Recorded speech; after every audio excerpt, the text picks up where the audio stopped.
I love the fact that in pole position, in positions 1 and 2 of his favourite films of all time, it's The Elephant Man and Kes. Yeah. That's brilliant. Yeah. Go on. All right.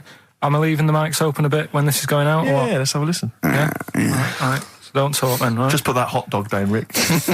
And this is the bit in Kes where it's the teacher and he gets up and he has to Glover. talk. What's his name? Is it Brian Glover? No, it's the other teacher. The other one. Anyway. Right. Go on. All right, so here we go. Things that had actually happened. I've got another one. What about you, Casper? Casper! All right. All right? All right. You haven't been listening to a word I've said, have you? Yeah, I heard some of it. Yeah, you Some of it? just... Stand up.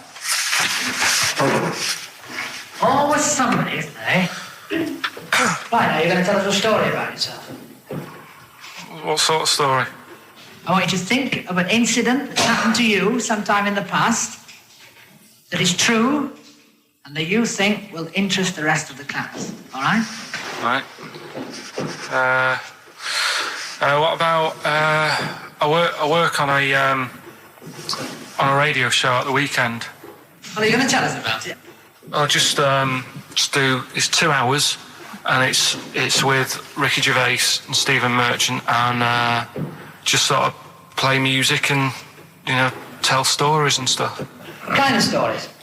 Well, whatever. Like last week it was science. We were talking about this lad who was growing a knob on his arm, so it's weird. It's tricky, sir, because like with Ricky, he gets bored quick and he won't listen to the stories and he'll start squeezing my head.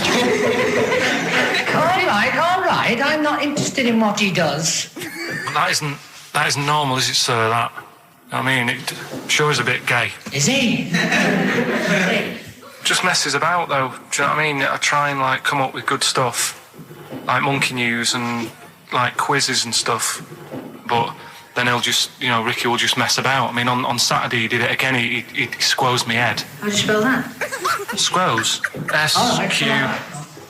Are you going to show us on the wall? It's a new word to me. Squoze is S-Q-U-O-Z-E. Now tell us what it is. It's when he gets me head and he puts one hand on the back of it, right? And he puts the other hand on the front of it and he just sort of swivels it. Swivel, right down the bottom. Oh, swivel's not it's spelled S-W-I-D. How many times a day? How many times a day does he swells it? It depends what time he gets in. If he gets in about 12:30, he could get a good 3 in. But I think, I don't really want to talk about. You've done enough, don't you? Well done, Billy. Big hand of applause. That is the effort. Yeah. Wow. That's the best thing you've ever done, Carl. Tell you a job I don't like. What? I wouldn't want to be doing. The woman, there's a little woman who sits in the little snack stall on Finchley Road. Yeah. And I don't know how to describe it, really. She is surrounded by snacks. She can't move for snacks. It's Does it look like American Beauty, but with different... Not dissimilar to that. Yeah. It's a little hut on the station. Yeah. And it's like, if you go to the seaside, you can put your head through one of those cardboard cutouts and it looks like you're a big fat person or whatever, and you can have your photo taken. It's like an equivalent of that, but it's just snacks everywhere. She's got bananas up to her chin. She's got chocolate coming down to her eyes, crisps either side of her. She can't move. She can't do 360 degrees. She's packed in there. I don't know how she gets in there. I think they put her in there first, and pour in the bananas. Yeah. And then they go pour in the nuts. She has 2 hours of makeup before they open. Exactly, yeah. Dressing her in there. Because I'll ask for something from the fridge, and she cannot turn her head to see. She has to go by feel alone, just to feel the fridge and get stuff out and pass it. And often I'll say, that's not what I wanted, but she can't. You've got to let her off. It's extraordinary. Dear. But there's no music playing. Does she have to sell her way out of it? Exactly. If it's a slow day, she's stuck there till the next day. Yeah, it's like a world-breaking attempt. Yeah. Carl, what job wouldn't you want to do? Well, any job. You're a lazy... You're joking, aren't you? I've done loads of stuff. I'm quite happy now doing what I'm doing. Yeah? You look happy. Trying to think. You sound happy. Yeah, I mean, calm down. You're on drugs.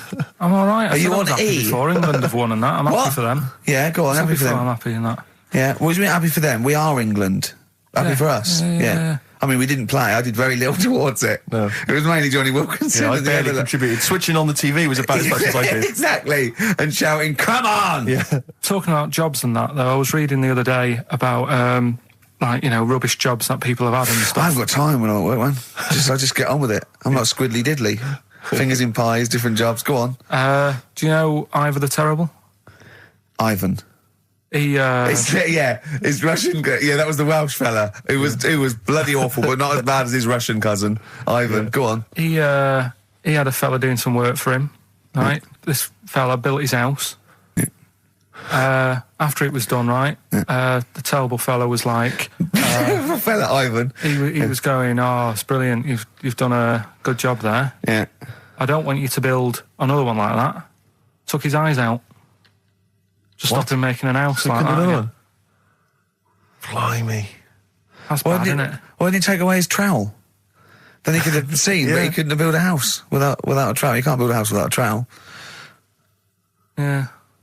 I suppose he probably later thought that once he'd been nicknamed Ivan the Terrible. Yeah. He thought, why? Because you gouge people's eyes out. Yeah, but I didn't want to build another house. I know, but Take his trowel away. What would I have been then? Ivan the crafty at most. exactly, yeah. Ivan the jealous, Ivan the spoilt brat. But Yeah. Gouge someone's terrible, eyes. it's That bad. is bloody terrible. I'm surprised you're not called Ivan the... Do you know what I mean? Yeah, you're going to get on in history like with Vlad the Impaler. Yeah. He's mainly remembered for impaling people. Yeah, he did a lot of other stuff. Did a load of great charity But work he did. It's the not impaling remembered. is the thing that's really Yeah. gone down in history.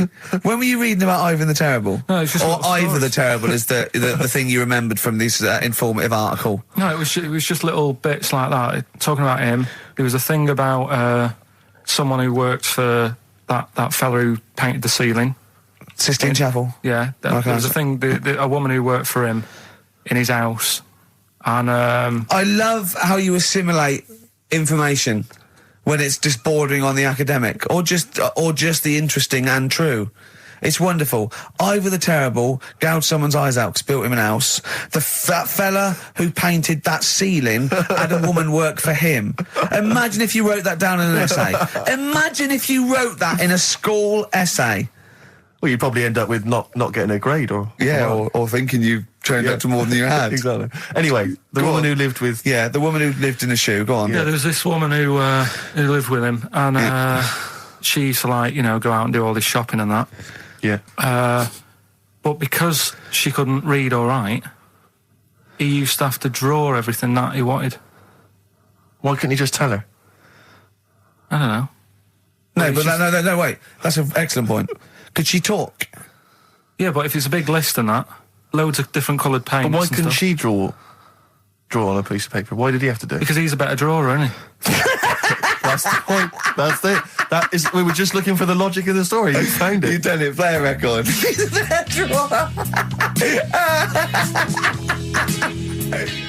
What's the best job you've ever had still, Carl? Talk like basis. It is still Paper round. Is it still the paper round? Yeah. That's ridiculous. No, it was good though. If you look at it, what I liked about it, you're your own boss. No, you're not. You're not your own boss. No, The guy who runs news the news agent is your boss. All right. But then once you get out and you've got your papers and that, you're on your Do own. what you want can as long think as you about deliver the stuff. papers exactly to the places he said you are in the time he said. Yeah. It's and I did. freedom, isn't it? Any jobs you wouldn't do? Go I just thought of one that you wouldn't do on. with your sort of mild homophobia. Well, I'm not. Proctologist. What's that? Basically sticking your finger at other people's arses. Right, well, I wouldn't do that, no. Why have you got to do that? What do you mean, why have you got to do Why that? does anyone need that doing? Because they got to look if they've got an arseache or something. Which trainee doctor makes that their speciality? Do you know what I mean? That must be, right, we got a place for proctologists, and it's you, Meadows. You came last. Oh, seriously, what? I'm not the arse doctor, am I? Yeah, you came last. Oh, I'm a bum GP. I can't believe it. Yeah. You got to, I can't believe this. Yeah. Couple of emails. Monkey Matt's emailed us. Who? Monkey Matt. Oh, Matty, yeah, go on. Yeah. He says... How's the Monster? He's all right. He says, Carl has missed a cracking headline from The Sport. Hide-and-seek champion found dead in cupboard. I hope it's real. I don't know if it is. I doubt it. Just looking through some of the news stories that Carl did make it into Carl's news roundup. Yeah. This one you might be interested in. Headline, woman says partner ran off to become vampire.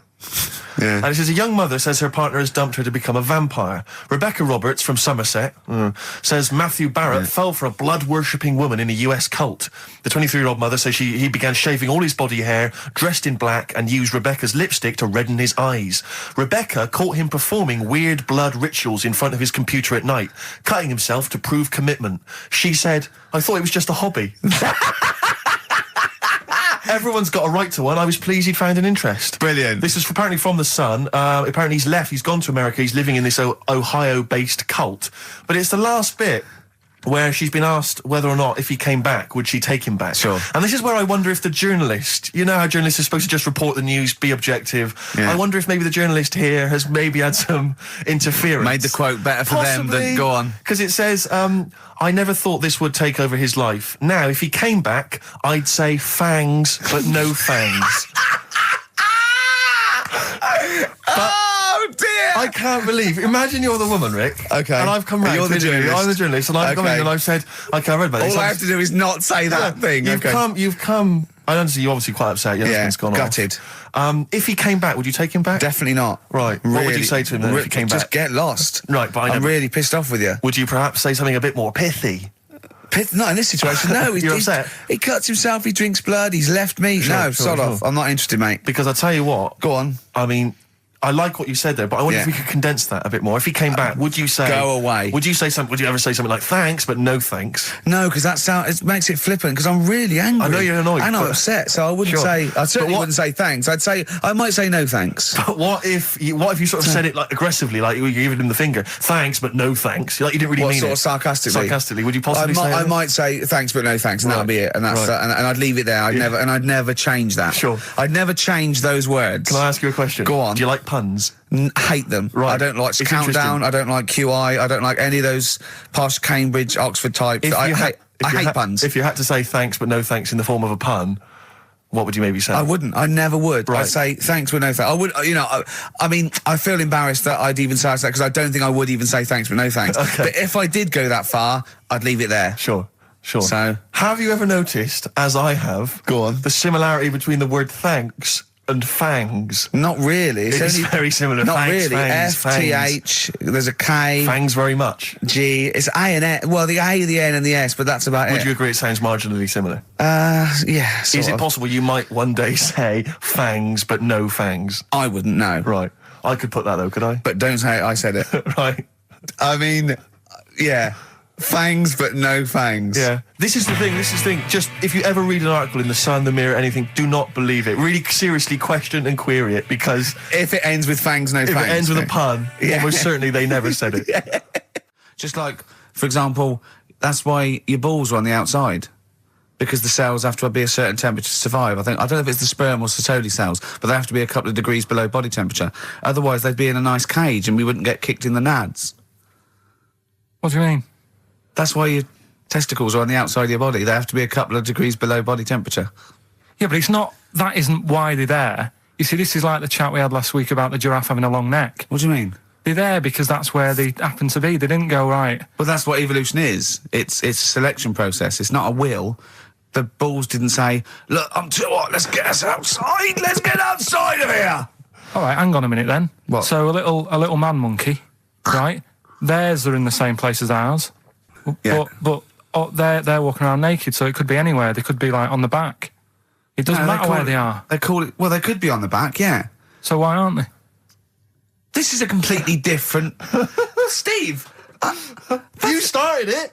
I wash my hands of the whole affair. And we're not only back to balls, but we're back to monkey balls. Yes. In one thing from about parasites, we're back to monkey ball news. Yeah. How do we get back to chimp testicle news? All right then. So this worm's in a fish. Yeah.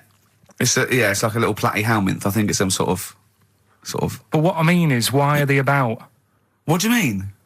They Why? evolved. But why haven't they died out? Because they're very successful. Yeah. What do you mean? Yeah. What do you mean? Yeah. Tell me the brain event that made you say yeah in that 1 second gap. Because in a way I don't get it, and if I think about it too much, it hurts a bit. Oh. They've just been around for years, Carl. Yeah. Like Cliff Richard or something like that. Go on. Talking about this the other day.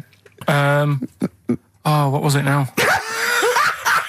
Listen, the fella. Play a No, listen. record. Do you want, let's just, all right. All right, no, come on. All right, he's got it now. Go on. This fella goes to the doctors, right? Oh, right, okay.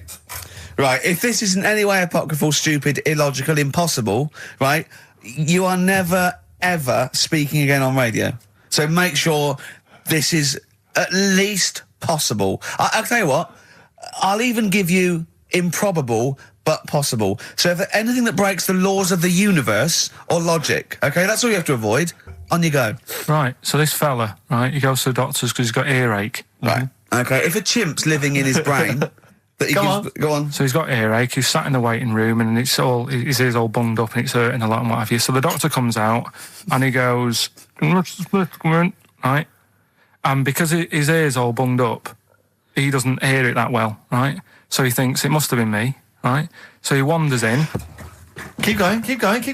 Anyway, I'm going to hate this. I can just feel it in my bones. Steve, I'm going to let you take over. Okay, Let's hear it. Come so on. the doctor says, sit yourself down there, right? So he sits himself down. He goes, right, take your pants off, right? So he's thinking that's a bit odd. Anyway, he heard that though. He apparently he took his tackle off. The doctor did some operation.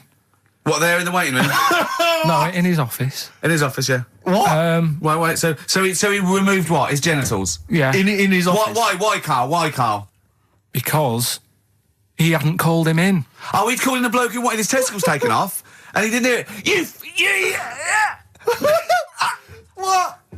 So the doctor went out and said, Mr. Jones, who's here to whip off your cock and balls, just here and now, right?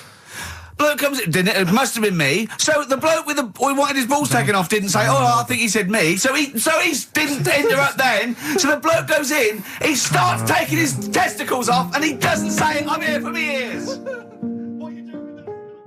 I'm Ricky Gervais, with me Steve Merchant. Over there, Karl Pilkington. The man who believes anything. I think it might be a condition due to his little round head. Mm-hmm. It's sort of like, it might be a new condition that we can call cranial spherity, and because it presses on his lobes, and the only sort of upshot of that is he's normal in every way, but he believes everything he reads or sees on Anna Nova. All right. Talking of which, Rick, I don't really follow the news. No. It's mainly boring, innit? Wars and stuff. Yeah. But I don't know. Well. Yeah, well, it is a war. It's all this nonsense before and after. When it's a war, it's it's in the middle of the war. You can watch it on telly. True. You get results. True. You know what I mean? Yeah. Like a test match or something.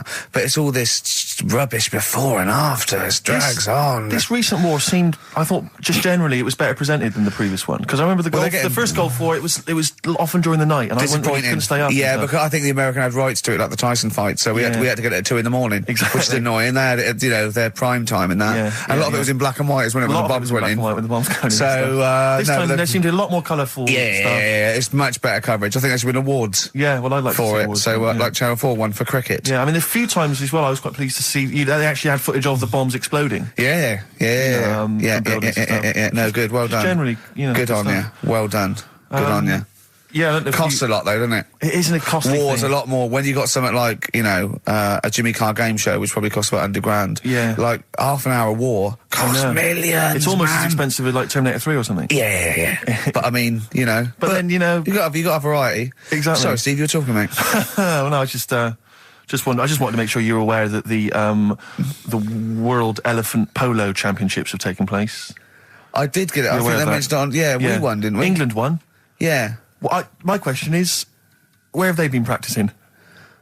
I don't know. Do you remember ever at school anyone ever saying to you, "Are you interested in playing polo with elephants?" Do you reckon it was 5 blokes in pith helmets kept sneaking into a whipsnade? Possibly. What are you doing, lads? We're practicing. Get down. Yeah. Get off them elephants. Yeah. I didn't even know we had a team. I can't believe it. No, but it's like Johnny Wilkinson and the rugby lads. They're going to get MBEs, all sorts. The elephant polo boys, nothing. They're going to get nothing. I haven't seen their son talking like them. To be fair, it's not like horse polo where I don't think there's a stick long enough. I think the elephants kick it, don't they?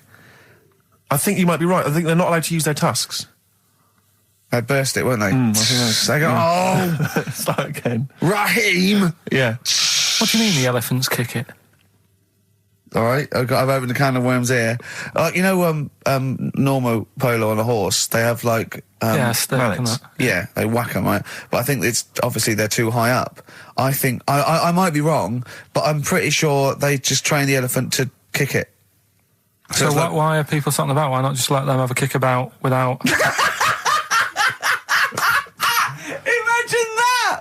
And why does horse racing have to have a jockey? Well, they just let the horses go on. Okay, lads, on your no cheating. On your marks, get set, go. You get back here. Get back here. Brilliant. Where are you going, Lanzarote? Yeah. Where's that? Don't know. Suzanne sorted it out. I said, Lanzarote. I said, is that Africa or is it Spain or Portugal? Just thought you don't know. I went, what do you mean don't know? I goes, well, what's the currency? I went, don't know. I said, Suzanne booked this one, did she? Yeah. I thought, where is it? Is Lanzarote African or Foreign. Somewhere foreign. I was looking last night, and doesn't look that good. There was like one of the highlights of the things it says you've got to do is go and have. Apparently, they've got restaurants in caves, and that's like one of the things they say you must do. So, if that's a highlight, do you know what I mean? Right. So I'll do that. Go and see what that's like. Yeah. When you're on the beach, Carl, do you wear the very, very tight Speedos? No. Do you walk What's around you with wear? them? Sort of longish shorts, Yeah. t-shirt on, probably with a sort of a light shirt on top of that. Right, sure. So quite wrapped up then. Covered up. Do you wear a hat? Because obviously the bald head, there's risk of sunburn. No, I just put a bit of lotion on it. Lotion on there. Yeah. Just have a bit of a wander down the beach, have a look. Yeah. See if there's any old blokes with their tackle out and a backpack. A lot to look forward to. So Yeah. there you go. Yeah. Well, we're looking forward to finding out how you get on. Yeah, I'll let you And know. interested to know what she gives you on Christmas Day. Probably get More anything. scintillating chat after this next song. We've had a lot of emails, Carl. I don't want to sort of put a dampener on your Christmas, but a lot of people have been slagging off Lanzarote. One of them just said, well, one of them, I don't know if I can find It is Canaria, isn't it? It's It is one of the Canaries, isn't it? It's a volcanic island covered in volcanic dust. It's very windy, so you have to dig a hole to sit in on the beach, and there's hardly anything to do. That's from Mike Godham, and he says, unless you like quad biking, well, you know, you've seen what happened to No, Ozzy don't Osbourne go this week, quad so don't do biking. that. Not with your little head. There's no protection at all, is there? I don't know what you're thinking. I don't know. At least Rick Mann and Ozzy had lots of hair. Yours would be like Humpty Dumpty. It would crack like a little egg. And then we'd seen, there's no kings or kings horses. So, Yeah, well, they couldn't do the job anyway. No, if you remember. shouldn't really send them. They're not really qualified. Horses not equipped to put send back an a egg medical man. man like Neil Fox in Yes. to mend But not eggs. some kind of military horse. I bet he's had the egg on his face a few times, hasn't he? What, Foxy? Yeah. Well, most of the series are Pop Idol. Right, Carl. Lanzarote, good or bad? Well, you got to give it a go, haven't you? Yeah, well done. Give everywhere a go. Exactly. That's what I was saying. You know, don't just take the word for it. I mean, if it had said Nananova, Lanzarote shit, he'd have believed it. Sure. You know, if he'd have overheard it in a pub, Yeah. Lanzarote a crap, he'd have believed it. He'd have seen it on a website that was mainly concerned with monkeys and witches, he'd have believed it. Yeah. As it is. Everybody raves about New York, and when I went there, I thought it was rubbish. Well, you're an idiot then, because that is possibly though, the innit? greatest city in the world, Subjective. along with London. Subjective, though. That's why they have holiday programmes and that, innit? So you see it and you decide for yourself and that. Yeah, but you saw Venice on a holiday programme, as you put it. You went there and you went, it was rubbish, full of black bin liners. Well, it is. Right. Didn't they show them? It stunk. Didn't Judith Chalmers say that? It stinks here and there's loads of rubbish everywhere. No, she didn't. Did she mention that? Oh, that's what I mean. So it depends what you want from holiday, doesn't it? Well, yeah. But So, you're an idiot if you don't like New York, so next. Anyway, come on, break up, guys. Kiss and make up. Well, the general public are getting involved with Carl's holiday, and, I mean, this has been a damning report on Lanzarote. There's not been a positive word written about Lanzarote so far. Wow. It's volcanic, there's no natural water supply. Apparently there's no natural water supply. It's You all have to sit in a imported. hole. What do you think of this, Carl? What do you think of the people that want you to know that you're going to a rubbish place when you can't change it? What do you think of that? rubbish though, will it? What do you mean? Be all right. What do you mean it'll be right? Because I'm going to go there thinking, oh, there's no water and that, and there will be water. No, they didn't say there's no water. What did they say then? There's no natural water supply. Whatever. I'm not bothered. Doesn't bother me. All right. I'm going to have a good time and that. What are you going to do? What do you plan to do? Got a book. What book you got? Rich Holbook. I'm just going to read that. Brilliant. And the weather's better than here, isn't it? What's the matter? No, what's the matter with I've Carl? got something to cheer him up. Someone's emailed in, Emma's emailed in, she said that for those that know, those in the know, they referred to Lanzarote as Lanzagrotte. Brilliant. He's a bit fed up. He's got 2 CDs for Christmas from a company that's he's been with for 6 years. He's a little bit grumpy about having to answer the phones. He wouldn't go and make Steve another cup of tea immediately. Selfish. Yeah. Carl, what are you thinking? Nothing. Go on, what were you doing? Come on, Carl, you're getting paid for this. Project. Out. We'll take one of those CDs away. All right. Right, okay. Are you in a film this week, Carl? We're doing that now? Yeah, go on. Get it over with. Hang on a minute then. Get it over with. Let's get this show over with. We can go home. You can go off to Lanzarote and sit on some ash. Some charcoal. He's not happy about that. That's annoyed him. The listeners have all ganged up on him. Yeah. XFM giving him 2 CDs. We've had more calls for his resignation this week than ever before. What do you think of that, Carl? What do you mean? There's another reason. Do you know what I mean, though? Because he's grumpy. He's not just giving it. He goes, well, I can't help it, can I? I don't want it. You're being paid well to do a job. People have tuned in to be entertained, to have good songs. Me and Steve are working I'm pressing here. the buttons. I'm paid to press the buttons. That's what I'm doing. Has every CD started on time? Then Yeah. why would they give you Monday off if you just paid to press the buttons? Don't get every other Monday off, do I? So have you stopped doing that now, have you? Well, yeah. Why? Because there's work to do in that. I'm not moaning about it. Let's get on with it. So It's you in the film Scrooge. Yeah, Which yes. version of Scrooge? the old one. Is it if it's just you moaning with bells, I'll be annoyed. Right, go That on is then. essentially Scrooge. yeah. Right, Scrooge, listen to this, and then there's some question at the end, All right. and you can win some stuff and that. Yeah. All right. Yeah.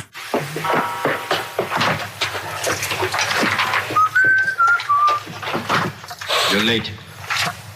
Only 20 minutes. What do you mean by coming in here this time of day? I've just been doing some Christmas shopping, haven't I? Probably do some more shopping on Monday because it's my day off, isn't it? Yes, I know it is. You don't have to tell me. Do you want to see what I've bought Suzanne? No, thank you. I don't mind showing you. It's only a Christmas present, isn't it? Just bought some more condoms. Why? Well, I bought some last year. Got 2 boxes.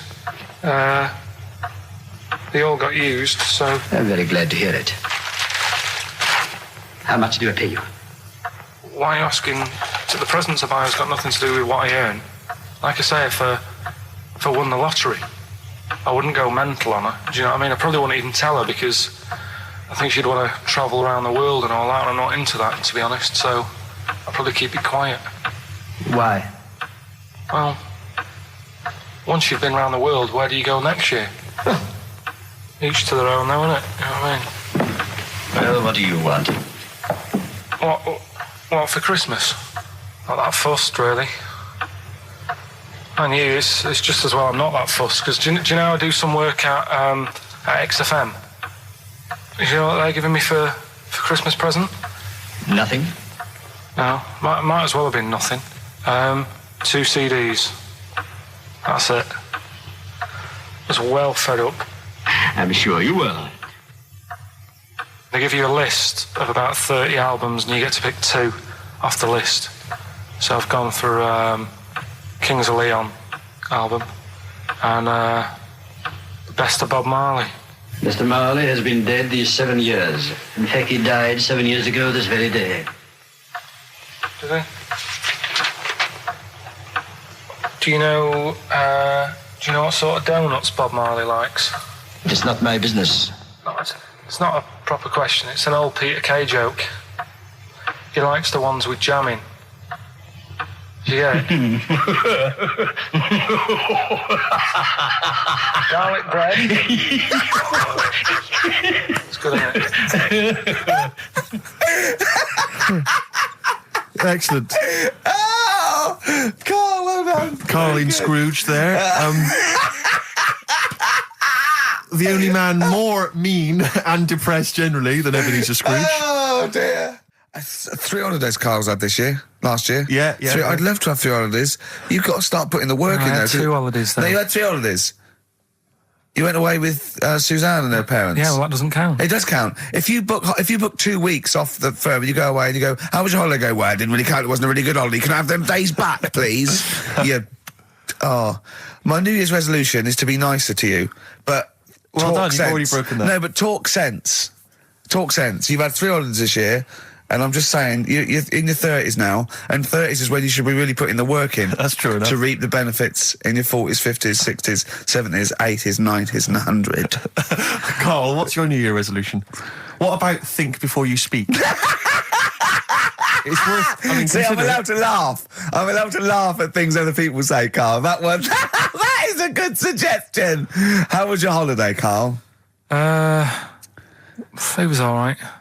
Right, brilliant. But that I don't see on the ratio of good to bad in Carl's mind. That might be amazing because we never It might hear be him amazing, singing the mightn't praises it? of anything. I'll tell you what. Can we have a cracking little tune and then come back and hear about Carl's holiday? I'd love to do that, Let's Rick. keep it tight. Love to Tear Us Apart by Joy Division. Now I can't put my finger on it, but that doesn't sound like the original, and No. it's off a compilation. It sounded a bit fast. I think the vocal was slightly different. If anyone can, put me out of misery, I think it might be in a session of the time or something. Carl, is it a New Year resolution for you? Another one. Maybe when we ask you to get a song, get the original single version. I could be and wrong, not some but- obscure but- session. Yeah, it does seem different, doesn't it? Very odd. Yeah. Yeah. Maybe we just remember it wrongly. But anyway, that's XFM for you. 104.9, I'm Ricky Gervais with me, Steve Merchant. Karl Pilkington. Carl, you went to Lanzarote. Yeah. People said don't go to Lanzarote. They told you it was Lanzarote. They told you, were they right or You wrong? were right, yeah. Really? Yeah, it's a bit ropey, yeah. Is it why? Just out there. If it wasn't for the volcano they had, it'd been knackered.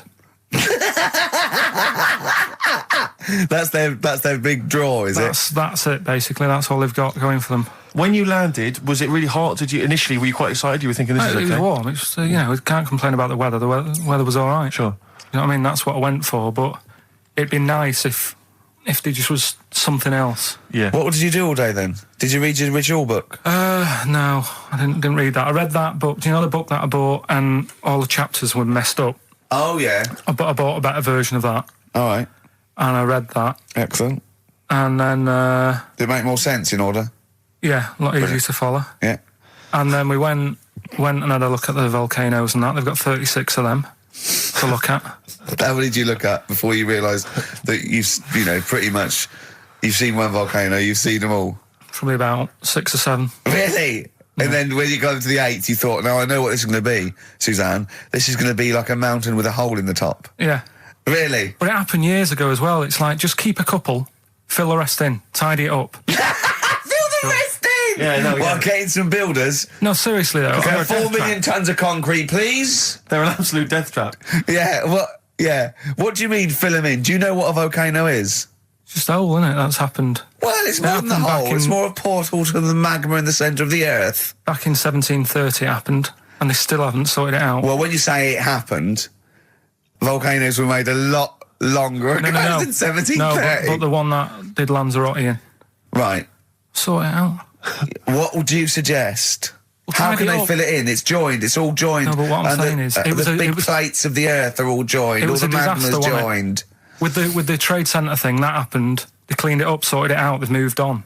That's what I'm saying. Whereas Lanzarote have just gone, leave it. It happened back in 1730. You misunderstand me.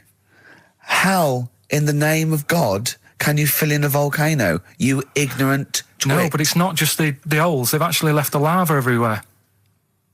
That's what I mean. It's not just the big holes. There's lava everywhere. But it's molten rock. They can't just pick it up like they're like a carpet. Put it in the holes. The holes are there ready. Just push it all in. That's what I'm saying. What exactly is there then? Is it just a kind of moon-like kind of surround with just kind of dust and rock? That's exactly what you see. I was there when the Mars thing went wrong. Yeah. I would have just sent a camera crew there, filmed a bit of that, right, and say, here we are, this is it. Ignore the little coffee shop in the background, right? This is Mars, because that's what it's like, just loads of dust, Yeah. Holes everywhere. Tidy it up. Little round-headed aliens complaining. Yeah. It's Whinging. just like Mars. Yeah. So is there what's the best bit about the holiday? Come on, pretend you're Judith Chalmers. I have been doing. I would have done all. I would have said that. Don't bother. Right. I mean, the hotel was good. Yeah? That was all right. What was that like? It's all right. Just, clean. That's all you want, isn't it? See, that's not quite what Judith Chalmers does. She doesn't go, what's the hotel like? All right, yeah, clean, isn't it? All right. What was it like? What was it? 3-star, 4-star? Did it have a swimming pool? What was the room like? Yeah, had a swimming pool and that. Yeah? Yeah, it's good. I think it was one of the better ones on the island. Okay. Nightlife? Wasn't really. And there was a bar, there was some bands playing. Yeah. Not very good. Food got a bit boring. Yeah.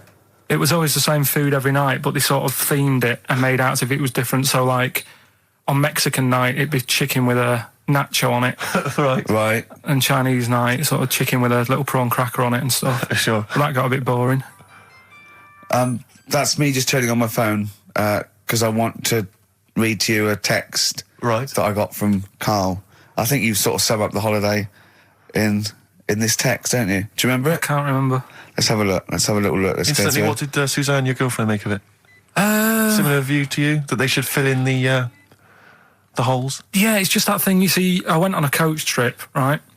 And you go and see the volcanoes. Like I say, there's 36 of them. Yeah. Which, how many do you need? And when we're on the coach going round all these volcanoes, the fella on the front's going and look out your left window at the moment, and there's a volcano. And if you quickly look out at the right-hand side there, there's another one. Right. And on the left, he's just like, all right, we've seen it. Sure. Do you know what I mean? Yeah. And that trip, we'll talk about that trip in a bit. Right, this is the text I got from Karl, right? All right. Been up to a volcano. Been in some dead artist's house who built his house in the lava. They said they would show me science with volcanoes, but all they did was chuck some water in a hole and it shot up in the air. No dwarves in the canteen, no scousers here, but there is a Swede woman with a big head. She looks effing gormless with a cap on. All right? So a little reference there to... A Swede woman? What's that mean? Do you mean Swedish? Yeah. Or she looked like a vegetable? No, a Swedish woman. But they've all got sort of quite big bill, aren't they? And I sent him a text. Oh, well, it's just good to be on holiday because, I'm working. He sent back, so am I. Just been watching Sky News. There is a school for monkeys who want to get a band together. Is that monkey news for later?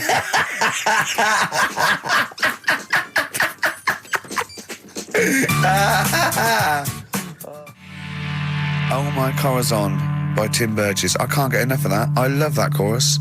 On XFM 104.9. Ricky Gervais, Steve Merchant and little Karl Pilkington. But it was a nice holiday. Yeah, it's all right. It's just, I went there to relax and that. Exactly. Did a little bit of that. Trying to think of some new, features and stuff. Sure, always working. 3 holidays a year, Jesus. Oh, well, not really 3. Oh, 2. It's all holidays, really. one big sort of like work thing to me and Steve. 2 holidays, isn't it? Work hard, you need the holidays. So, yeah, the things that annoyed me was like, you get bored, sat around the pool after a couple of days. I'd read my book. Yeah. There wasn't much going on the Not even any crabs to throw sand at, was there? No crabs or anything. They wouldn't bother with Lanzarote, right? So decided to go on a little trip. That's when I saw the volcanoes and that, 36 of them. So we go on the trip, and the thing that annoys me, it does happen every holiday that you go on. If you go on a sort of a package thing, they have these trips, right? And you pay about 40 odd quid, and they give you some wine, so it make it feel like you're getting your money's worth. But how many of these trips have you been on then? Loads. Probably about 12. More holidays than I've had. Go on. So anyway, so you're on the coach, right? And they take you for the volcanoes. They took us in the middle of nowhere. Yeah. Right. There's nothing else round there. Sure. It's like I say, it's like Mars, but with holes in the ground. Yeah. Right. And they sort of drop you off, and they go, right, everybody, see you back here in an hour. There's loads of volcanoes for you to look at, and a coffee shop over there. And you know for a fact, right, you don't need an hour there. You could just say, well, just keep the engine running, because I'll have a look in this hole, we'll get back on, give us 5 minutes. Don't need an hour. Absolutely. But you know that they've got something going. It's a backhander, definitely. What, with the coffee shop? Definitely, yeah. They go there. And they get everyone to have an ice cream and a coffee, and they sit down, have a fag, talking to the bloke. Yeah, and it's like, cousin. Yeah. How much was the coffee? Was it probably about €3 euros? So I think it was $3.50. Sure. Yeah. Which is, I don't know what, that's about £2.50. Isn't it? Yeah, they've stitched you up. Carl, you're a second-time buyer, aren't you? Yeah. Bought one in Manchester. Lost £7,000 on that one. Well, don't buy in Manchester. No, it's a good flat. It's just it wasn't. I didn't buy it to sort of make money. I thought I was going to be living there like all my life, and then a job came up here, and it was like, oh. You bought your first flat in Manchester. You assumed you would be living there for the rest of your life. Well, I wasn't in a rush. Play record. You're an idiot. Hang on a minute. So have you got a property portfolio? Have you got the 2 houses now? No, I've got rid of that one. Oh, you sold that one? Got this at flat. £7,000 loss. Got this flat. I'll tell you something that is interesting. Hold on, though. What? £7,000 lost. Yeah. It's a flat in Manchester, but it could only cost about £8,000 anyway. Right, Steve, something they do now, right, they've got to do by law when you're buying, right? I was looking at one in London, right? It's haunted. They've got to tell you now. Right, don't talk shit. I'm telling you now. Play a record. I'm telling you now. Yeah. There's no such thing as ghosts. That is ridiculous if that appears on a legal document. Right, if there's anyone who sells flats and does that for a living, yeah, right, email in, because I'm telling you now that is a fact. She sort of dropped it in. I said, oh, nice feel here. And she said, yeah, well, that'll be the ghost. Just dropped it in, that's all they've got to do. And then I was like, what? And they went, oh, yeah. That's all I've got to do, is it? So that's the legal thing. Did you drop it in? So in court you go, did you drop it in? Yeah, I dropped it in. Play a record, you're an idiot. Now, Carl, you promised me that you were going to reintroduce Educating Ricky. Yeah, we can do that. Have you got it? Have you got something that will that's something that I won't know that's correct and that will interest me? Yeah, there's loads of stuff. Is it anything to do with monkeys? No, we've got monkey news. We've got monkey news coming out. Of course we have. Yeah, monkey news people, and they're now over to XFM for monkey news with Karl Pilkington. No, we won't do that yet. We're not doing that yet. Educating Ricky is. Yeah. Well, let's do it. We did it ages ago. Educating Ricky. Oh, that's interesting, and it's correct. Hang on a minute, though. What I do is I tease you, don't I, with headlines. Oh, go on then. And then you have to sort of go, that one sounds good. Go on then. What are the headlines? I want to know more about that. Educate me. Yeah. Right? Okay. You've got, jeez. That Nelly died. That Nelly died. Oh, right, Okay. Right. Could be about an elephant. Yeah. Go on. You've got that. You've got, I got well. Take well as read. So they all start with well. Okay. Knob body has been that lucky before. Brilliant. All right. Okay. You've got get a lobe of this court case. Right. Okay. Not bad. I'm going for knob body has been that lucky before. Right. It's a story about this kid who was born. Right. Was he? Yeah, he was popped out and the dad and the mum saw the baby and it was like, oh, that's a good-looking little kid. Sure. And they were proud and that. And then they're surprised that it's a good-looking little kid. It's theirs. Yeah. Like it could have been a frog, and they'd have gone, "Oh, he's got your eyes." And then the doctor goes, "Yeah, it is, but look at that." What? He said, "He's a boy and hasn't got a knob." I love the doctor saying that. I love this GP. Right. Oh, this midwife saying that. Oh, I love little boy. Yeah, but no knob, baby. Mr. and Mrs. I mean, think. Right. No, but I'm speeding it up a bit. All right, come on. So the baby's born. So the baby's like that, and the doctor says that, and the woman's like, "Oh, it's our first as well," and stuff. Right? She's really gutted. What's the second going to be like? So, no head. So just a knob. Doctor says, you know, we'll call it Carl. All right, go on. So the doctor says, "Well, I'll leave it with you for a bit. Get used to the idea, right?" As opposed to throwing it away. So he wanders off. Yeah. He comes back with a smile on his face. Right? Found the knob. So the mum and dad are like, what are you smiling about? He said, you're not going to believe this. Baby's just been born. It's got 2. Right? You can have one of them. And they did a little operation. Where did you get this information from? That's in a book. What book? Is it the same as the book that you carry round with you? No. With the woman with 3 legs, the juggler with 9 arms, and the bloke who found shagging a chicken under a rock. Is it in that book? Weird though, isn't it? Well, it's not true. It is true. What, in the same hospital, there was a baby born without a knob. Luckily, Karl. It happened. You swear to God you're not making The it up. doctor came back smiling because he won't believe it. There's a baby there with an excess of a knob. It happened, honestly. I'm not... All these things are not made up, the educating stuff. That's why I do it, isn't it? Teaching you stuff. Always teaching you stuff. All right, if anyone can confirm the baby with no knob, they're going to confirm it because they're going to go to the same dubious website that Karl got it from. I always try to be level-headed and reasonable in these situations. And it's always Guatemala or Mexico. Rodriguez was born without a knob. Luckily, baby next door was one 2 knobs. What a load of shite. Play a record. I should just confirm that we've had a number of emails that say the baby born without a knob and then having one transplanted from a baby that luckily enough had 2 knobs is apparently true. Right, listen. So, I don't question that you could be born with a deformity and get someone's, fingers, knobs. What I'm saying is, it didn't happen with the doctor goes, I'll leave with it. I don't believe it. That baby's got 2 knobs. Exactly. What a coincidence. I bet that little bit of information isn't in there, is it? Sure. That he went out the door, I'm going to get a coffee, came back, bloody hell, hold on, look, here's an extra knob, I found an extra knob. We could put that knob on there. Perfect. Yeah, you might want to try and you heard about the hanging one when the fella was... Sorry, mate, go on. When the fella was hung. Hung? He was hung and... He was hung?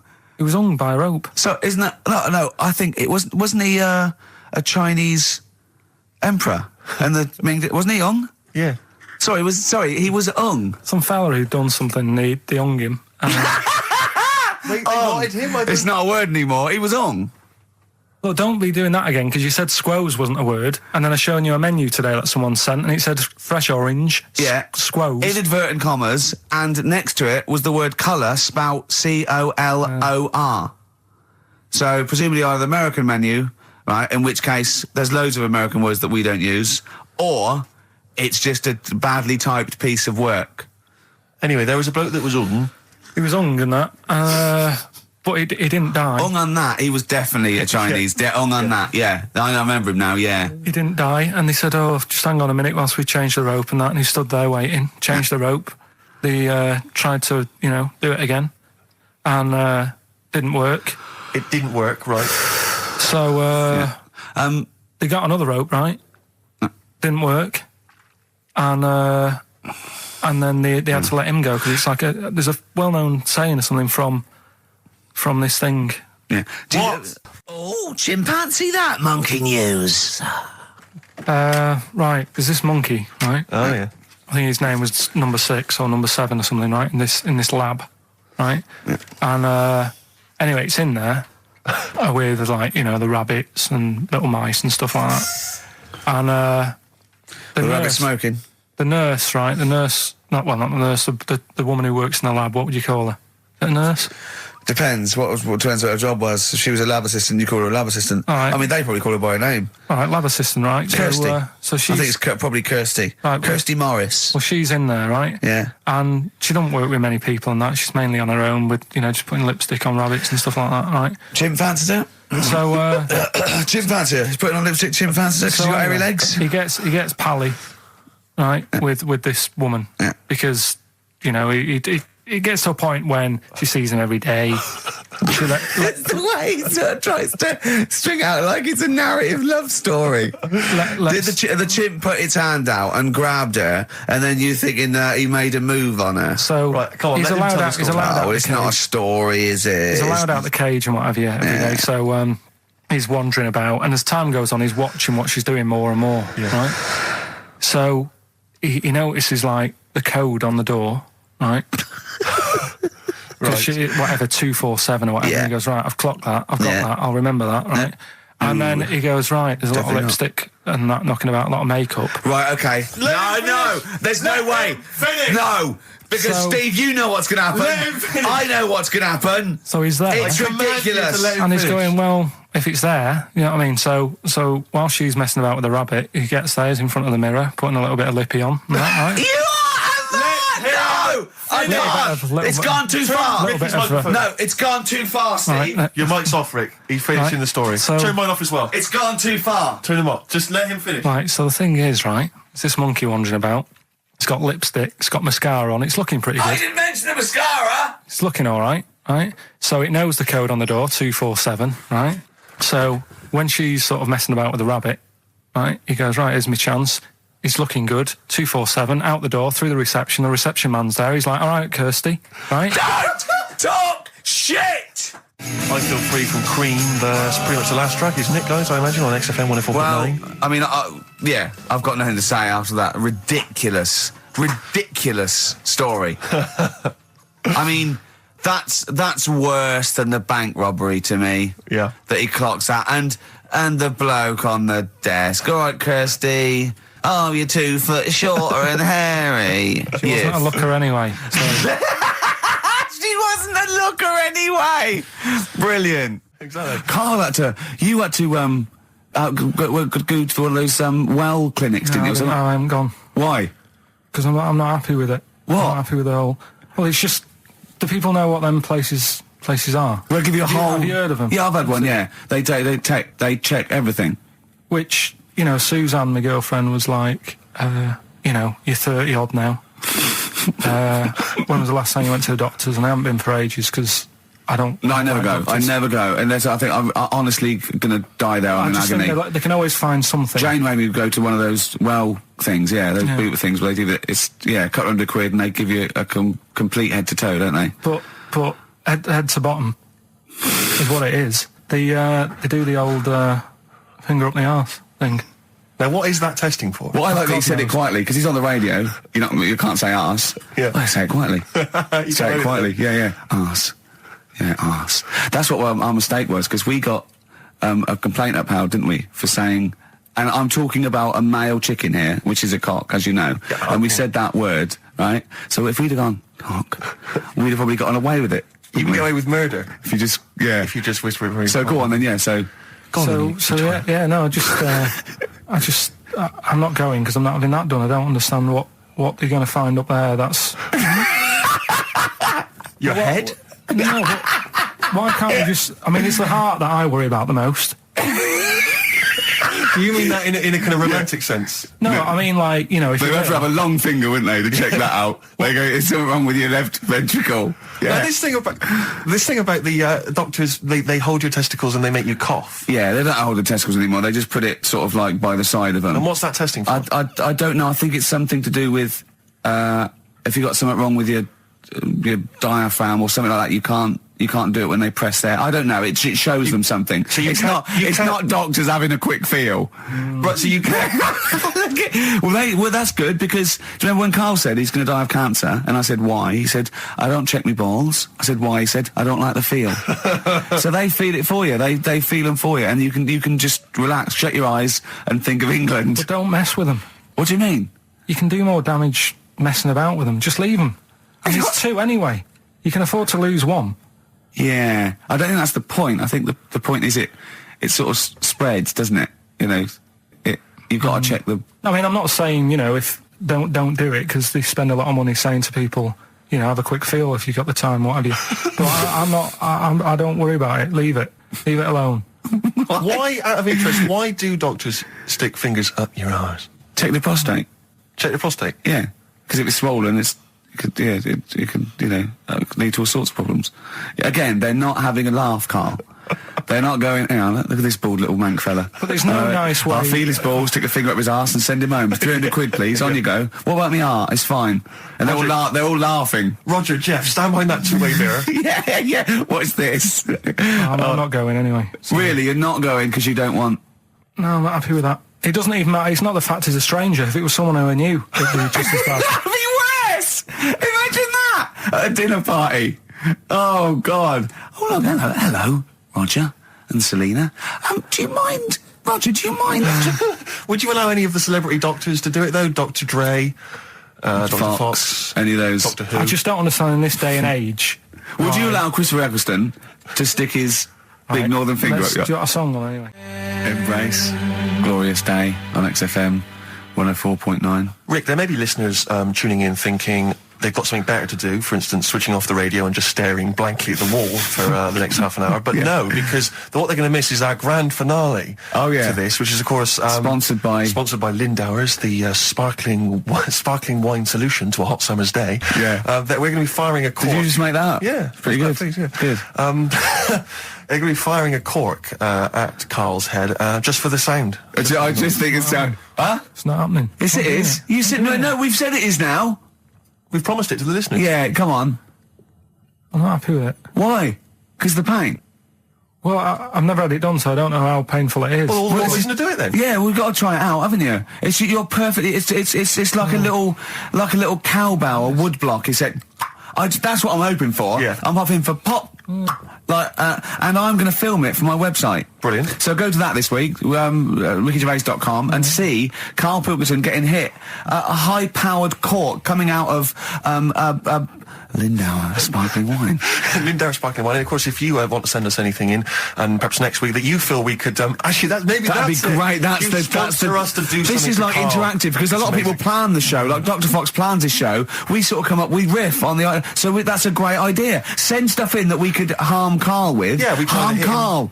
Harm Karl. We do a jingle. Harm Karl. I've always wanted one of those George Foreman grills. I've always wanted one of them. I know, but that's too much, isn't it? We could. What if we just pressed his head inside it? We'd have to put it on. Put it on. See, yeah. Just squeeze his head inside it. I've got to do that thing with a tea towel one day. You know that thing I did with a tea towel? You put a tea towel around his head, right, tie it. I put a wooden spoon in, and you only have to turn it like a couple of inches, and it kills you, doesn't it? Yeah, sure. It really is, yeah. So we'll be firing a cork at Karl's head. I'll be filming it for the website. So that's coming up about 10 to 3. Look forward to that. Yeah. Do you know what? I'm loving this. This is my...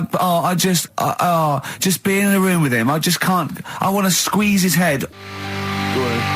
XFM 104.9 playing Green Day. The studio's falling apart. I know, his microphone broke. I don't know why Lindauer's, the sparkling wine, want to be associated with this shambles of a show. It is falling apart. This is awful, this studio. It's got to be fixed. Right now, Karl, come on here. It's the time where I'm going to let a cork off. Do you want to film this, Steve? For the website? That'll be available on the website next week, rickygervais.com. So see Karl getting hit. One bloke suggested we leave the metal cap on because it's get a better pitch, but we take the...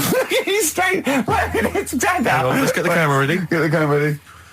Ready? So if you just joined us, we are using some Lindauer's sparkling wine to basically, what can I say? We fire a cork at Karl's round head. Hang on a sec. Let me just put the headphones on. All right, film this then. Okay. It's in position. Look. Just firing up. Okay, Karl, come on there so we can see your head a little bit. We want to get the noise, the microphone there. Right, ready? Hold on. Good. So you're just doing it. Hold on. Now it's in position. What if it? Oh. Ready? Yeah. Oh God!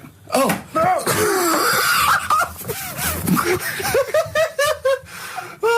It's like Jackass. Did it hurt? Did it hurt me? What do you mean? Did it hit you? I sort of just... It went off. It went off course. Did it? Just glanced. Did it? Right, Lindauer, so you're going to send us 8 more bottles, please. Yeah, so we're going to get this right. Well, Karl, what are your thoughts? Why have you stuck it out here? Nothing better coming in, I thought. Well, I'll tell you why, because you're always on holiday. You don't do a lot. You get paid, well, doesn't he, really? He's a moany. He doesn't try and get on at all. He doesn't deal with people. He moans about everything. And, so he's... I'm alright. I've got my own little room and that. Yeah. Like a cage. It is like a cage, isn't it? And he can shut the door. If people walk past, he goes, shut the door. He doesn't want them looking in. He's like a miserable old chimp. We noticed today how much he's simian, isn't he? He's very strange, actually. We maybe should try and get a picture on the website because Karl's arms are particularly chimp-like. It's very, very strange. Because he's got that sort of, he's got long downy hair. It's And not the like, long extended knuckles. yeah, and his totally round face that sort of the chin goes back and the dome of his cranium. I think, quite seriously, I know we sort of share about 98.5% of our genetic material with bonobos and chimpanzees, but I think he's got a little bit more. Yeah. I honestly think he's a little bit of a throwback. Just his line, they just kept to this sort of really the ugliest one in the cave and the tree, and he really didn't come out of it. I'm not saying you are, I don't think you're, well, you are. Yeah, you're chimp-like. No, it does annoy me. My hair annoys me on my body and that. Because I've got like hair on my little toes and that. Have you? Then on the legs. Would you see your little toes? Can you pick things up with them? Never tried. Okay. Well, that's the finale of this week's show. We're going to see if he can play a record and put the fader up From a tyre, while swinging in a tyre. Just using his hairy toes. Yeah. I've sort of got hair all the way, but then it just runs out where it should be. On the top of your head. Top of your head. It's And just- is this part of the reason why you're always uncomfortable about, being nude or around naked people? Is that partly the reason, do you think, because you look so grotesque? Well, when I'm on holiday, I don't really like wandering about without a top on unless, like, it's a quiet beach or whatever. Sure. So what would you normally wear? Need. Shirt I just and have tie? like a nice sort of light, summery, sort of linen shirt, maybe, just a few top buttons open. Yeah. But I don't like, the naked body isn't that nice anyway, is it? You know what I mean? Whatever it is, if you're a cat and you're shaved, you don't look that nice. Do you know what I mean? But with I think you'll find a cat is naked even with its fur on. Cats don't wear clothes. No, but what I mean is, a bald cat isn't that good. You know, it does me head in that I'm bald. I'm not, I wish, if I could have hair, it would be nice, but that's life. Would you innit? prefer animals to wear clothes like Mickey Mouse does? Or Goofy? You know that I don't like nudist and all that. We've done it. But don't you think sometimes you could sort of like maybe fancify a little bit, like if there was such a thing as an ape salon, and there isn't, Carl. There isn't, right? Would you give a orangutan a trim, maybe sort of his hair? Because some of those look like they're going bald, but they've got a comb over, They don't should they? just have a shave. Well, it's like that. That's what I did. Just take it back. And the underarms as well. Yeah, they've really got a lot of underarm hair. Even the women ones. Really? Yeah. It's disgusting. I know. I don't know. I don't even know why they breed. I don't know how they get they laid, some of those horrible old hairy ginger orangutans. Yeah, they are particularly grim, some of those. I know, yeah. The big ones. I know. Ginger ones. Yeah. They can't be happy, can they? What is that? Where did that happen, the ginger thing? Why do people give them, like, a hard time and that? Well, you just gave them a hard time then, so why did you do it? You were just buying in, were you, to people do sort of give... I don't understand why, but ginger people get quite a bit of stick, and I've never understood it. No, well, it's just, I don't know why. They do, though, don't they? I don't know, it might be historical, it might have been because... I'm sure they don't everywhere in the world. I'm sure it's probably... No, they are. They're always... I've said to you about even, like, ginger cats, they're always fat, because they're sort of sick of it, probably. Play a record! Wait, what do you mean? Ginger cats, what do you mean? Well, when you see a ginger cat... They've been eating, like, because they're upset, fed up and they've been bullied. You never and see, like, a thin, happy ginger cat running about. It's always overweight and looking a bit fed up. It's just a good point, isn't it? I wouldn't say it's a good point, Carl, it's a point. So last week, the Chinese don't age well. Now, anything ginger, including cats, are sick of it. No, but I'm just saying... Are you ginger? Would you like to take issue with any of Carl's points? 83 XFM is the text. You can text us. Maybe you've seen a thin ginger cat. I'm not having a go, though. That's what I'm saying. I'm just saying it's weird how people give them a hard time. And it's if I could have hair, I'd go for ginger hair rather than being bald. Really? Something I watched the other night, that was just good. Again, you know, I learn stuff from the telly. I don't watch the news. You don't learn stuff from the telly. I'll tell you what, though. You told us there's a fat baby in the world. Forget about them. There's a spider eats chickens, and there was a fat kid. Forget them in Iceland, right? Yeah. We'll give them Rockbusters later to do, right? Iceland! But what's her name? I'll tell you what is interesting, Steve. I didn't know that much about it. Autism. Okay. Oh, good. With some more entertaining stuff on XFM 104.9. No. Just to cheer up people. Go on, End. What? Come on. No, right. Have you heard about it, Steve? What Autism. It scares me to death when he comes up, when he touches on a serious subject. We've been talking about wheeling a dead pope round, the Chinese don't age well, and ginger people are hated. And now we're going to touch on a really, I mean, my heart's in my throat. Go on, Carl, then. Tell me your insights to autism. Right, well, there was this, again, Channel 4 coming up with some good stuff at the moment, right? It might have been Channel 5. But what's the name? It's the attention span I like. These people who they've got like this autism thing going on. Yeah. And they sort of take in a lot of information. They get sort of they get so into it that they know everything about that subject and what have you, right? And there was this lad who he knew everything, right, about EastEnders. Right. He sort of the cameraman was saying to him. So, you know, why EastEnders and that? And he said, I don't know, I just like it. And he said, I remember when I first watched it was a Thursday, it was 5 to 8, Pauline Fowler walked in, she had a pink jumper on, she said, all right, love. And he remembers everything from that moment on. Yeah. Right, and everything, which is great, but then the way the programme was making out, it was almost like they were saying it's a disability. Right. When in a way, it's more like a superpower. Sure. Like Rain Man. But if you can take it's Rain Man. No, he has special autistic powers. Oh God! We must send for Rain Man. I don't know what to do. So I don't know what to do. So he would be a great contestant on Mastermind. Sort of autistic Mastermind. He'd be what I'm dynamite. saying is, don't be watching EastEnders though. Sort of, why didn't they give him an encyclopedia and say, get into that? Sure. That'll be useful. Yeah. Keep him away from EastEnders. Wasting his time there. But I don't think it is a disability. No. Yeah, there are other things, and they're not. It's also autism is a matter of degrees. From what I know, and I'm sorry to have to do this, but I feel that I have to at least be the voice of reason, as ill-educated as I am on the subject. But I think there's degrees of autism. I think some are higher performance than others. There's other issues with it. It's not they're just got good memories. They don't go around doing tricks for people because they can remember stuff. There are other issues with it. Do you know what I mean? Right, well, I mean, they seemed a bit... But you watched the programme, what did you learn? That he knows when Pauline Fowler came in? Yeah, I mean, there was other bits where they couldn't control her emotions and stuff. Oh, that other little bit, yeah. But the main bit of it was he can soak up information and stuff, and I'm just saying it didn't seem really bad. Do you know what I mean? There's disabilities where people say that's a bad disability. It's like how people say about... This is brilliant. This is just like this is amazing to be in a room with this man. It's incredible. You just wind him up and listen to what comes out. And I'm going to sit back now. I'm not going to defend you or explain anything. Just go on and tell me about the other disabilities that are worse. What I mean is how people can sometimes easily get mixed up. How people are scared of like a cyclop. Well, at the end of the day, he's got a disability.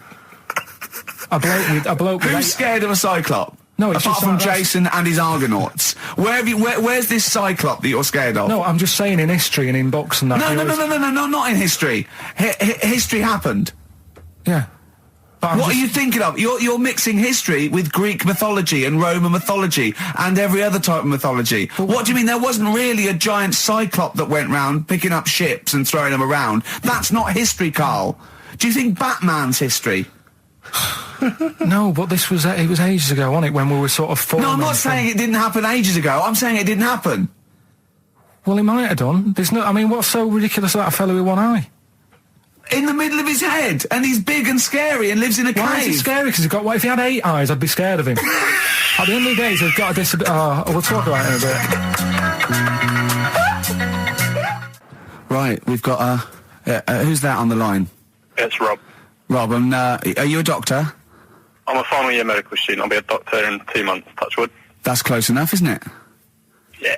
Excellent. So, where do you study? Do you want to give more details, or do you want to remain anonymous as you're calling in to I study at Barts Hospital.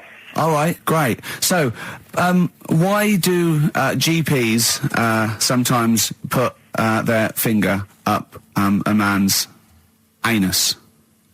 To see what's there. You know, if you've got hemorrhoids, if you've got an enlarged prostate, you know, it's either that or they stick up a big tube and have a look up with a light. What? And it's easier to do that.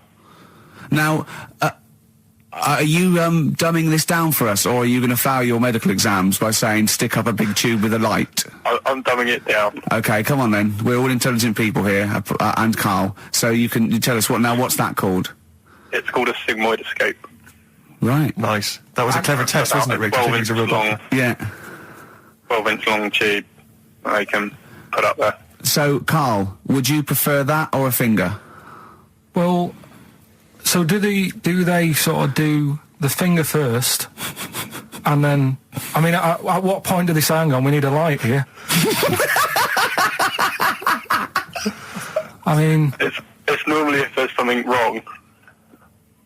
But, so if I go then, say if I go to this well-man clinic, right, and they go, yeah, the art's good and that, yeah, finger, there you go, and then they go, hang on, I'm going to go and get me light and tube.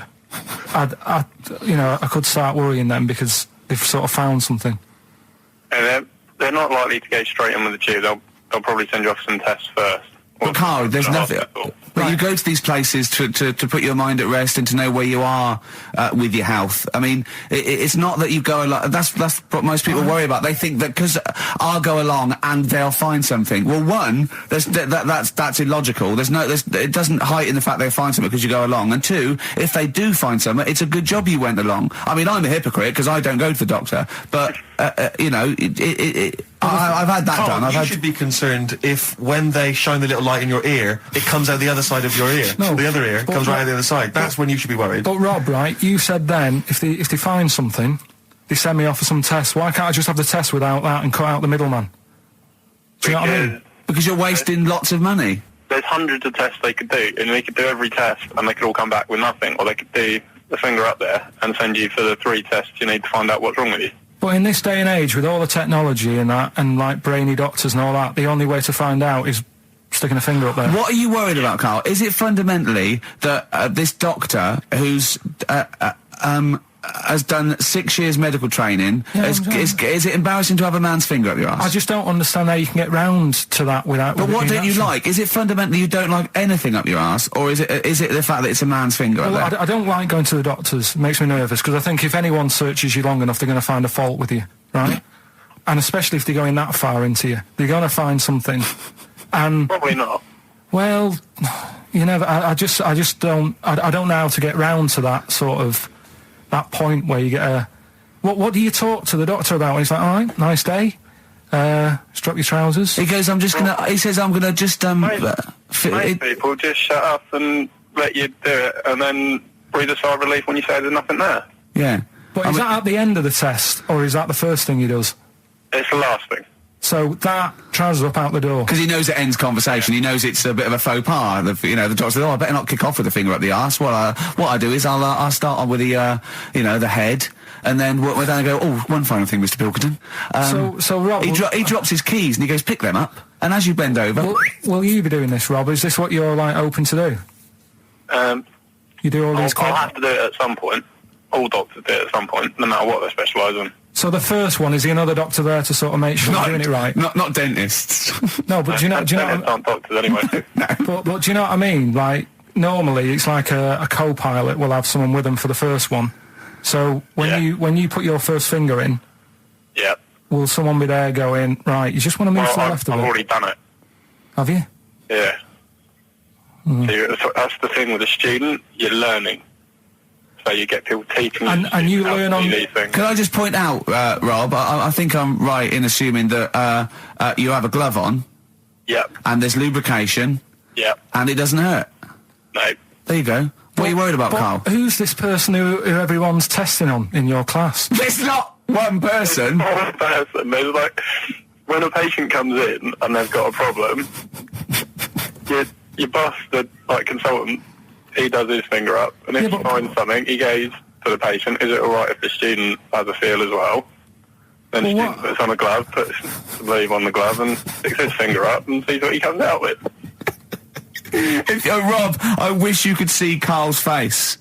I mean, his face when you said, then he says, can this fella have a go as well? He looked horrified. That he thought it was a free-for-all, like there's a queue of people trying on gloves and going, let's have a go. That looks good up there. What have you found?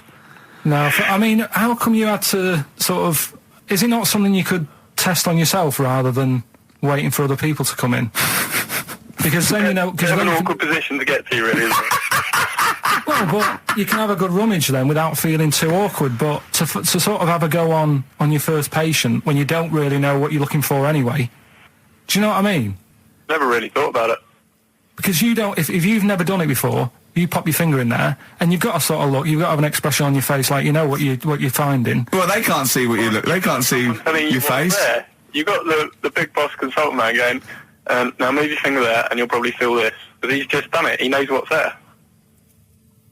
Well, what? Oh, so he's already had a go. He's had a feel, and he's going, right, if you feel to the right, that's the conglomerate or whatever. The conglomerate, yeah. Its conglomerate is in perfect working order. I'm still... Thank you, Rob. I'm sorry you had to go through this. Carl is probably the worst patient you'll ever encounter in your medical career. Good luck with your finals, and thanks very much. And do you know any female doctors who do this? Or? Thank you. XFM 104.9. Thank you. Well, we're running out of time. We've got to get on with the show. It's near the end. I hope you enjoyed it. I hope the scientists stuck in a big, I don't know, hut in the middle of nowhere in pitch darkness, 10 of them.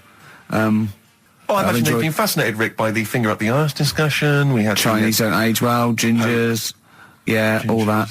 The big fat kid. Well, actually, they're probably securing the knowledge that if they want to kill some time and it's dark, there's nothing better than stick your finger up someone else's arse. Exactly. So enjoy that. But they've been hanging on for Rockbusters clues, I imagine. Here's the answer. So give us the clue again quickly. All right, so the first one was the fella let his wife know how he got the bruise on his legs. Go on. Right, that was Courtney Love. Yeah, Courtney Love. So that's Courtney Love. So that's the first one, CL. So that one's fine. The second one, that Potter lad. What am I doing? Letting that one go? Just let it go. Am I just letting that go?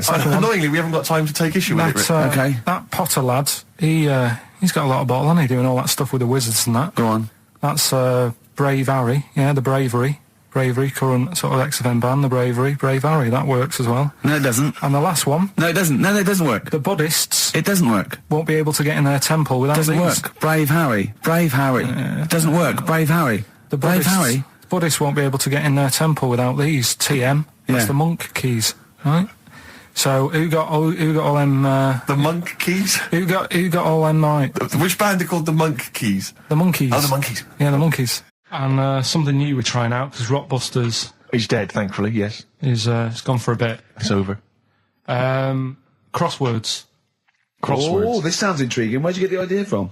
What's the basic format of this? Right, what I've done is I've take like a popular saying from the show.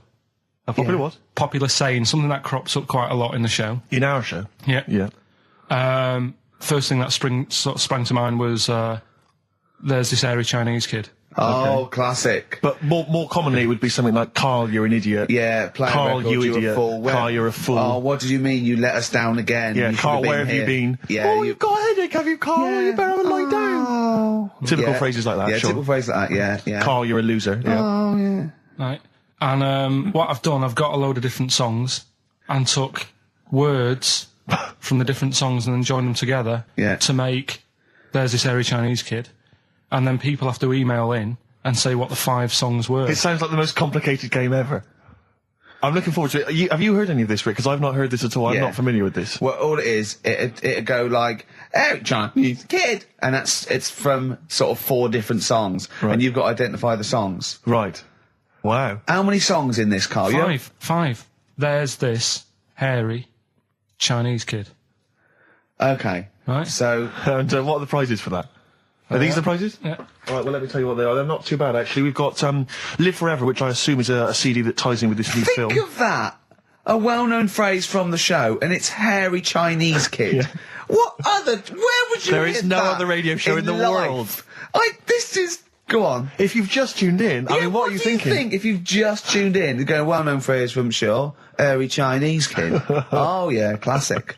They'll be playing that in charades this Christmas. So yeah, this is a CD that ties in with this new film Live Forever, which is all about Britpop, and so there's stuff on there from Oasis, Blur, Pulp, etc.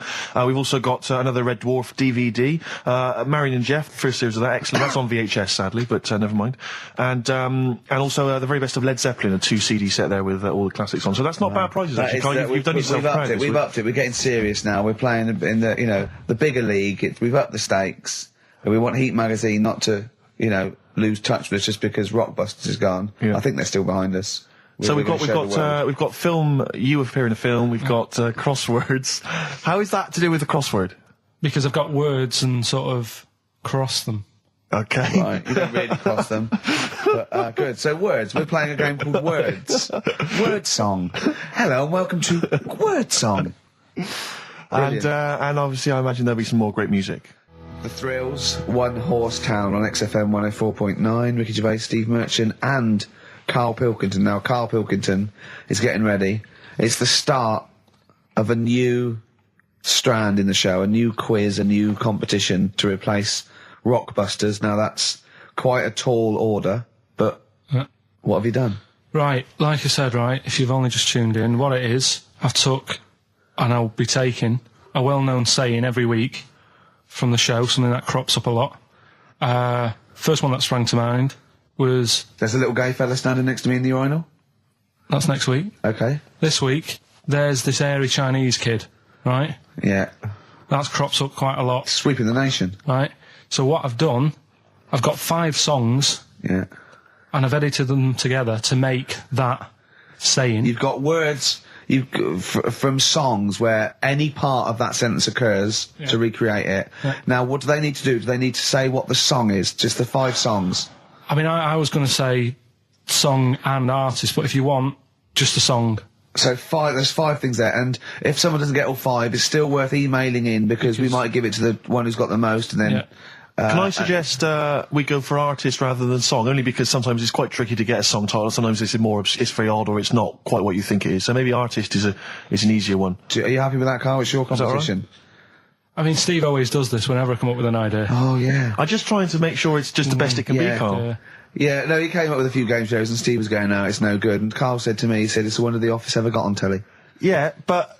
Well, we shall see how Cheapest Chimps plays out, but frankly, the fact that you said to me, Steve, I've come up with the best game show ever, it's called Cheapest Chimps, what's the idea? I don't know, I just like the name. It's something to do with chimps. I thought, well, I'm not sure that's the best game show ever. And what was the other one you came up with that you told me about? I think a few people will be disagreeing with him, Carl. I think people will say that Cheapest Chimps could be the best game show ever. You know, when I was at school, people like you, I really didn't like. You're a stirrer, Gervais. He flits, doesn't he, from one side to the next, Carl. The one thing, we may argue, mate, but at least we're consistent. Ricky Gervais flipping from one side to the other. One day he's on Carl's side. When was the last time Steve wrestled you to the ground and got you in a leg clamp? No, you're right. Never. What, is that supposed to be a good thing? Well, did you see us? Yeah, I saw you struggling in Carl's office earlier. He was punching my legs to release me. We were on the floor. And I was squeezing him with my mighty legs, wasn't I, Carl? What? It was like, I imagine that's what a crab feels like when an octopus has got it. We were playing that, weren't we? So anyway... So, I'll play you this clip now. It's 10 seconds long. We'll play it a couple of times because you'll need to take it in. Mm-hmm. So here it is then. What are we saying? We're saying artists? Let's go with artists. Artists. So email in ricky.gervais@xfm.co.uk. Name the 5 artists it has taken to make up the saying, there's this airy Chinese kid. Give that email address again. ricky.gervais@xfm.co.uk. There's this airy Chinese kid. Here we go.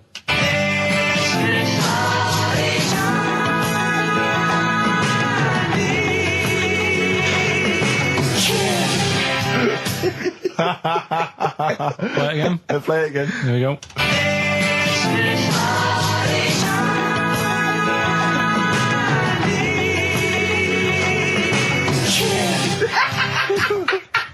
I think you better play it once more. Oh, I've got them. Have you got them all? Yeah. That's nice work. Here we go.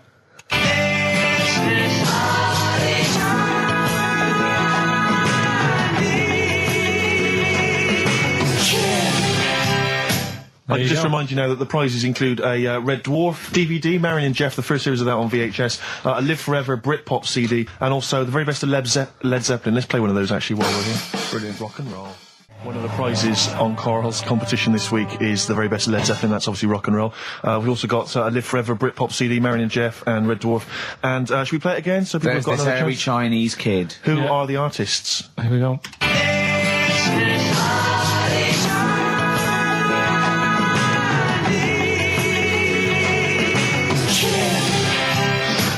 It's tricky. It's not very easy.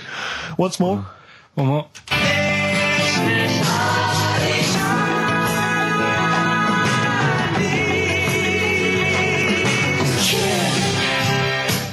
Well, there you go. Ricky.Gervais at xfm.co.uk. Those prizes can be yours. Who is he and what is he to you?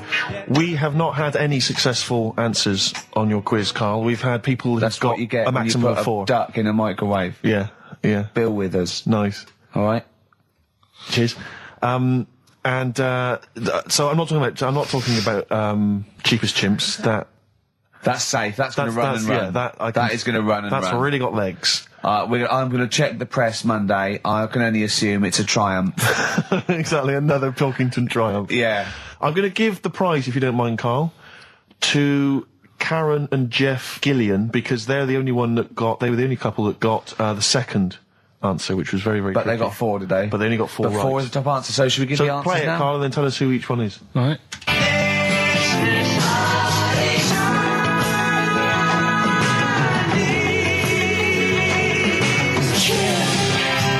So there you go. I didn't know the second one. There's Play this again. hairy Chinese kid. So the first one, the Lars. There she goes. Right. That's George Harrison. No. That's Philip Bailey. And that's Deacon Blue. Right. So it was the Lars. Yeah. What's the second one? Strokes. That was very tricky. That is hard. George Harrison for Airy. That's all I could get. It was Ari. Ari Krishna, yeah. But no. Chinese. Phil Bailey. Chinese War is. Yeah. And Deacon Blue. Real Gone Kid. Real Gone Kid, yeah. There's this hairy Chinese kid. Very, very hard. I love the fact that the normal bit of that, like, the normal bit is like the well-known phrase, there's this hairy Chinese kid. Yeah, exactly. Like, nothing happened there. That's normal. There's this hairy Chinese kid. As a phrase that often... In fact, you're right. We must have said that phrase 20 times today. When was the last time that was said 20 times? Never. I don't think it's ever been said anywhere. There's this hairy Chinese kid. I mean... Even in China. I don't think it's... Well, it's very rare. Definitely not said in China. The prizes they've won. The prizes they won: Red Dwarf DVD, Live Forever, the best of Britpop, Marion and Jeff on VHS, and the best of Led Zeppelin. Well done to Karen and Jeff Gillian. I've also seen no proof of this hairy Chinese kid. None whatsoever. Do you know, I think, people don't want to hear about this today from us. They want to hear, the new features, the songs of phrase.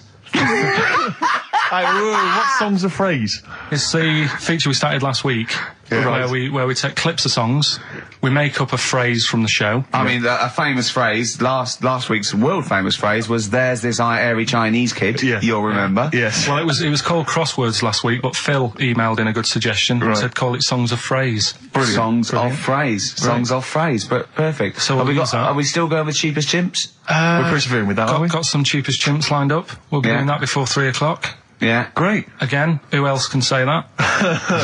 So good. So for the next 2 hours, everyone should just bury their head in the sand, ignore the world's problems, and enjoy features such as Cheapest Chimps and Songs of Phrase. And a bit of Shearing Breaks. Oh, class. Trying to stop suddenly in Italy. TB. Turing Breaks. It's like a rockbuster, Karl. They were the good old days. I know, yeah. Painkiller on XFM 104.9. But look, Rockbusters is gone. Forget Rockbusters. Long live Songs of Phrase. Over to you, Karl. All right, well... Rockbusters was one of the things they were protesting about last time. that was why I just had to listen to them. They just kept stopping me in the street as I was trying to get to the tube. You've got to stop Rockbusters, it's run out of steam, they said, and I'm glad. That's why they always do it on a Saturday. Yeah. They make their way to Leicester Square for 3 o'clock. Yeah. Right. Songs of Phrase. What it is... Songs of Phrase. We took a phrase from the show last week. It was, there's this hairy Chinese kid, right?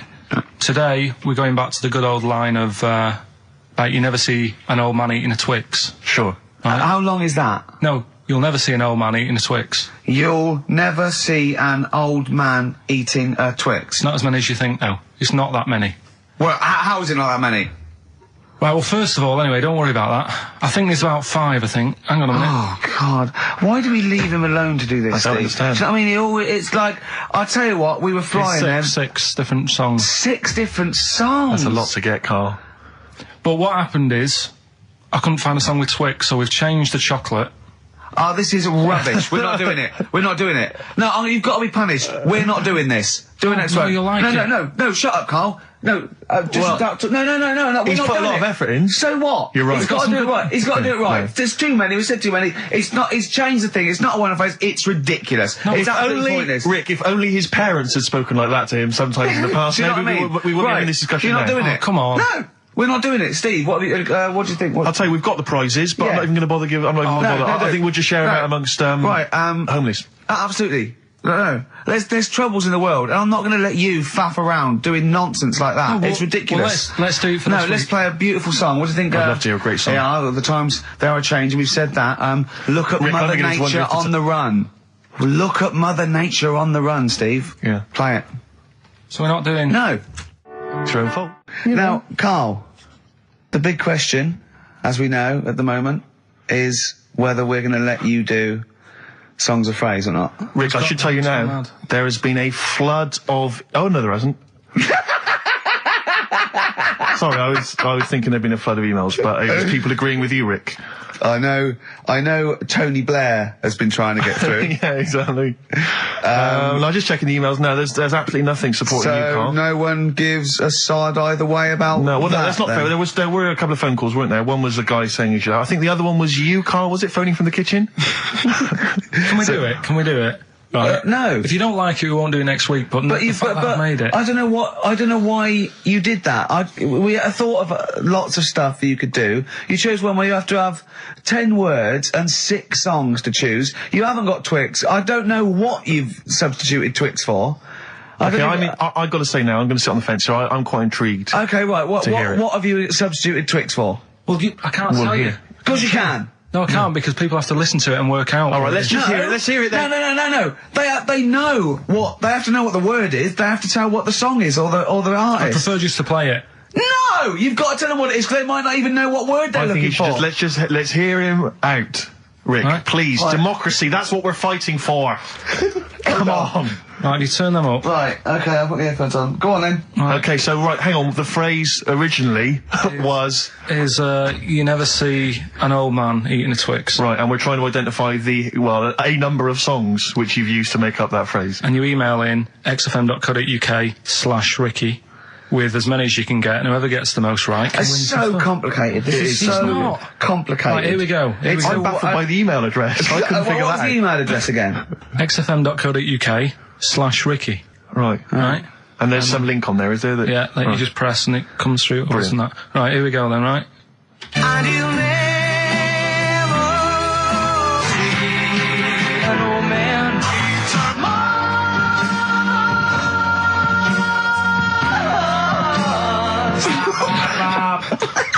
Well, I missed a little bit at the end. Let's hear it again. Mars, ba ba ba. Let's hear it again. and you'll never see an old man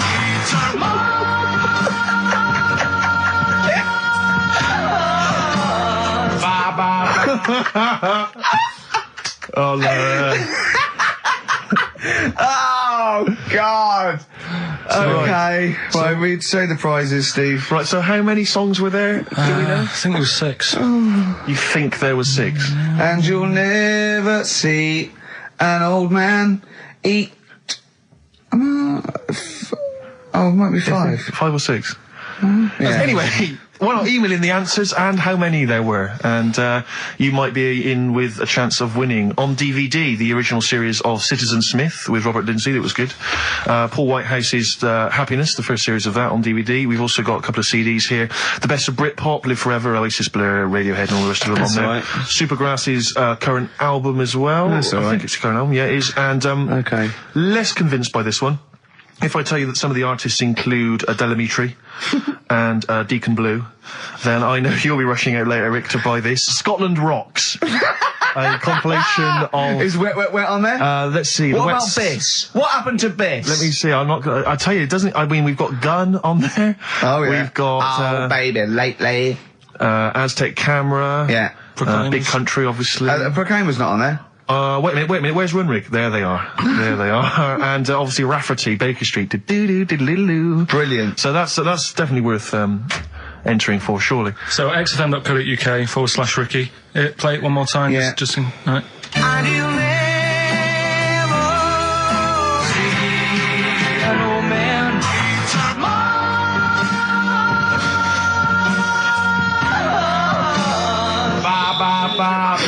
Class. Pure class. Well done. Okay. Yeah. All right, Oasis. Stop crying your heart out on XFM 104.9. I'm Ricky Gervais, with me Stephen Merchant and Karl Pilkington. Karl's competition is in full swing now. I just will remind you, when playing songs of phrase and trying to guess the songs and artists, what do you want, songs or artists? I think songs is better. Yeah. All right. But that's ambiguous, isn't it, what a song title is? Where Yeah, if I you think know it should the be artist, artists, definitely. maybe the artist that cleans it up really. Yeah? Yeah. Should we do Artists. Okay, you know, if they know what it is, because that'll stop any ambiguity, won't it? And don't worry if you haven't got all of them, because the winner last week didn't have all of them, but it's the closest one. I understand when you're trying to guess what's in Karl's mind, you can only get so close. Yeah. Do you know what I mean? He wants us to bring in Darren Brown. He go, because he won't be able to read my mind. And Yeah. I think he's right. I think he might be. I think he's the one person that could outwit Darren Brown. Yeah. Now, moving on, Karl. As we have to. Should we just play it very quickly? Just play again. Just if Karl's you're in case you want to competition? join in. Go on then, one more time. Here it's songs of phrase. and you'll never see an old man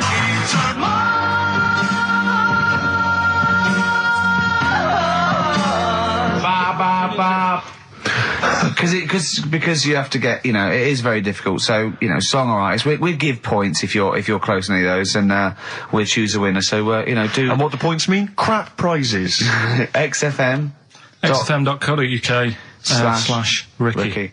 We're running out of time. We've got Okay. like 5 minutes left. Winner for songs of phrase. All right, give us the answers. Right. We did this at the start. We haven't even got time for the film thing today. Oh.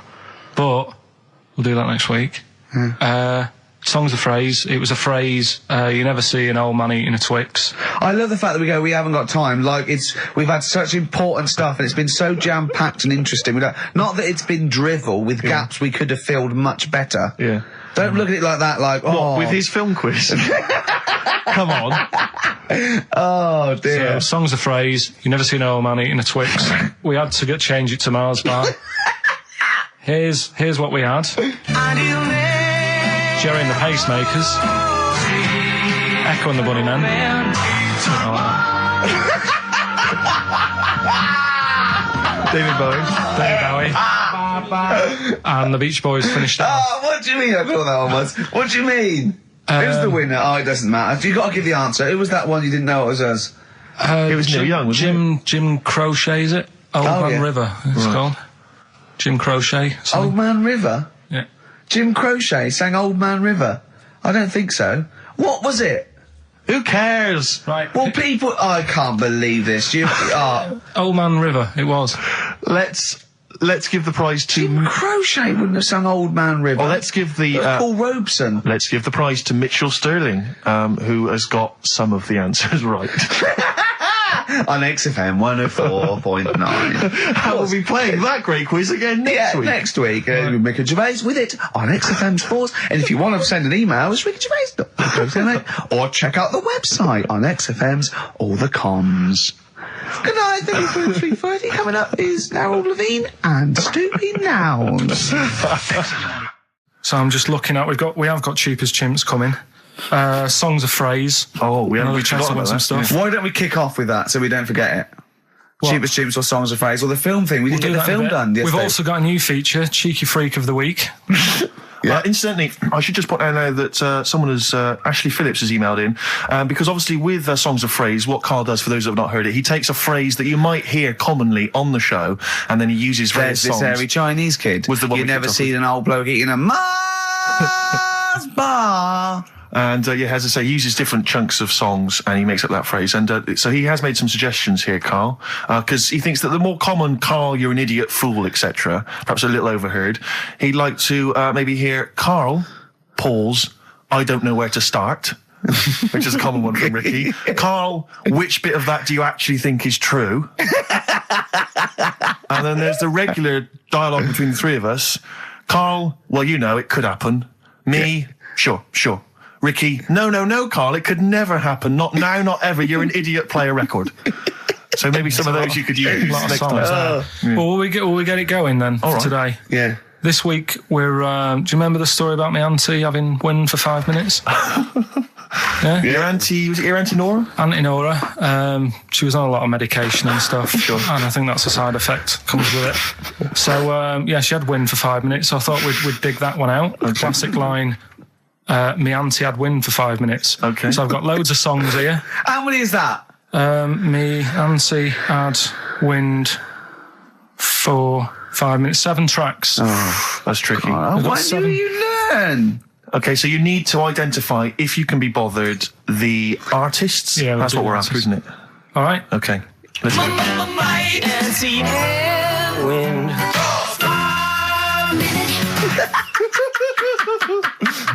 All right, we'll play it a few times. Just remember, as many as you can get, because the winner would probably be, who gets 5 or something. So don't worry if there's a couple you can't get, because you could still probably win. Go on. Again. My auntie had wind. Can I just, what's the email address? It's, well, if they go to xfm.co.uk/Ricky, they can just send them through there and that. Send them through that way. Right. Which of these is the prize bag? Yeah, don't we get them mixed up? That's the one, is it, Karl? Yeah. All right, so let's see what hot treats you could win. As I get them out, Karl, do you want to play it once more? Yeah. My auntie had wind. I recognise all of them except one. Yeah. Right, let me see what we've got here. Once again, Karl, you excelled yourself with an arbitrary collection of DVDs. Just hanging around, were they? Just hanging around. Again, I'm always interested to know which of our XFM listeners has tastes as broad as this. Go on. We've got the recent BBC adaptation of The Hound of the Baskervilles. Brilliant. Okay, fair enough. That's We've all got, what's this? This is something involving Air, the band Air. I think it's a single at best. Yeah. This is probably worth having. This is the current Flaming Lips album. So you've excelled yourself there, actually, Karl. That's not bad. An XFM mouse map. They're as common as muck. Oh, hold on. You can't give away that mouse mat. It's a piece of foam. Now, I was going to dismiss the oddball sci-fi movie K-Pax featuring Kevin Spacey and Jeff Bridges, but Karl, is it signed by Kevin Spacey? It's signed, yeah. It's an actual. So win that and put it on eBay for £4.50. And man alive, what is that? Just look at their faces. No, Karl, don't give that. No one wants that unless it's ironic. Series 1 and 2 on DVD of popular northern-based sitcom Bread. Buy it, sell it. The game's getting hard because someone's dealing you a losing card. They all had a go. All the actors had a line on that song. Play the clips again. Play the clips again. They really want to win it now. Here we go. My auntie had wind. I can't believe this hasn't been done before. It's extraordinary. Because most of our ideas have. Verve, Lucky Man on XFM 104.9, Ricky Gervais, Steve Merchant and Karl Pilkington. The emails, I should point out, aren't flooding in on the No, but it competition. always takes time when they go through the website. Does it? Yeah. Okay. So they'll be arriving in a bit. Do you want to play it once more for those that have just joined us? All right, then. My auntie had wind. Brilliant. My auntie had wind for 5 minutes. Brilliant.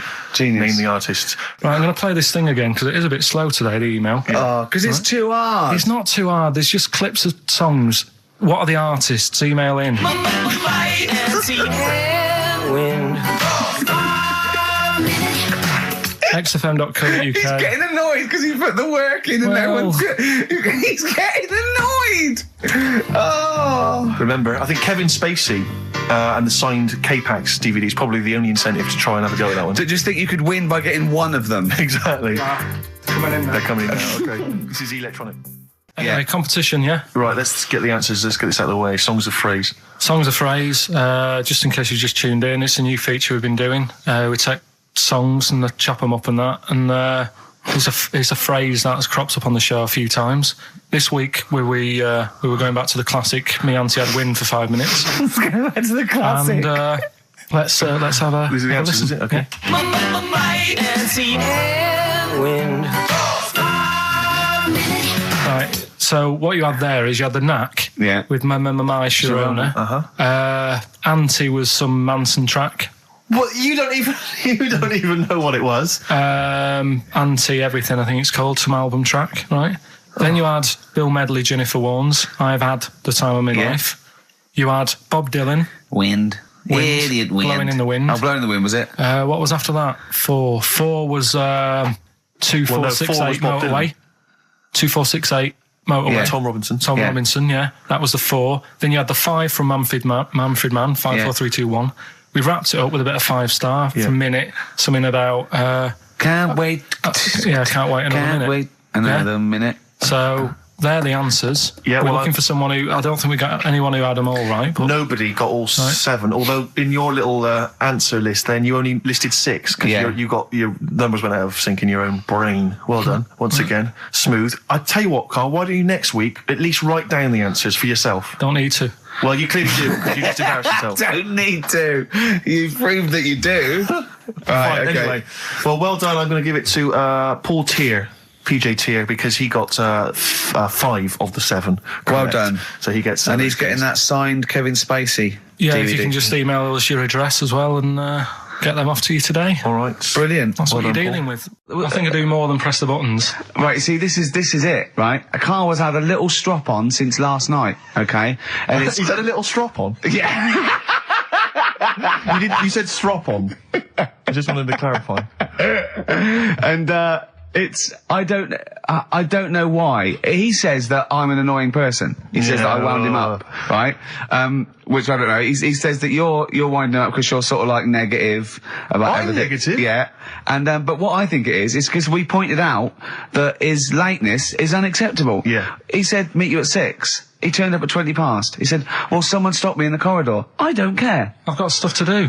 We had stuff to do. I think we're a bit busier than you, Carl. You've got one job. We've got loads of jobs. I keep telling you that. Yeah. You've got one job in a little room, a 9 to 5 there, that you don't even get done in 9 to 5. That's why you're late and mucking around all the time. There's loads of work to do. Yeah, one job. No, cool. It's not. It's one job with a lot of other jobs in it. It's like those little Russian dolls you get. Right? Well, it's not, is it? Go. Yeah, it is. Yeah. Everyone thinks, oh, he only sits in his studio messing about, making songs of phrase. That's what I do in my free time. Which we've got coming up later. Super slick. Songs of phrase, we're doing that. You can win some stuff. Yeah, we've got the film that we haven't done for the last 2 weeks. The final film, we won't be doing that. Let him down. There's 2 weeks. So you're 2 weeks late on that. Yeah, can I just ask, guys, is there going to be some great music? Yeah. Well, what about something from the only ones? Yeah. Planet. Brilliant. Right. Songs of phrase coming soon. Is it? Yeah. What is it this week? What's the phrase? We're remember the story I told you ages ago about my neighbour having a horse in their house. Oh yeah, having a horse. What's happened with that? Lenny Henry doing it as a series. So and people nicking your ideas left, right, and centre. Well, that's the phrase we'll be using anyway. What? My neighbour had a horse in her house. How many words is that? 6. My neighbour had. So there's no grammar either. My neighbour had horse in the house. My neighbour had horse in house. What is the phrase? My neighbour had a horse in her house. Are there any prepositions? Are there any prepositions in this sentence? Look, don't judge it beforehand. You see, I'm turning over a new leaf. I think this is a great idea. I think Carl's a genius, and I look forward to hearing this enormously. Yeah, okay. And I won't be sick on your leg, or squeeze your head, or make you jump when you're making a cup of tea. Just looking through the Guinness Book. That's still the funniest thing, isn't it? Squeaking at someone when they got a cup of tea. Right. It's a good game. Drink 8 pints. Go on. Songs of phrase. Songs of phrase, nicely done. Right, we'll get this going. How do you feel, Carl? Yeah, Again, disappointment. Right. Disappointment probably to your family and friends. Well, I don't think they'll be that gutted, to be honest. Right, songs of phrase. Well, Carl, why don't we both we'll come up with songs of phrase, because it's a big tease. People love that. Yeah. You know, it's one of the hot new We've got quizzes. one more thing for you to eat. No, I'm not doing any more of that. Seriously. Play a song? Right, songs of phrase next. Right. That was rubbish, that half hour. Rubbish. That's great. Roots. The Seed, XFM 104.9. I bet that is a record. Eating grapes whilst DJing. Possibly. I'm assuming if there's any listeners out there that have a record-breaking attempt they'd like to see Carl undertake in future weeks, they should email in. I think Jono's got that one. Right, what have we got then? That's that. Right. That's the silliness aside now. Let's get on with the proper show. Right, songs of phrase. Yeah, let's do that. On to the classy stuff. Yeah. Do you want to do the prizes first? Right, no then, where are they? Here they are. I haven't seen these, but I'm excited as ever. Alright, we have a t-shirt there, arbitrary t-shirt that you have probably stolen off of someone. What does it say? Is it the Red Hot Chili Peppers? So that's right. That's not too bad. It's a big t-shirt there. On DVD. This, should you be giving this away? This looks like it's the film Don't Say a Word. Yeah. And it's, it doesn't have all the proper packaging. It's literally the disc, the DVD disc, just loose. So enjoy that. The current album from Oasis, Heathen Chemistry, DVD, on DVD, The Life of Mammals, the complete series, the David Attenborough recent DVD, that. Walking with Cavemen, which I think is a DVD, it's currently on TV, isn't it? And, Well, there you go. Not Also bad. the X-List, which is a good new compilation, double CD compilation from XFM with loads of stuff on there, including Nerd, Snoop Doggy Dogg, Athlete, all sorts. Go on then, Carl. So not bad, actually. Simple Nice one. Well done. Right, so, yeah, it's a phrase that's been said at some point, or said a lot on the show. We've had, like, Hairy Chinese Kid. We went back to, my mum had wind for 5 minutes and that. Today we're looking at, my neighbour had a horse in a house, right? Yep. If you remember, we were talking about that probably about a year and a half ago now. Yeah. Yeah, of course we remember. They've been talking about it ever since, Carl, I imagine. Yeah. Well, so, it's famous. It's a world famous phrase. My neighbour had a horse in her house. right, so this is, this week's Songs of Phrase, and what I've done is I've got songs with those words in that make up that sentence. Yeah. You get to email in ricky.gervais@xfm.co.uk. There's 6 different songs, right? You email in with what? I don't what know, would there you- is 6. Me neighbour had horse in house. Is it really that sentence? My neighbour had a horse in her house. It does work, honestly, it works. Yeah, okay, don't bother explaining it, You just ready? play it. Right, Yeah. so here's the, here it is. We're just going to do it. Had horse in a house. Right? What in God's name was that? Yeah, name the 6 songs. Had horse in a house. Huh? Are we naming the artists or the songs? Either. Artists. Anyone who gets anything can get a prize. What's Jeez. more, Carl? Artists, here we go. Had horse in a house. That's tricky, Carl. That's very hard. Once more. Had horse in a house. Email in ricky.gervais@xfm.co.uk. I'll give it Another letdown. give it Another one more. letdown. It's brilliant, this. How No. can you just say that after I've just been stuffing grapes in my face and that? Well, you failed. You didn't get one burger in, right? Even when you tried to chop it up, there's 3, right? So that's it. Well, Steve, out the goodness of his heart, went to McDonald's. Okay, I got some grapes. At 62. That's got nothing to do with this, though. This is my game show here. Bob Holness didn't say, yeah, Blockbusters is good, but I never see him eating grapes. So this is a different thing. Forget that, right? Here's the clips again. Here's the clips. Had horse in a house. Oh, you know I said I was going to turn over a new leaf and not criticise your ideas? I think it's the end of this one, mate. Oh, he's done it again. It's atrocious. ricky.gervais@xfm.co.uk if you've got any idea. So Whatever. ungrateful. Right, songs of phrase. Just give it a couple more plays. Just Yeah. email in. We'll pick a winner soon. ricky.gervais@xfm.co.uk. Well, this is rubbish this week. No one knows it because it's rubbish. Steve was right. Had horse in a house. There's 6 songs there, so if you know what they are, just That's the end of that, I think. That's the end of Songs of Phrase. email in. I think. We've got none there. No. That's the last week for that. That is Okay, well, rubbish. why don't you give us some monkey news? Is it monkey Yeah. news time? Come on, Monkey News. We'll play a song and we'll... No, do do let's play Monkey a song, News. let's play a song. Oh, it's a great track. Cheer up, Carl. Is it new? Is this Waiting for an Alibi with Thin Lizzy. How, what year was Doesn't it have to be out? new. It's brilliant. What year was it out? Oh, Einstein wasn't new when he came up with the greatest theory ever. Oh, hold on. Hey, hold on. You're not new. You're not new. You know, we should give the prizes away. Yeah, well, this has been dreadful. This thing. We started off well with him trying to force burgers in his mouth, and then he come up with this tat. I mean, this is the end of this because it's. I mean, it was shoddy to start with. No little dear couple. Well, this is not only. Well, I'm just saying. This is what I was saying in the pub yesterday when you try to be sick on my leg. I was saying, come up with new ideas if you don't like them, but you diss them on air. Well, it's just disappointing, isn't it? And Right. What's that? I was disappointed when I was choking before. We were disappointed as well. Yeah, you didn't try. You didn't try with the grapes. You were just like chewing on that. You meant to just throw them in and swallow them. Songs of phrase. It was 6 songs. It sounded like this. Boring. Had boys in a house. Right, what are they? Just give the 6 answers. songs there. We had Lionel Richie, My Destiny, for my. Tricky. Neighbour. Oh, that's XFM. Ooh. My Neighbour was Space. Neighbourhood. Had Harry Connick Jr. Had to be you. Yeah. Right. Had a neighbour had a horse. Horse from America. America, yeah. We had a horse. In was Lisa Stansfield with pathetic. In All the Right Places. Oh, pathetic. Did anyone get that? And No one got that. Animals. So that was pointless. All right. Well, the most anyone got was 3, and so we're going to give it to Deborah, and that's possibly Deborah and Kate. They got at least 3 of those. So well done. Well done. Yeah, there's prizes on the way. That's the end of that. Well, do you want to do some, give some stuff away? I suppose so, Carl. We could, yeah. Yeah, set it up. What do you think? What is it? Which of your many competitions is this? Songs of phrase. Talking of competitions. Okay, prizes to give away this week. You've excelled yourself again.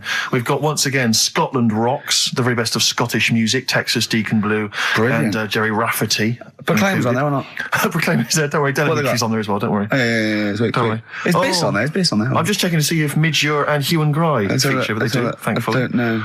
The Rosillos as well. Oh, brilliant.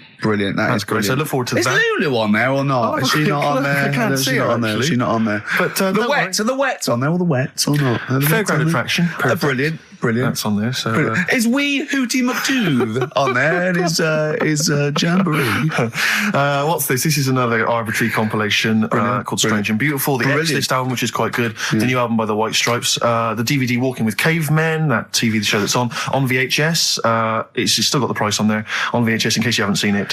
Fight Club and the best-selling book from Michael Moore's Stupid White Men. So actually some quite good prizes there, Carl. Not bad. All right, Carl. What's this competition? Right, songs of phrase. It's where I get a line that sort of is said a lot on the show or has been said quite a lot on the show. Yeah. Is this one Stop Squeezing Me Head? No. Oh, I could have done that. Yeah. But what we're doing is my favourite. The Elephant Man's my favourite film. Is that the phrase? Yeah, that's the phrase that we're looking at today. The Elephant Man's my favourite film. It is as well. It's his favourite film. I know. Why is that again? Because it's funny and sad, and it's you know exactly what you're going to get. Yeah, they promise you an Elephant Man. That's exactly what you get. Yeah, it's good. Have you seen it, Steve? I have seen it. It is good, isn't it? Yeah. Do you remember at the beginning of the Elephant Man? Think of that. Having that as your favourite film of all the hundreds of amazing films. I mean, it's a good film and it's a moving film. Yeah, but I can't imagine it's a film I would watch endlessly again and again. Care about a bloke with a elephant's head. I watched a little bit of it again the other night. It's one of them that just sort of reminds you. You know what annoys me when he goes, "I am not an animal." He is. Well, I mean, he speaks like one. And what doesn't help? He's got he looks like one. Yeah. But it was a bit unfair because they never let him look in a mirror because he's a bit odd looking. It upset him. Yeah. So his hair was always a mess. Yeah. And that made him look worse than he actually was. Yeah. But good film. Get it out if you haven't seen it. That's the phrase today. Do you know, I remember my friend introduced me to that film, and if you remember at the beginning there's a big montage because he is working in a zoo, isn't he? Or he's being kept in a zoo. And there's a sequence of various elephants, I think, actual elephants kind of rampaging, and it's just quite a sort of moody, atmospheric montage. Is he king of the elephants? My friend said to me, when we watched this, he said, what happens is he gets trampled on by some elephants, and that's what makes him look like an elephant. And I went, right. And I watched it and I thought, that's not the case. And I tried to explain it to him, and he's, to this day, still convinced that the Elephant Man, it's like when Spider-Man was bitten by a radioactive spider. Yeah. It was his mum, wasn't it? The Elephant Man. The power of an elephant. Was it his mum who got... He never forgets. Anyway. Be careful. Is it his mum what? Wasn't it his mum who was pregnant and then they ran over her? And No, I don't think so. That's the impression I got from it. No. You are joking, aren't you? No. I thought, I honestly... Anyway, right, so the phrase is, my favourite film's The Elephant Man. Oh, well, wait. There's 5 songs make up that sentence, right, this week. Have a listen, see if you can work out the songs. Email in, ricky.gervais@xfm.co.uk, right? And you win all that stuff Steve just said. So, right, here we go then. The Elephant Man, he's my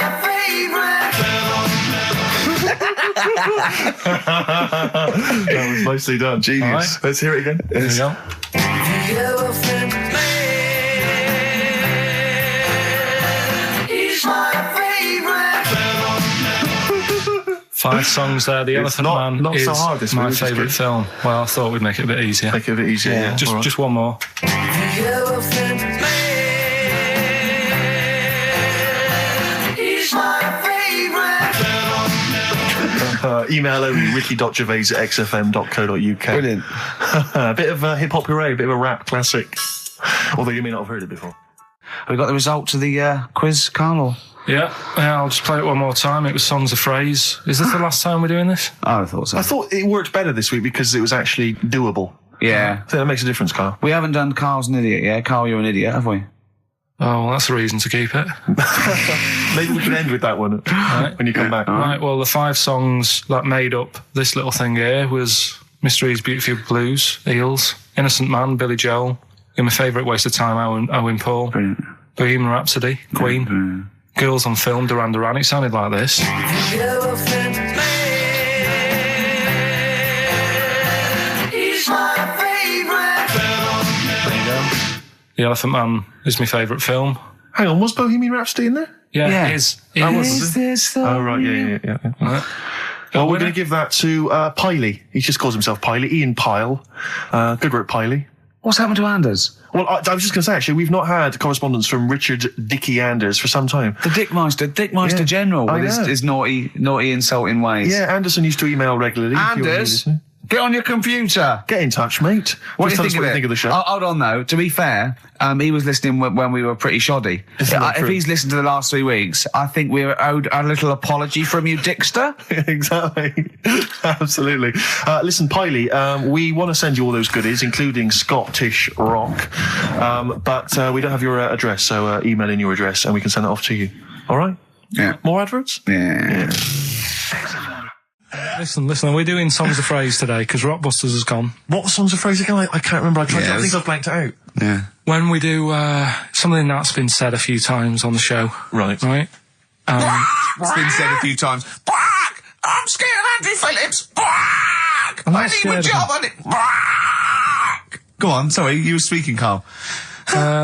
So we take a phrase from the show, right, and just get songs, like the words from the songs, edit them together so something it says like that phrase. Yeah, something like that. Yeah, okay. Yeah, no, just go on. Sorry, go on, Carl. Come on. So are we doing it? Sorry, so what's the phrase you've come up with? Phrase is no more cheeky freak of the week. No more cheeky freak of the week. Is there not? We're not having that anymore. Well, no, because it's offensive, and if we're worried about offending people, to talk about people with disabilities, well, yeah, but that's like what conjoined twins and women who are born with like deformed legs, and you call them dog woman. So you know, you've got to be careful. You've already insulted Christ. Let's not do disability. Let's do songs of phrase, shall we? Cheeky freak of the week was never out to offend anyone. No, it was to make you realise how we don't try and offend people. We try and entertain them. Right? Do you know the funny thing is? Right? You're saying about being cruel about people and stuff. It goes on all the time. On the news the other night, you know those Siamese twins that didn't make it through the operation, right? And this is why I'm stopping it, because I don't want people to think we're having a go at disabled people and stuff, right? On the news, right? Yes. Before that operation, the doctors said, we're going to try and sort this out. All the doctors are going to get their heads together. Is that a good phrase to use? Yeah. Yeah. See what I'm saying? Carl, play a record. No, I'm just... Are you offended, Rick? Are you offended, Ricky Gervais? You're the one that's you've yeah, but I'm saying, we're not out to offend anyone, yet it's always going on. People are always having a go. Please don't bring it down. Play a record. No. I hate it. Darkness. Growing on me.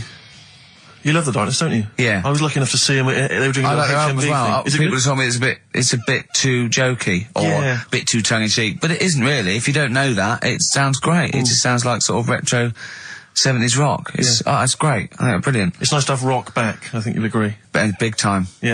Yeah. High five, man. High five. Yeah. Sweet. Sweet, mate, sweet. Songs of Phrase. It's the mighty return of Songs of Phrase. No one has requested that. It's not due to public opinion. A lot of people have requested some swearing. They have indeed. But We had a lot of emails for that. But go on, Carl. And remind us again what exactly Songs of Phrase is and why we should care. It's just a phrase that we take from the show, make up by taking words out of a song, edited it together. Right? The phrase that we're doing is no more cheeky freak of the week. No more cheeky freak It sounds of the week. like this. No more cheeky freak of the week. Right? So No, that's nigh on impossible. Play again. you got Play to again. I email didn't hear in. that. You got to email in with all the songs that you can hear there. Right? I think there's 5 songs. And we in just total. want the names of the songs? Yeah, that'll do. Okay. Right. Do we just hear it again? No more cheeky freak of the week. Right? Yeah, that's It is possible. good. It's probably one of the best you've done. It's very tricky, though. That's not too tricky. Play it again. No more cheeky freak of the week. How many have you got, do you think, Rick? Just Well, I've noticed the same person singing twice. Is that right, In a Carl? band and solo. Yeah. And I know one I track think- straight away from the word. Can I just say, I do think naming the songs is a bit tricky. Let's just name the artists. Is that all right? What's the artist? Just the artists. Just change the rules slightly. Yeah. Before we play it again, just let you know what the prizes are. We've got on DVD Later with Jules Holland Louder. Lots of the alternative acts he's had on there. A DVD, there, a couple of DVDs. With Rollins Boogie on Woogie there. Piano over the top. Let's hope so. Brilliant. I can't Mary wait. Chainer on there, Stereophonics. We've got Sonic Youth, Ash, Hole, Queens of the Stone Age, Foo Fighters, quite good. Once again, Cruise of the Gods on DVD, starring Rob Brydon and Steve Coogan. That was on at Christmas. It's not bad. It's not the same one. They haven't been sending that back. We've been giving out different ones each We have week. indeed. This is an album just called quite simply I Love You. Yeah. And you'll be pleased because there's the likes of Mel C, Cliff Richard and the Hollies on there. Brilliant. Excellent. The best chill out album ever. We've got the Beach Boys on there, Elvis Costello, Pink Floyd, Coldplay. That's not bad. And this is the one that's most interesting, I think, the American Song Poem Anthology. I've not heard it yet, but apparently, I think what it is an anthology of recordings that were made apparently in, I think, maybe 50s or 60s America. There was a particular organisation, you could send in songs or lyrics that you'd written at home and they would send it to right. music and record it for you. And this is a compilation of them. So obviously there's some quite idiosyncratic and odd little things on there. I think it's probably worth a listen. So not bad prizes at all, Carl. Let's play it again. No more cheeky freak of the week. Well, we started that going. Just the artists then. Ricky.Gervais at xfm.co.uk. Ricky.Gervais@xfm.co.uk. Once more, Carl. No more cheeky freak of the week. See, it's great. Yeah, not bad at all. A little bit of Elbow. Nice to hear that again. This is the one Red. XFM 104.9, Ricky Gervais. Sure. Elbow and Red. Good tune. The old Spanish archer. Alright? Yeah, Elbow. Oh, sorry, you've lost me. I wasn't listening. Elbow. Elbow. Alright? Sony award-winning from Ricky Gervais. Well, we're not allowed to do anything.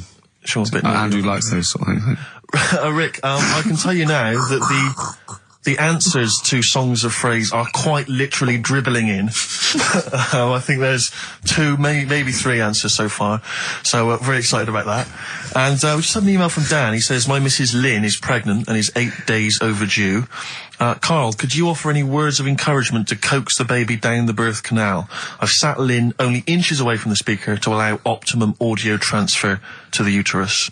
What would you say to that child there, just to lure it out to the wide world, Carl? I wouldn't rush out, to be honest. Right. It's not good, is it? Out here. Sure. And I don't really want to talk about kids either, because Suzanne's mate's just had one and now she wants one. Oh, God. Yeah. Please never bring a child into the world, Carl. Promise us that. They just bore me. Have you seen, there's loads of people in the office who have got them now and they've all got baby pictures everywhere. And they're all like, isn't it nice looking?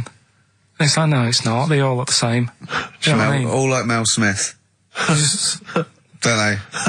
But it's that theory, actually, right? Do you know how I've said before about babies, right, Yeah. but like little old people? Yeah. There was, no, Another of the great theories. no, the fact that, you know, you're born and you sort of, you know, you got no teeth, you got a little bald head, you can't control your bodily functions and that. Sure. Then you get to like... Sorry, you're 70. describing yourself? Yeah, I was saying, you've got a dangerous No, ground, I'm do just aren't you? saying, that's how you're born. Yep. then you get to about 70 or whatever. Yeah. All that starts to happen again, doesn't it? Right. Yeah. Now, there was a story in America about, just backing this up again, 70-year-old fella. 70-year-old fella, okay. Little bald head. Yeah. Right? Probably no teeth. No. Probably, yeah. Nappy and that, right? Yeah, probably, yeah. Goes into... A lot of 70-year-olds pop the old nappy on your 70th birthday, take your teeth out. Goes into an off-licence to get some beer. Doesn't get served because they didn't think he was old enough. Right. Okay. Right, okay. Wait. Carl's back. Wait a minute, No, sorry. okay. So they thought he was a giant baby that had walked into an Forget off-licence. it. Weird, isn't it? Steve, forget it. Carl, please. I Forget need it. Carl to answer. No, that's the story, but it's weird, isn't it?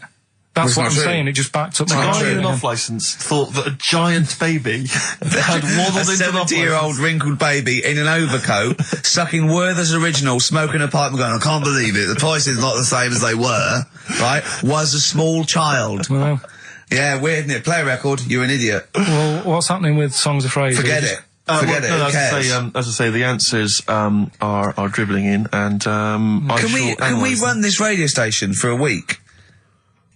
Yeah, but the thing is, if we genuinely wanted to do a good job at that, we'd have to fire ourselves straight away. No, do you know what I mean, though? Just sort out the playlist, let DJs, you know what I mean? Sort out what can be said and what can't. Just for 1 week. Yeah, see if we can give it a bit of, shall we?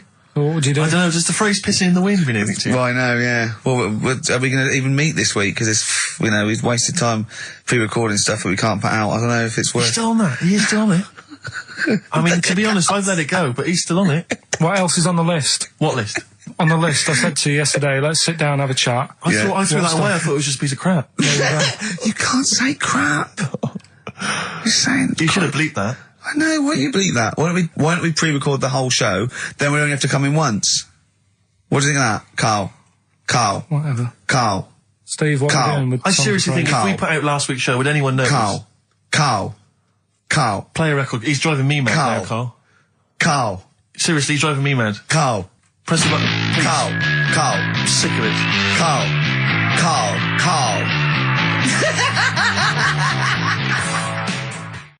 Anyway, Hastings answers to soon. Rockbusters. It's going to Hastings in 10 minutes, isn't you? Can't wait. He's looking forward to it. Lovely day. Lovely town. Nice little trip. Chill out, come back refreshed. Monday. Let's do some work. Ooh, you'll sleep tonight. What does the boss want me to do? He's done you there, Carl. I was letting it lie, and he comes back with that after we were getting on. So, who's the winner? Answers. Well, let's give us the answers first.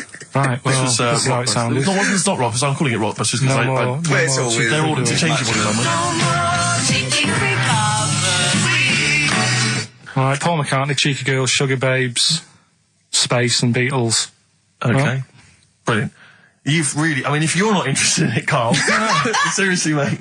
Anyway, we're going to give the prizes, which are pretty good this week, to James Waters from Colchester. Well done to him. He's got them pretty much right. Where's Dickie Anderson? Not heard from Dickie Anders for a long, long Because time. I wanted to, if there's one show I'd wanted to hear, it's this one. Because we've pulled out some of the stops now, haven't we? He's excited because he's going away, so he's putting an extra bit of, Come on, let's play a record. Let's play a tune, then let's come back with Monkey News. We have some Monkey News to end with. He's excited. Right, bit of Songs of Phrase next then, yeah? Do you reckon? Oh, Well. really? What's that one? See you in a minute. Right. Well, we got Songs of Phrase, Right, haven't we? Songs of Phrase then. Okay, let's just have a look at the prizes. And just remind us again what exactly Songs of Phrase is, because I know a lot of people put it out of their mind week by week. It's a phrase that's, been said on the show a few times, right? You remember classics, like, what was? We've had Hairy Chinese Kid. Yeah, there's this hairy Chinese kid. Stop squeezing my head. Carl, you're an idiot. Carl, you're an idiot. Some classic phrases. Classic phrases. And so you use various old-time songs and you put them all together and that spells out the phrase. Before we play that, let me tell you now, you can win. Look forward to this. What's this? The new album from the Star Spangles. That's called Bazooka. Is that out, is it? Never heard. When's Bazooka out? Never heard of them. Never heard of them. The best summer holiday album in the world ever. You've got the treats on there include the Fast Food Rockers and Laz Ketchup. Yeah. I'm waiting for their second single, because I don't know what that's going to be about. Sure. Is it going to be a bit more fast food? Maybe like Pret a Manger? Yeah. Yeah, lovely. This is very good. Yeah, 2 disc set, the best of David Bowie. Inspiral Carpets, the best of them. Still don't know how they spring that over 3 seasons. No idea. Bowie's is 1. Yeah. We mentioned it last week, the American Song Poem Anthology. That's kind of a kooky collection of songs. And we've also got a couple of DVDs here. Stephen King's Rose Red. I've never heard of it. Straight to video. Yeah, made for television. Yeah. Will never be seen at the cinema. And I'm sure there's a lot of nerdlingers listening, so they will be loving Richard Dean Anderson in Stargate SG-1. Free inside, there's a collector's card, plus you can win some exclusive memorabilia. Brilliant. So I think a pair of their... Right, all you've got to do is listen to these, 13 songs, probably, to a well-known stupid phrase. It's only seven different songs, right? Well, just get the most you can. Just be rough. Artist or song, it'd do, right? And the phrase is about me dad nicking from telephone boxes. Right. You got to give them a clue because they've got to know what they're listening for. It's hard enough when you know.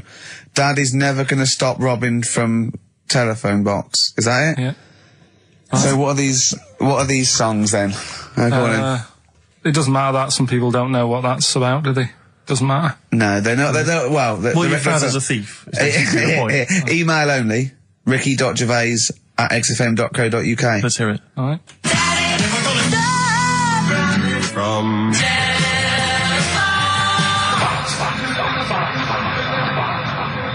All right. Also not grammatically correct. No. So it's Daddy never gonna stop robbing from telephone box. Rubbish. Unbelievable. Play it again. I think we just need the song. That's all we're after. Yeah, just the songs. All right. From...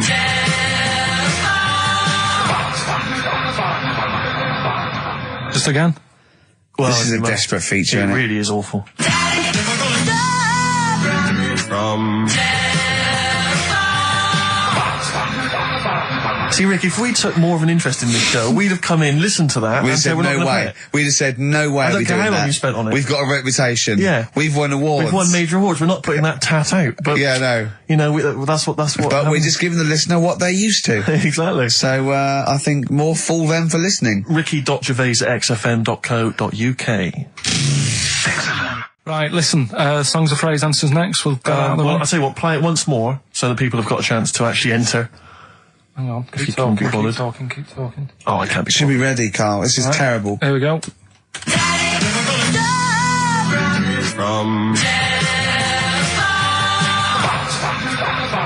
Right. That is the well-known phrase, Daddy's never gonna stop robbing telephone box. The well-known phrase. And we're looking for the songs, I think.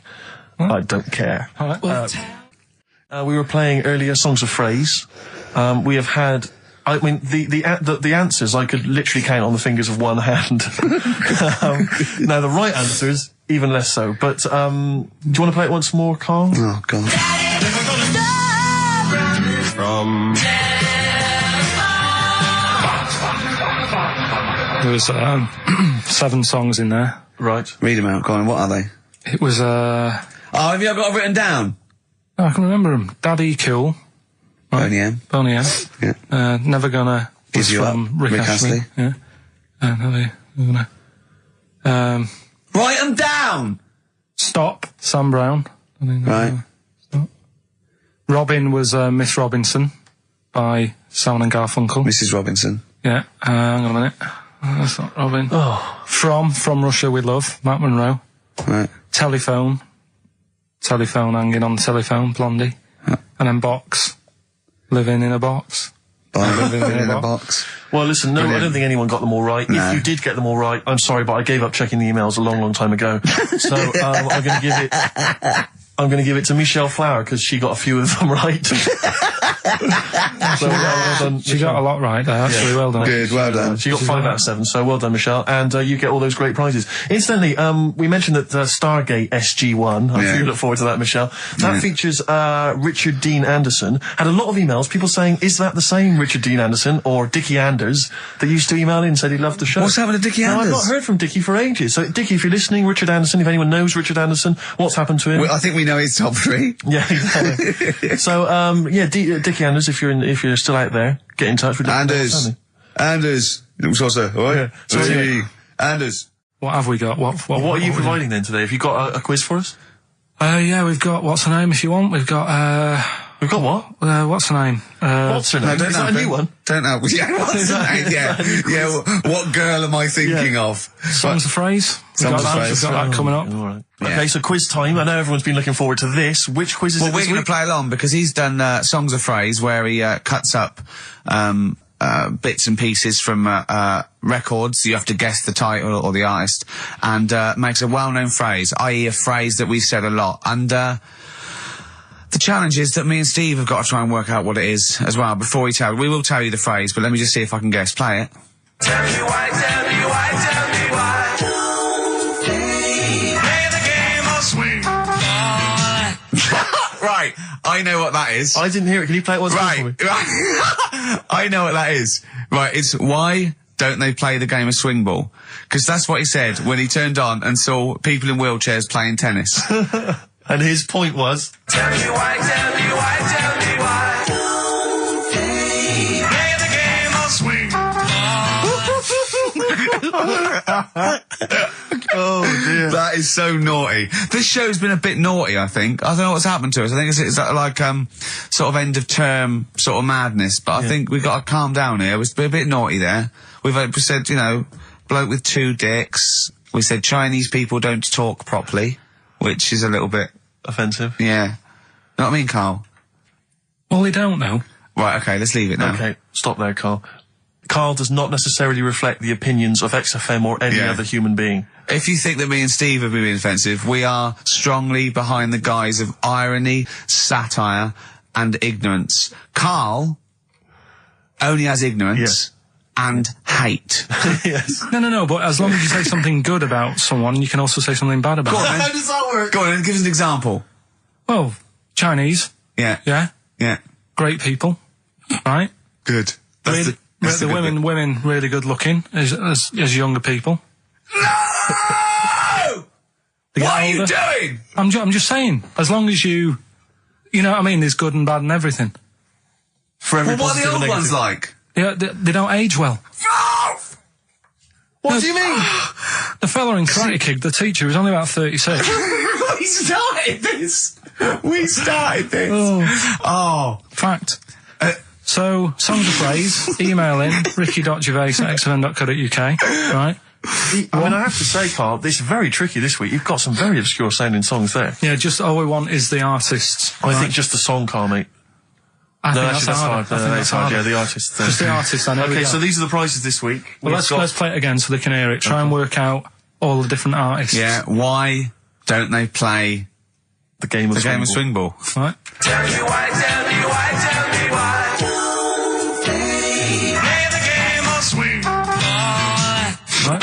That's tricky. It is tricky. That is tricky. That is good. But there's some great prizes, including, Carl, I can't help but notice, torn from the current, I think today's issue of the Daily Mirror. What, he's giving away a giveaway? It's a free CD from the Daily Mirror, which you can buy it, you spend 30p on the Mirror, you can get this anyway. But it's still in the piece of plastic. I know, I love just that. ripped. Anyway, there are some other treats. Oh, you'll be loving getting that through the door.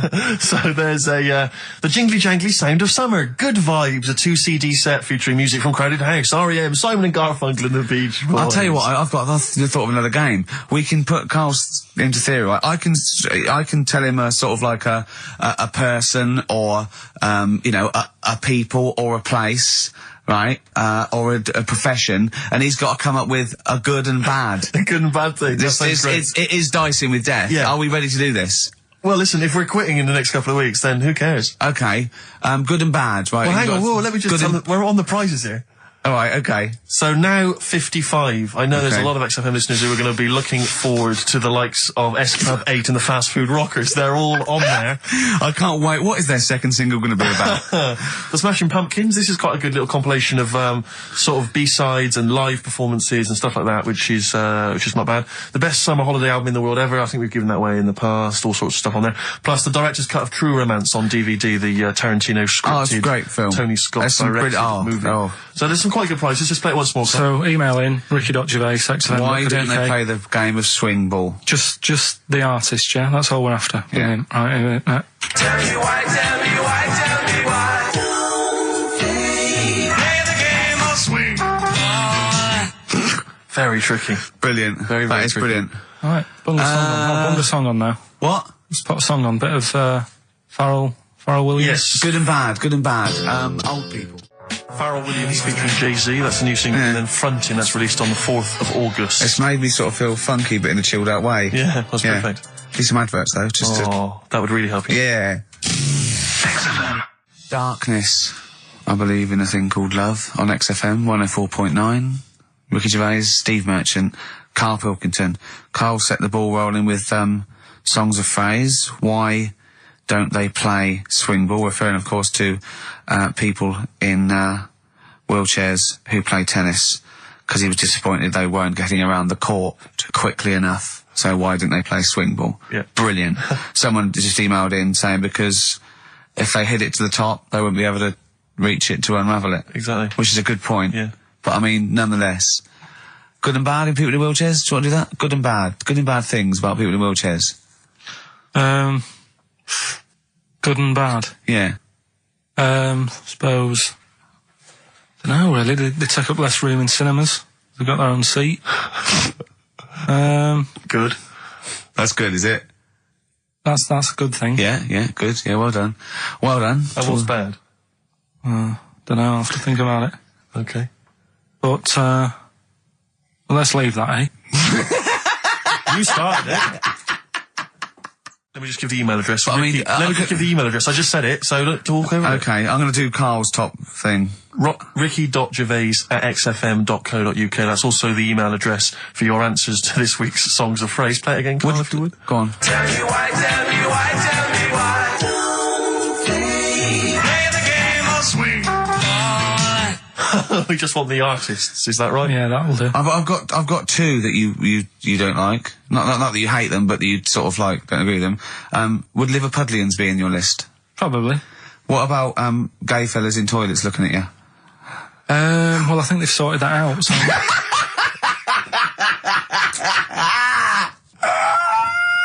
One of the prizes this week in Carl's goodie bag features this song. Play it, Carl. It's the Monkees. Pleasant Valley Sunday. God. So we giving the answers out for what's the name? Oh, later. Play a tune. I'm Yeah. bored. Bit of Snoop Dogg. Oh, play Snoop Doggy Dogg from 1993. And What's My Name? Long time ago. It was indeed. 10 years ago. XFM 104.9, Ricky Gervais, Steve Merchant, Karl Pilkington. Songs of Phrase. We've had very, very few entries. I really think people aren't interested. They really have just given up. I mean, seriously, Carl. That's the one thing. That's the one thing you contributed to this show, Carl, and it's the weak link. I think missing link in the chain. The missing link. Oh, do you reckon there is one, Carl? Do you reckon they'll ever find the missing link? Wandering around Manchester. Wait a minute, Carl. The stats then. Let's have the answers if we can. Right, there was Well, let's specials. play it once more. All right. Tell me why, tell me why, tell me why. Special. Yep. Jermaine Jackson. The game of swing. Right, there was Play the Game of Love. I think that was Wayne Fontana and the Mindbenders. Right, you think, but you're not sure. Louis Armstrong was the Don't Mean a Thing if it ain't got that swing. Mm-hmm. Yeah. And Queen, Don't Stop Me Now, We're Having a Good Time, and that. We're having a ball. We're having a ball. Yeah. Well, I mean, considering you yourself weren't entirely clear, I think it's only fair to give it to Paul Brown, who got some of the answers right. PB, you are getting those prizes. Well, they are on their way They're to you winging their now. way to you. Silence is easy. Star Sailor on XFM 104.9. Right, it's the quiz of the week. If you want to go out and do some shopping, this is probably a good time. And come back again for about 1:15. But don't forget, what I will say is, even though these clues, we're going to do songs of phrase, by the way, where Carl picks out a phrase that he might have said once, tries to find words from songs to put it together. You've got to guess as many as you can, song or artist, I can't remember. But even though you might look at it and go, that's mental, I don't know any of them, you might win if you get two right. I mean, I think the winner last week got about 3 out of 3 I have to be honest with you. I mean, last week, Rockbusters, surprisingly, was a very, very popular quiz. Yeah. It just happened to be awful. Yeah. This one is pitiful. I mean, it's truly atrocious. Yeah. And it really doesn't even have a fan base. I mean, there's no one championing this one, Carl. Last week, seriously, mate, I got about Carl's face. 7 or 8 replies. Oh, God, that's terrible. That was like when you told a kid that you couldn't afford a Christmas present this year. Look at his face. Yeah, he is a bit distraught. Carl, I suppose it's like Chris Evans' face when they said they were cancelling Girls and Boys. It's like, but I can come up with great TV game shows like that. No, you can't, Chris. Not anymore. Oh, his little glasses slid down his nose. I'm the guy who don't forget your toothbrush. Yeah. What was that money you owe me? No, you owe us. Oh, believe it. All right. So, will I just play it to you and Whatever, you Carl. try and work out what the phrase is? Sorry, it's a phrase that might have once been uttered on this show. It was said last week. Oh, right. All right, okay, brilliant. All right. Here we go. I know you're just 16, but looking all of 21.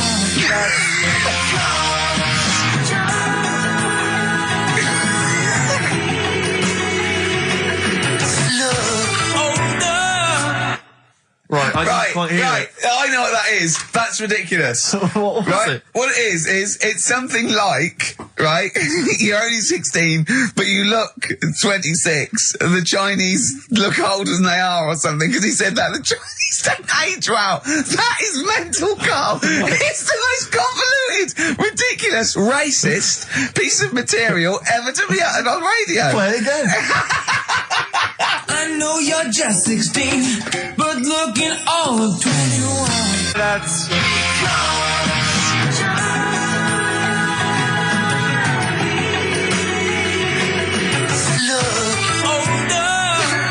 Okay, you're just 16 and looking all 21. That's because the Chinese look older. Carl, you've gone mental. All right. Oh, that is amazing. So, there you go, the well-known phrase, you're 16, looking all of 21, that's because the Chinese look older. Well-known phrase there, sweeping the nation. That'll be up there with "was up," and "shut that door." If they do a poll. Right. Okay, play it once more. We're after the artists. Just the artists. Yeah. I know you're just 16, but looking all of 21. That's...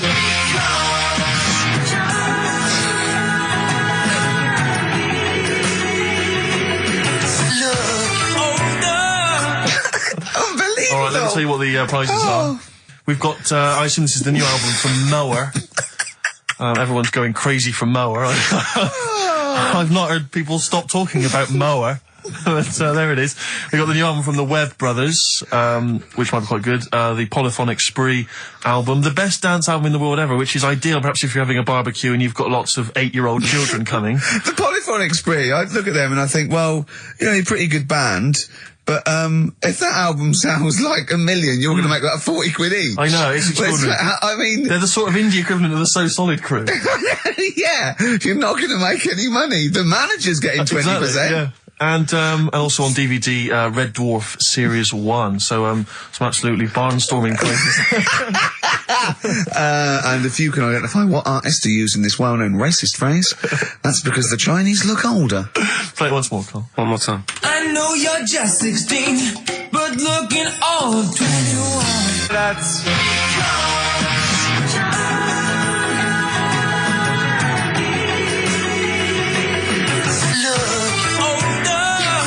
Oh, Ricky.Gervais at xfm.co.uk. Play a record. This is radio. Panic, the Smiths on XFM 104.9. Well, we've done the first half hour, which is mainly genital related. Then we've kicked in with some racism. You have to guess what artist. It seems just a couple of emails just to update you on what's coming in here. Go on. Natasha has emailed us. She says that she's of Chinese origin, and at 27 she often got mistaken for 24. So your notion that Chinese people don't age well is obviously factually incorrect. Yeah, well, we didn't need... Thank you for phoning, but I mean, honestly, trust us, Natasha, we didn't need you to tell us that. We know Carl is talking absolute nonsense. Wait till you get to 30. Oh dear, no, this is quite a nice email from Paul. He says, let Carl know that I have a Chinese friend called Oi. Imagine the confusing and amusing situations we get into. We're out and about in busy Soho. Does his surname come here? Lightning wit from Karl. Wait Nice. till you're 30. Yeah, I know. Brilliant. But no, actually, we've had a surprising response to Songs of Phrase this week, despite the fact everyone has agreed that it's racialist. They've nevertheless had a go. So keep your answers coming in, because we may as well. You're a hit, Karl. You're a hit. What, have we still got monkey news? Yeah, I don't want to go. Oh no, we got to do, look, play a record, we got to do the results. And then we got to do monkey news. Could we quickly do the results? Well, you say we've got to do the results. There's not people hanging on for them. Let's do it and just knock it out there before let's play a tune, let's come back and do it. Eddie and the Hot Rods, yeah, surely. Karl, quick, the results, then monkey news. I need some monkey news, but I need the results first. Right, play it again and give the answers. Here we go. Songs of Competition. Phrase. Songs of Phrase. Name the artist. Name the artist. I know you're just 16, but looking all of Hue and Cry. That's Who's that? It's not our fault. Well, that's Philip Bailey again. That's too little. older. Right, it was... That was Roxette. The Look. Yeah. Right, we had Hue and Cry started it off. Yeah. 16. That was Dean Martin. Because Jane's Addiction. Yeah. Because Cars. Yeah. Chinese Philip Bailey. Philip Bailey, that's second outing he's had. Look. Last one we used him for Chinese, where there was this hairy Chinese kid. He's never got so many royalties being used in racist game shows. Brilliant. Then Roxette and finishing with George Michael. Oh dear. So Brilliant. right. Who's the winner? Well, the winner, actually, it looks to me like he's got all of them here, from Bognor Regis. It's Stuart Birch. Well done, Stuart, and you get that bag of tat. Bognor Regis. Yep. Oh, Just needed takes me address. back as well. Yeah, if you just email in your address, Stuart, and you can have those goodies. If you're not interested, don't bother. Do you want to do you want to set up Songs of Phrase? Yeah. Oh, God. If you've not heard the show before... I thought we weren't doing this week. I thought we weren't. No, we'll do it once, right? And then next week's the last one, so we'll do Rockbusters. That might be the last one ever, depending on whether Karl decides to come back in October or not. Exactly. I'm bored of it. I told you I'm bored of it. Why are you bored with it? I get bored quick with stuff.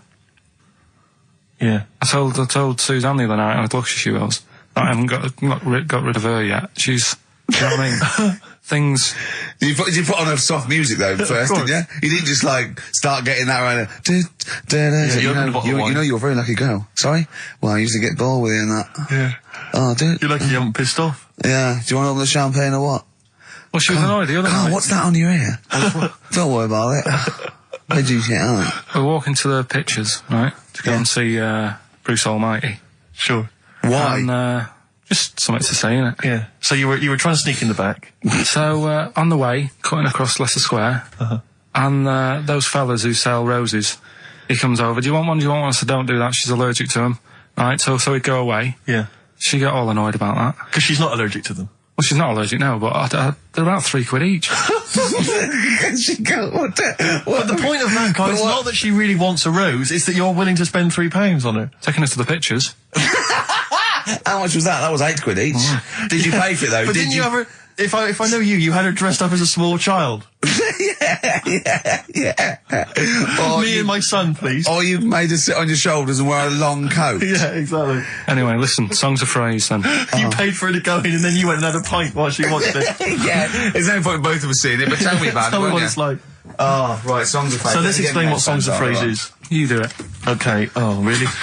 If you think that Karl is bored with life, then you will be even more bored once you have heard this particular quiz. The gist of it is that Karl has taken a well-known phrase or saying... no, stop you there. Not a well-known phrase. Something that he said once. On this show. Yeah, probably. And he's somehow compiled together a number of different songs which have somehow built up that particular phrase or sentence. If it's anything about Chinese people, Philip Bailey will be involved. That's all I can say. Okay, let's hear it then, Karl.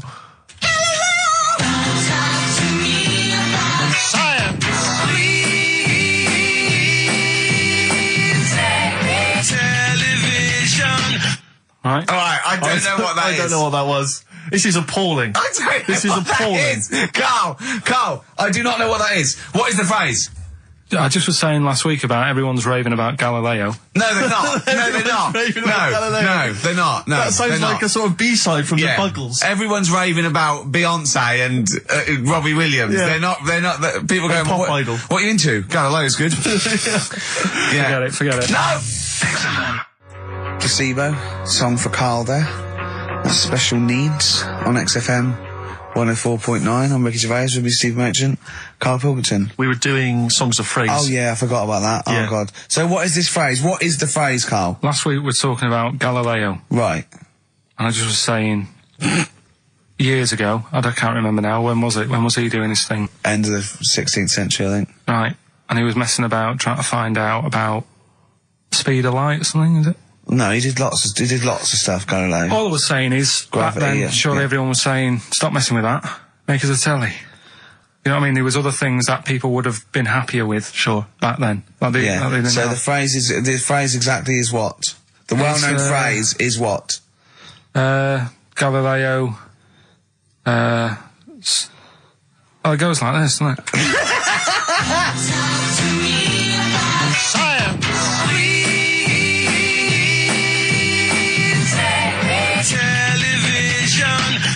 Right. So it's Galileo's stop Talking to me about talking about science. science, make me television.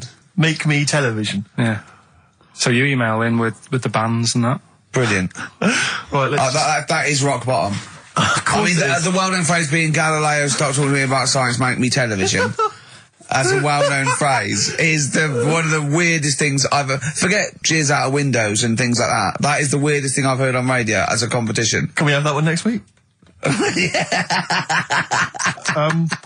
Okay, well, here are the prizes. If you think, Rick, if you think the quiz has hit rock bottom, wait till I tell you these prizes. No, brilliant. I know that we're very much pushing new music on XFM, and it's an alternative music station, so you'll be pleased that we're giving away now That's What I Call Music 55, featuring the likes of Busted and Daniel Bedingfield. Brilliant.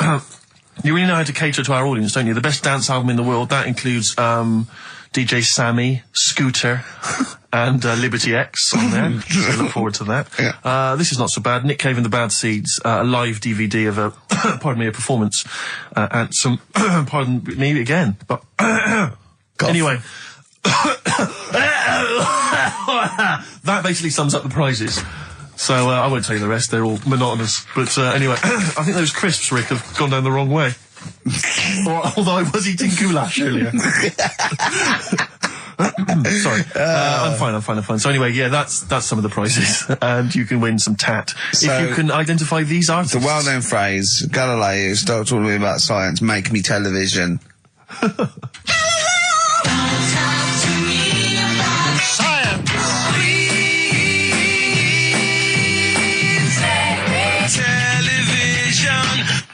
I just email. But easy this week, I think. Those, yeah. Play a record, Karl. I mean, it's ridiculous. Ricky.gervais@xfm.co.uk. The Pixies.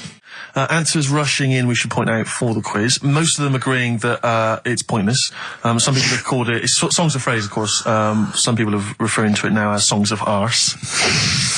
Which is more than appropriate. But you'll be pleased to know that it's ending this week, and next week we've got the return of the even more pitiful Rockbusters. For the last one. That's back for the last one. We'd perhaps also need your petitions to Karl. If you want us to stay on the air, then you need to petition Karl, giving good reasons why he should stay, why this show isn't boring, or rather why he shouldn't be bored by it. I mean, you're bound to be bored as listeners, but obviously he's running out of steam now. What are you fed up with? You're just fed up with, in general, are you? I mean, you want your Saturdays back, do you? Just want a bit of a life back, that's all. But you don't do anything with your life when you've got it. Why don't you do this instead of, like, your day job? Can't. It's more important than my day job, innit? That's what earns the company money and that. Know what I mean? Well. So... Why don't you do a regular show then? Sack someone who's, you know, quite frankly not putting the weight. I've done that. I did that years ago. What do you mean? Done it. Told you, I've done a lot of stuff. Boxing, done. Tick. Dancing, done. No, you turned up, the place was shut. Yeah, but... Dancing? When did you do dancing? That's when he went and said, I want to do dancing, and he went along to the place, and it was shut, and that was it. And he said, I didn't do it anymore. That's not doing it, is it? Boxing, he had a fight with one lad, then the lad beat him up, and he didn't go again.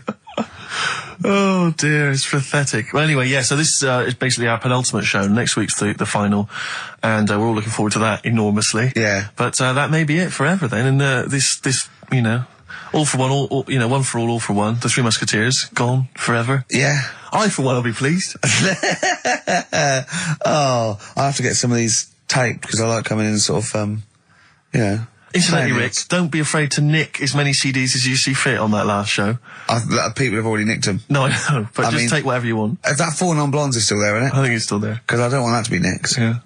And I got a feeling, because I don't think there's any Smiths in the library, but there's quite a lot of Gina G. Really?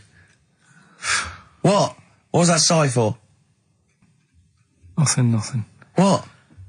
Ooh. Play a record. Monkey News is on the way, plus the results. This isn't radio. You've got to keep talking or playing music. Play some music? Yeah. I was going to say the winner. I don't think anyone cares.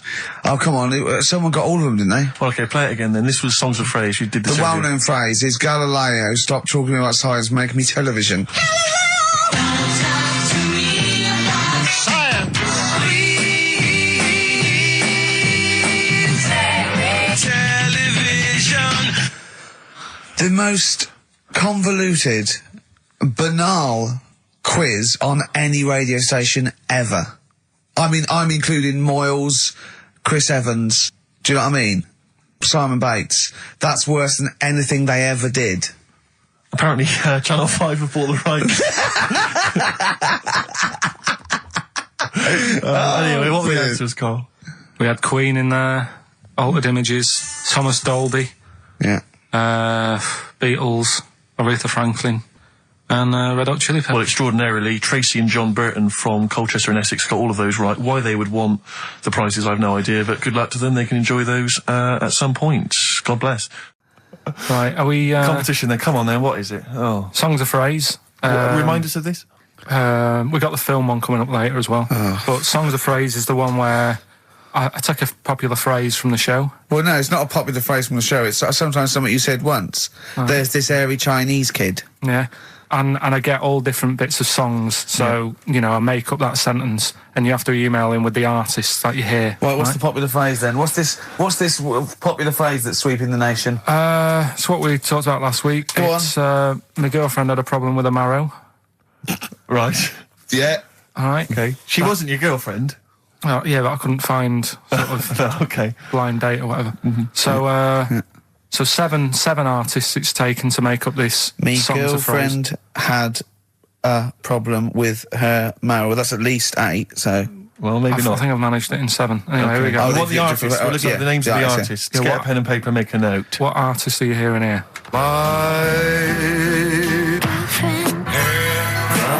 With her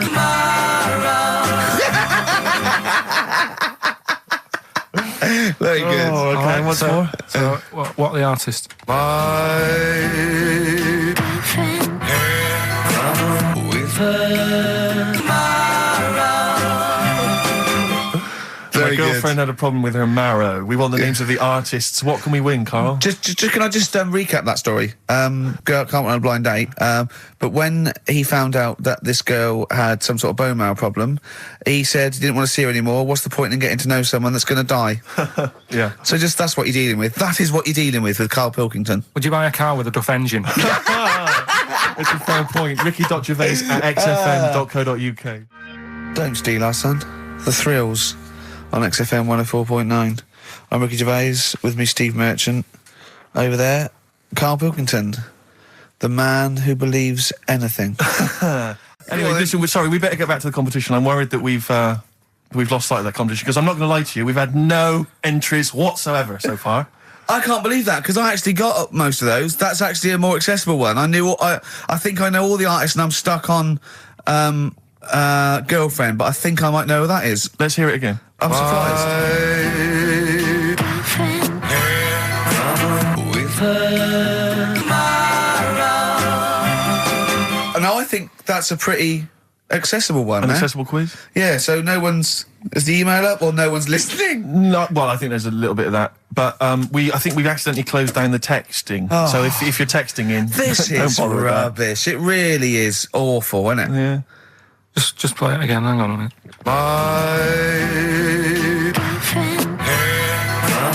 with her I'll tell you what it was. We didn't give out the prizes. We didn't say what the prizes were going to be. That's the reason. Yeah, I think the emails are going to go mental when they find out it's the first series of Open All Hours on VHS. They'll be flooding in. Let's see what and we a got Bridget here. Nielsen video. Exactly. Right. Oh dear. Oh no, actually, it's not too bad. Go on. The best air guitar albums in the in the that's world. still going. That's Volumes that's 1 and evergreen. 2. That'll keep running and running. Some kind of anniversary box set of a Doctor Who episode with a small model car. What's that, baby? I'm Alan Partridge Series 2. That's worth having, obviously, and Porridge Series 3. Okay, good. If you've not watched all of them on UK Gold, then get them on DVD. There's something wrong with you. All right. So yeah, let's hear it again. All right.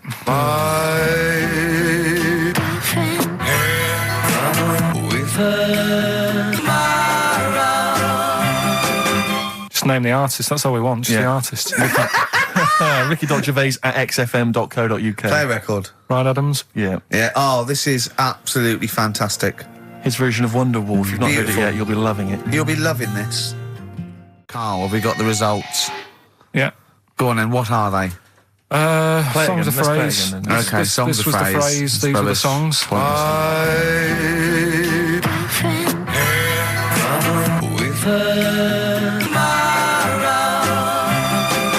My girlfriend had a problem with the marrow. The answer's Sinatra, Prince, Bill Medley, U2, Shirelles. There was also Dub Pistols in there. No one got all of them, Carl, obviously. But we'll give it to Mark Cantan. He got, what did he get, about 6 or something? Yeah. Well done, he's from Dublin, so that's nice. Well done. Listening over there, the Irish. Yeah. That's good, isn't it?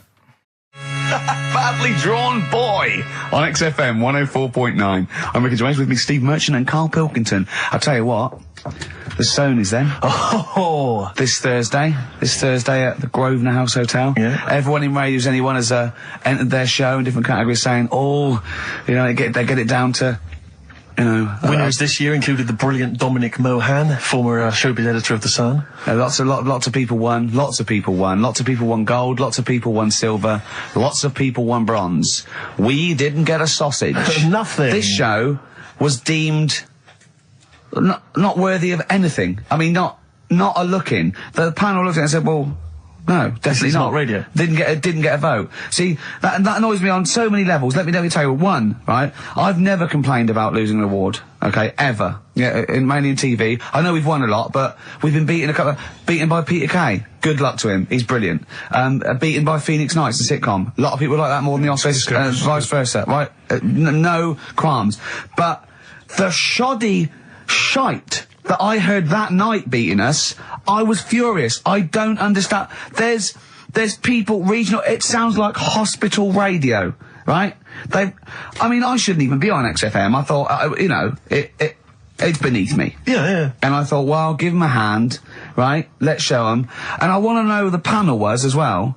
I do not believe it. How can they I was looking back over some of the shows, right, before I go, Carl, and I've just done a little excerpt of, a trailer of what we do, what we're about, and I don't know how the panel could overlook this. Play a bit, Carl, please. Shaking her muff, minge and tits around does not make her a hoe, then what does? These kids at school with big heads. Carl, what are you talking about? Shut! Oh, my name is Holy Fuck. Right, it's this monkey that was on a train station. Right. What if you mean cock to mean penis? It was my Down syndrome son. Oh, chimpanzee, that monkey news. So we've still got monkey news coming up. You're an idiot! You know what I mean? That's, to me, quality broadcasting. I don't know how they can say that isn't worthy. That's what we sent in to the Sony people. They listened to that. How they didn't think that was dynamite stuff.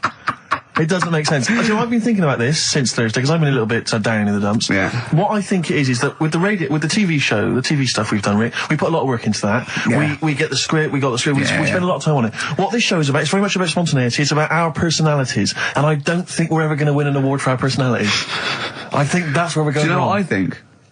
I think that when we're together, with the auteurs of The Office, and, and we're strong on it, and we're just two, we write it, we direct it, we cast it, we even worry about the font and stuff on the, we do everything. There's a weak link in our midst, I think. On the radio show? Yeah. Right, well, I'm just trying to think what the common factor is, because on the award-winning TV show, Split You and I... Yeah, I don't know. Well, I'll tell you what, can we play a record and let me think about this, because there must be something... There's got to be a factor. ...that isn't in The Office that's in this, that means that The Office is award-winning, and this is a pile of shite. Brown Sugar by the Rolling Stones on XFM 104.9. I'm Ricky Gervais with Stephen Merchant, and with us, Karl Pilkington, the third member of this team. Me and you do The Office, award-winning. Yeah, and us three do this show. No awards. Nothing. Karl, what are your thoughts? What do you think's wrong with the show? Why do you think the panel listened to our show and said that is awful? It's not actually a radio show. Well, can I just point out, many people may not realise that last year we won a bronze, so we've actually gone down. We've actually slid off the list entirely. I know, but I mean but Karl wasn't really as involved last year. Well, I remember last year it was very much you and I. I mean, we just started out on it. Yeah, so I mean, so you can't really compare. Hold on, though. Well, interesting. What do you think, Karl? What do you think the reason is? Thoughts, Karl? Any thoughts? I see what you're getting at, right? But you're not stupid. But when I put the compilation together, I made sure that it was mainly you two. So don't be doing that. Don't be playing that game. So you put the compilation together? Yeah. Right, again. Ah, right, interesting, because we weren't involved with that. We usually do The Office, edit The Office and everything. We have the final cut on The Office. So you... Oh, I see, so you... Oh, right, no, so you're the producer. You had your fingers all over it, interesting. Oh, that's interesting. So, so the tape was the smoking gun, and whose fingerprints were on it? Karl Pilkington's. Yeah. That's interesting, we didn't get a sausage. But, do you know what, seriously though, well, I don't mean seriously, it is his fault. I know, but I mean, it's our fault as well, because we should have known better, right? Than to employ him, yeah. But, I actually think it's a slap in the face. I want to know who the panel was. A lot of Sony are thinking, just handing it out to the same old people. You know what I mean? Every clip they played was a funny phone call. Do you know what I mean? And so, Did we send any of our funny phone calls in? So if anyone cares, I think we should knock this on the head as a protest against Sony. And that's how I've never complained before about legal, but I mean this one, don't know what they're thinking. I want someone on the panel, it was entertainment, I want someone on the panel to phone up and say why they think this show is rubbish. Well, I'll apologise.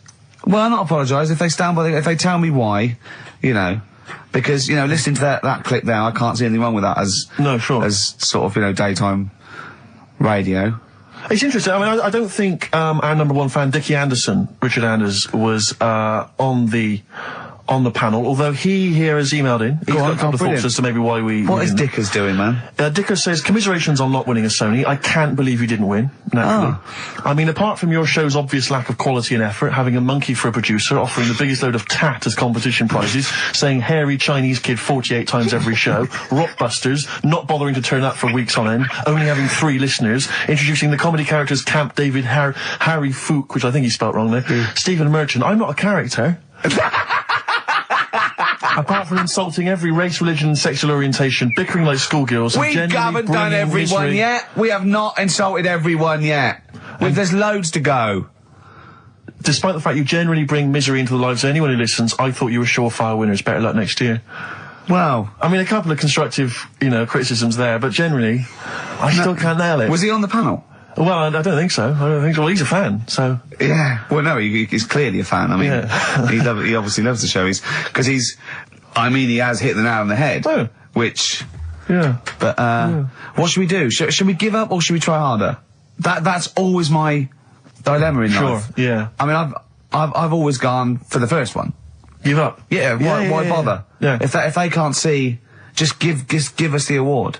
Yeah. And then worry about it later, and we won't let them down. Yeah. Now they've got blood on their hands. We're gonna. Yeah. What should we do? To give a couple of months' notice? I think so. Okay. Well, there you go. I mean, seriously. I mean, I think. I'm being serious. I'm not being wacky now. We haven't told Andrew, but I think we've won our course with this show. Yeah. So let's. Okay, we'll give it a month, and it's because the Sonys didn't give us anything. Play a record. Yeah. There you go. You got to do a bit longer than that. No, we haven't. Got to give a month's notice. No, you got to work till about September if you're gonna. No, we haven't.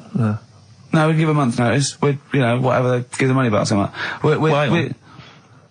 Well, you give your money back. Yeah, I know. What are you going to spend your 80 quid on?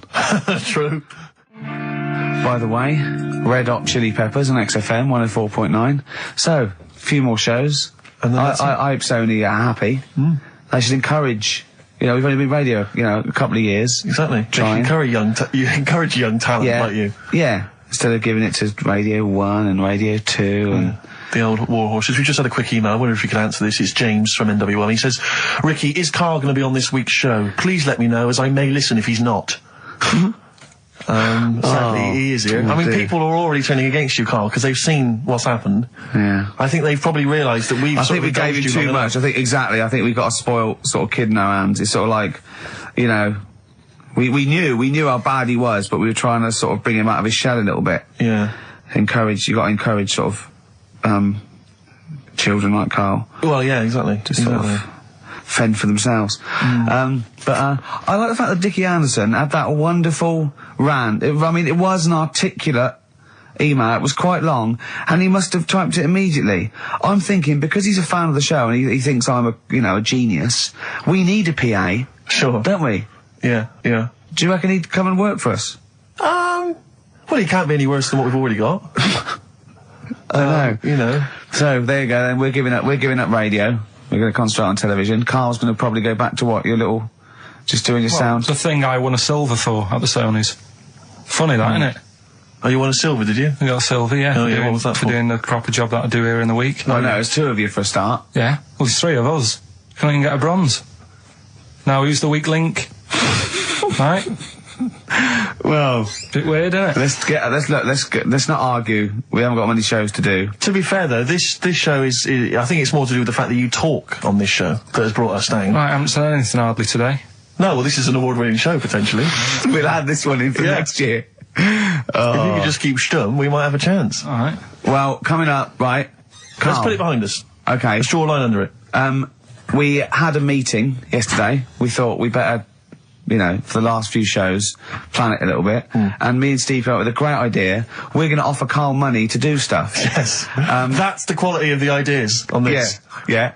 And I brought some money in, little stuff, because we had him showering with our mate Johnny for £1,000 yesterday. Yeah, we just got into a discussion, and then one of us suggested that how much would it cost us to pay you, Karl, to have a shower with another man?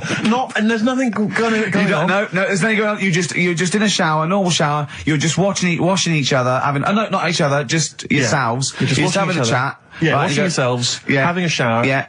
But it's a regular shower in a regular house. It's not a shower in a swimming pool. And he went fine. He got £1,000 out of it. He wouldn't do 900. He got £1,000 out of it. But then we said, and we'll have to watch to make sure you do it. Yeah. And he went, no, that's weird.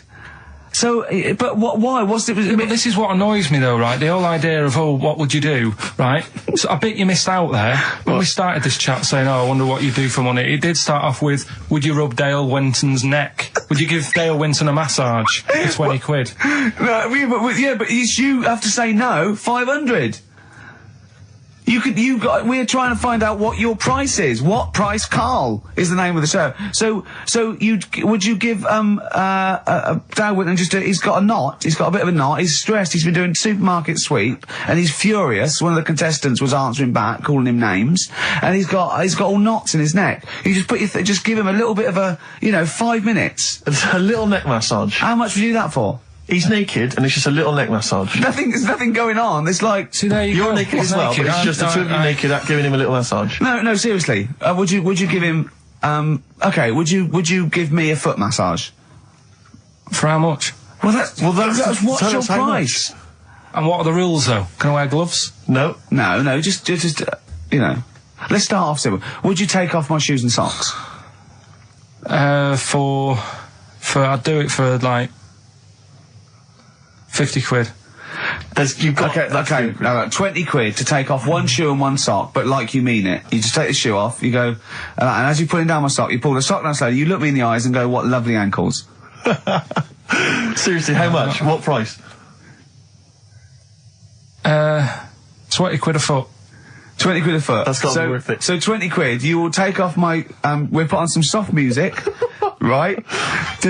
I don't need it today. That's what I was saying to you yesterday. You always do. You know what I mean? No, you don't. At the moment, I'm quite happy. Give it to a homeless person. Give it to a charity. We'll get him in here. Well, are you still going to shower with Johnny for £1,000?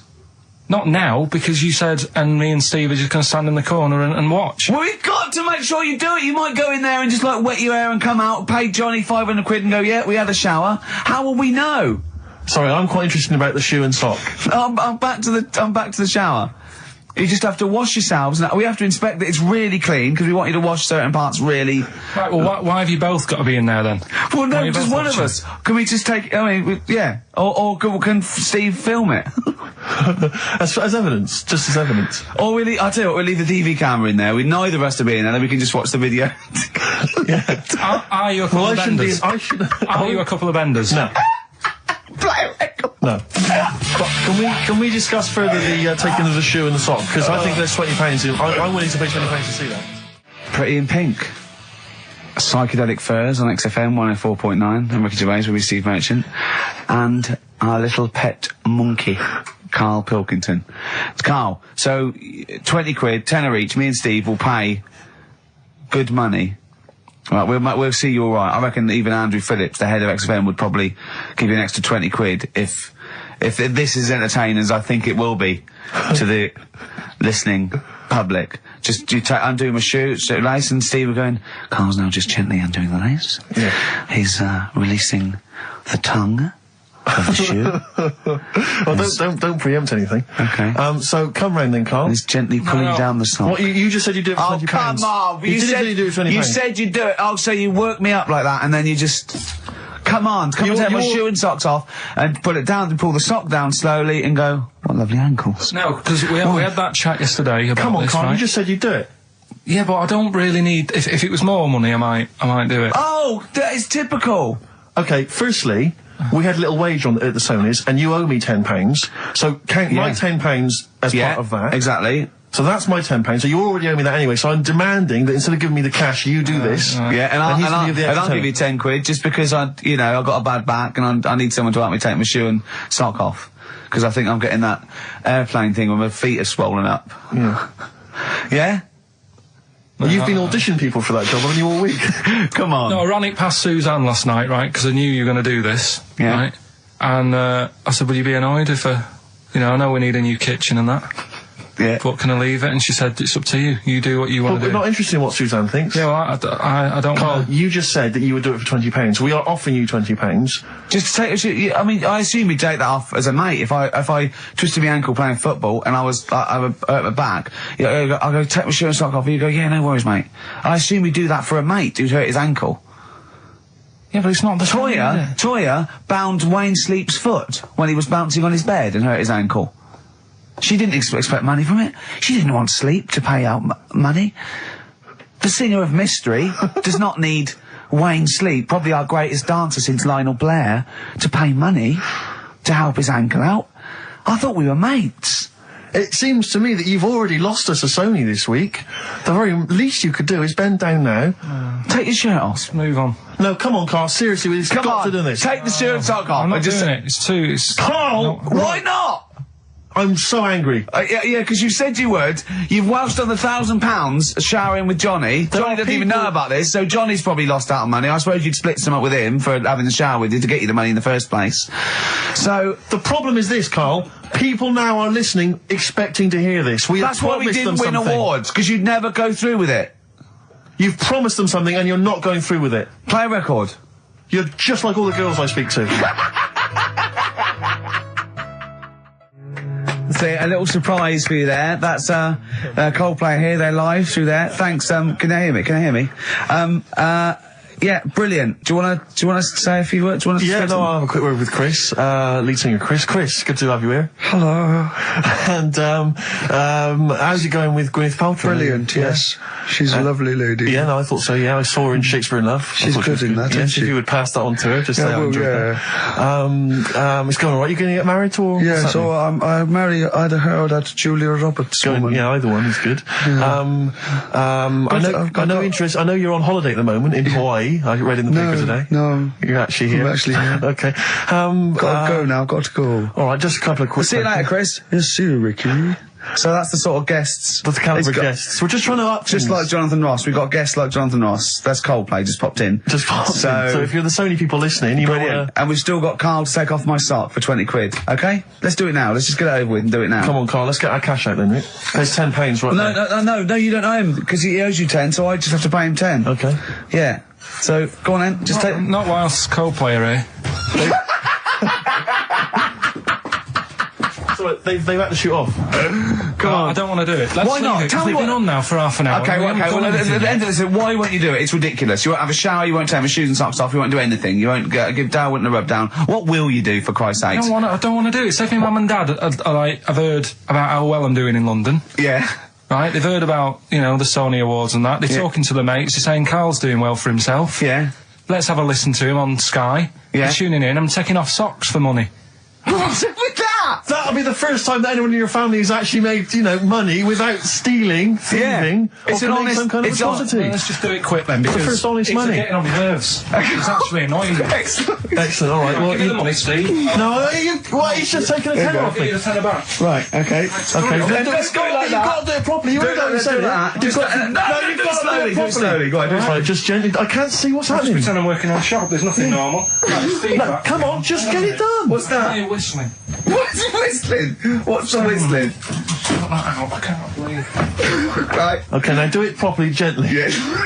It's a sweaty trainer, which just makes it all the more... straight Just away. gently caress it. There's someone watching in the office. Caress it there. Don't just gently ease the shot. Just like working in a shoe shop. There's nothing weird about it. Just gently ease it off. I'm going to burst. Alright, now it's just... Right, now, just come on, gently do it. Don't just rip it off. Yeah. Slowly. Tease it. Tease it. Oh my God, I don't like this. I just wasted a tenner and that wasn't enjoyable at all. Now wait a minute, you've got to say... Say something nice about my ankle. So you've got lovely toes and I love your ankle. You got nice toes and that. Say it properly. I don't like it anymore. Do it, and you've got to say, you've got to say for the tenner, otherwise you're taking it back, you've got to say what lovely ankles you've got, but in a sweet, seductive voice. Right. Oh. You got nice ankles. That is not how you would seduce a woman. Like you would not seduce a woman like that, Karl. I don't. Suzanne. I don't. Imagine that. I don't know. I don't feel good about it. Leave it off, because I want to see if we can get him to massage your toes. See, I don't know what's worse. I didn't like the feeling much. That wasn't very nice because it was all rough, and and he's a skinhead and he's playing on the feet.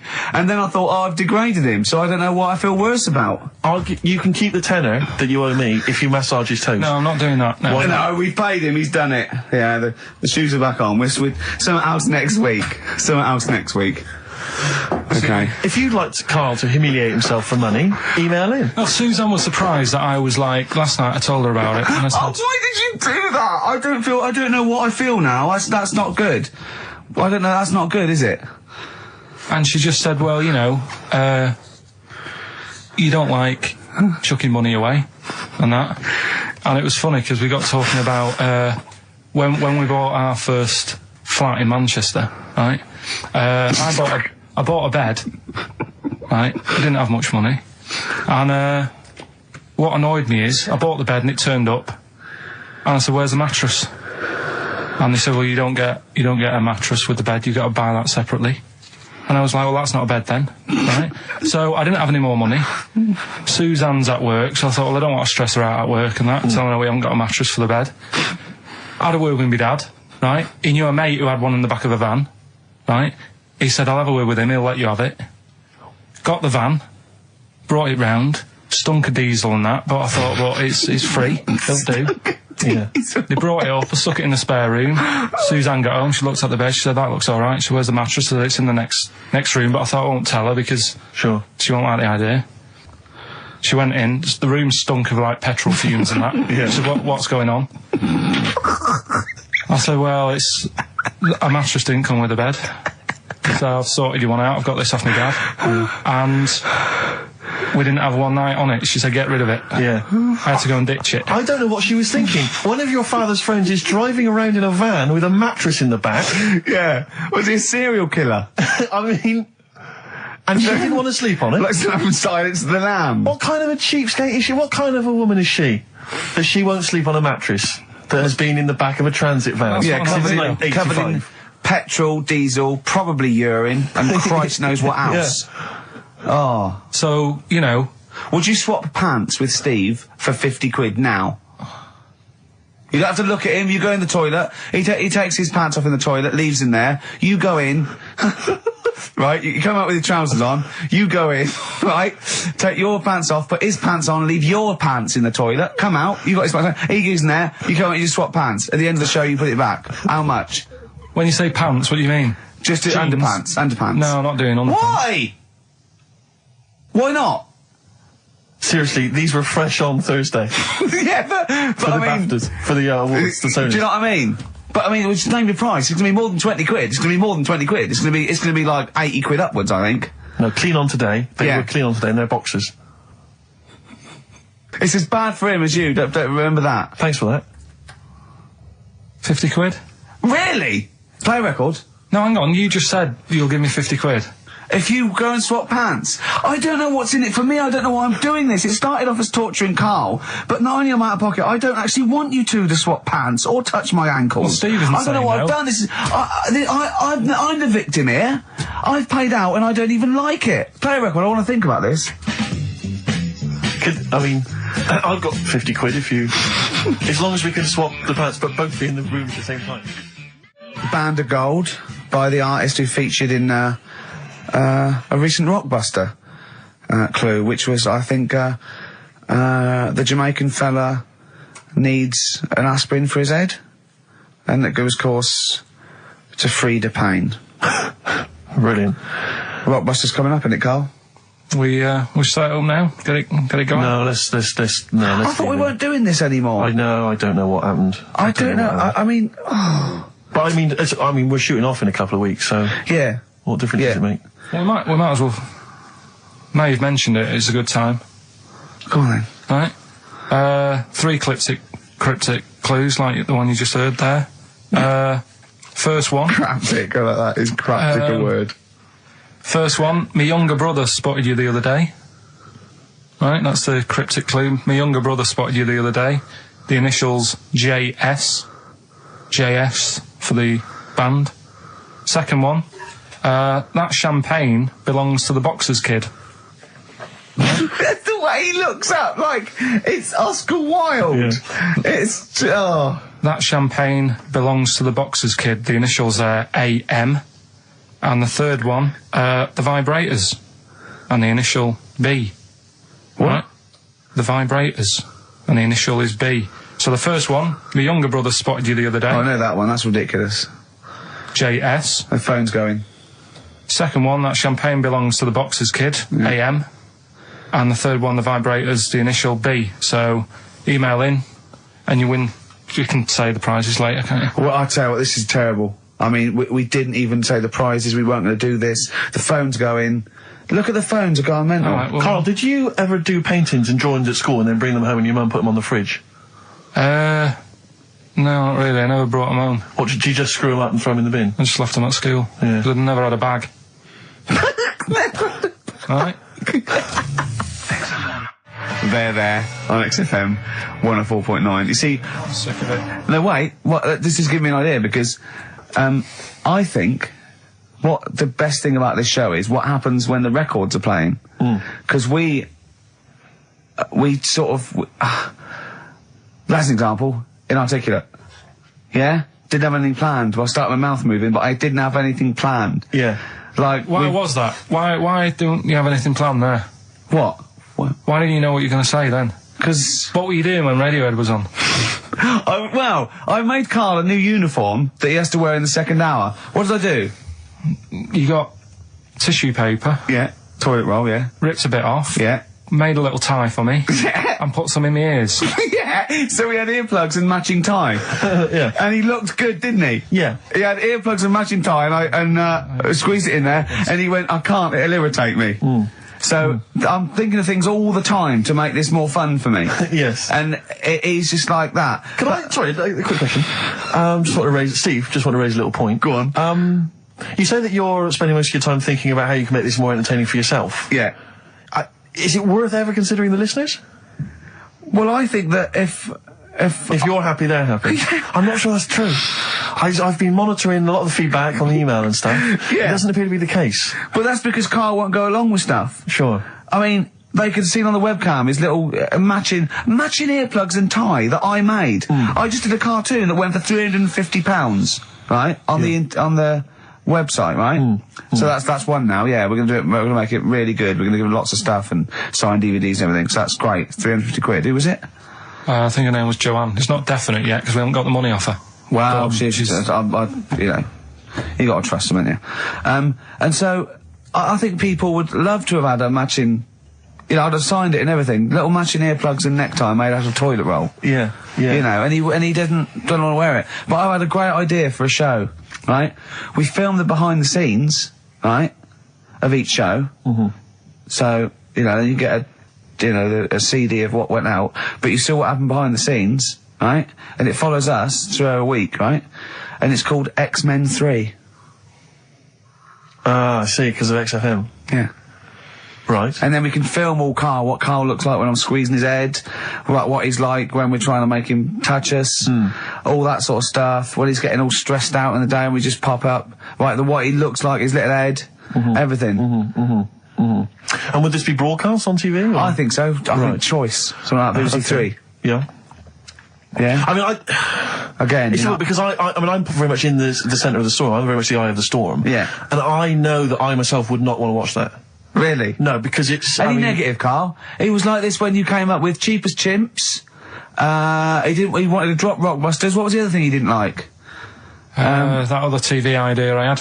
Yeah, what, putting a baby in a room, setting it on fire and see if it can make his way out? Setting the room on fire. Let's not get silly. No, but he didn't like that, did he? I mean, I don't want to sort of... I don't want to blow my own trumpet, but it does seem to me that my criticism of those things is probably justified. I mean, Cheap as Chimps, where is it now? Wow. It's Donald McIntyre took it. Not really, Karl, not really. It is but a pitiful memory. Both your game show ideas terrible. This TV show idea, I think, again, it's only interesting to you, Rick. This is what you fail to realise. You've got no sense of the greater public. To be honest, I'm just taking this from what people are emailing in. They're not interested in Karl. I don't read the emails. They're not interested in Karl. I don't read the emails. They're not interested in Karl. They're not interested in Karl. But if we did a documentary about him, like they did about Oliver, the human sea, or that's a different case. Or the girl that was older than her mum, or, you know, all those other sort of things. I think if we actually did a definitive documentary and got in doctors to talk about him, and showed him... That psychiatrist from Big Brother. Yeah, and just talked about it, and then showed him in his environment, I think it'd be brilliant. I think it'd be a brilliant show. But I think that's interesting. I think you're right. Some kind of anthropological study of Karl, fascinating. You making a little neckerchief for him, I'm not so convinced. But that'll all be part of it. Play record, let's think about this, because I think this is an idea. If any broadcasters are listening, like Greg Dyke or, you know, we'd even go to Channel 5 with this, I think, wouldn't we? Really?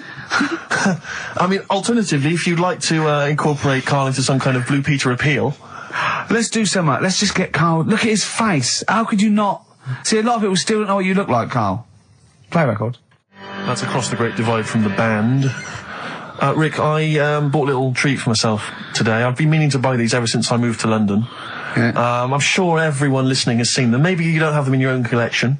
Karl, I don't know if you've come across them in the past. But it's the postcards. Now, most of you, if you're a tourist in London, you see the postcards there. I think there's one with a punk, isn't there, with green hair? Yeah, from 1977. Yeah, I think there's one which is like probably... it's probably a grandfather now. Probably something like A View from London at Night, and it's just black. Oh yeah, that's a classic. I'm a fan of the baby covered in spaghetti. Yeah, that's brilliant. Brilliant. That happens a lot in London, in the old East End. There's a baby out. Where's the spaghetti?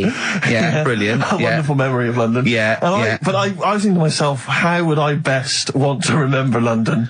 Yeah. If I were a tourist from Prague, maybe. Exactly. You're a tourist from Prague. You want to send something home to your nan. To Mama Dragowski. Exactly. Who's sitting at home eating beetroot. Yeah. You want to say, I've been to London, I've been to the home, the birthplace of some of the great names. Dickens. Dickens, yeah. I've seen, Big Ben, I've seen the Houses of Parliament, I've seen the wonderful things. The best way for me to remember that is a picture of a woman's breasts. Yeah. With pictures of cats painted on them. They are the most grotesque things. You've seen these before, Karl? They're awful. You can find these on any postcard stack. It's just a woman's breast drawn a face on it. I think it is that all the breast from London. So there's all the breast from London, and the other one, Carl, I think you've got there. What does it say? What's the little tag? We're a couple of swells. Oh, God. We're a couple of swells. But it's just, when were that? I mean, they've been around as long as I've been in London.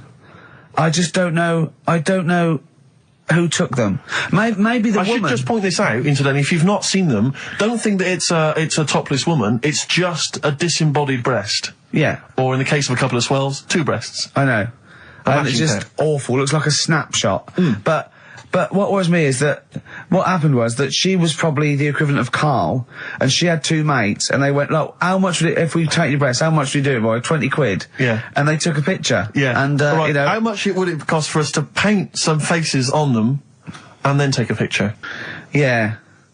Oh, that's awful. I always wondered to myself who that person is. Oh, probably came to London to get into modelling or something. I think if you pan further down, she's actually wearing a pair of your pants.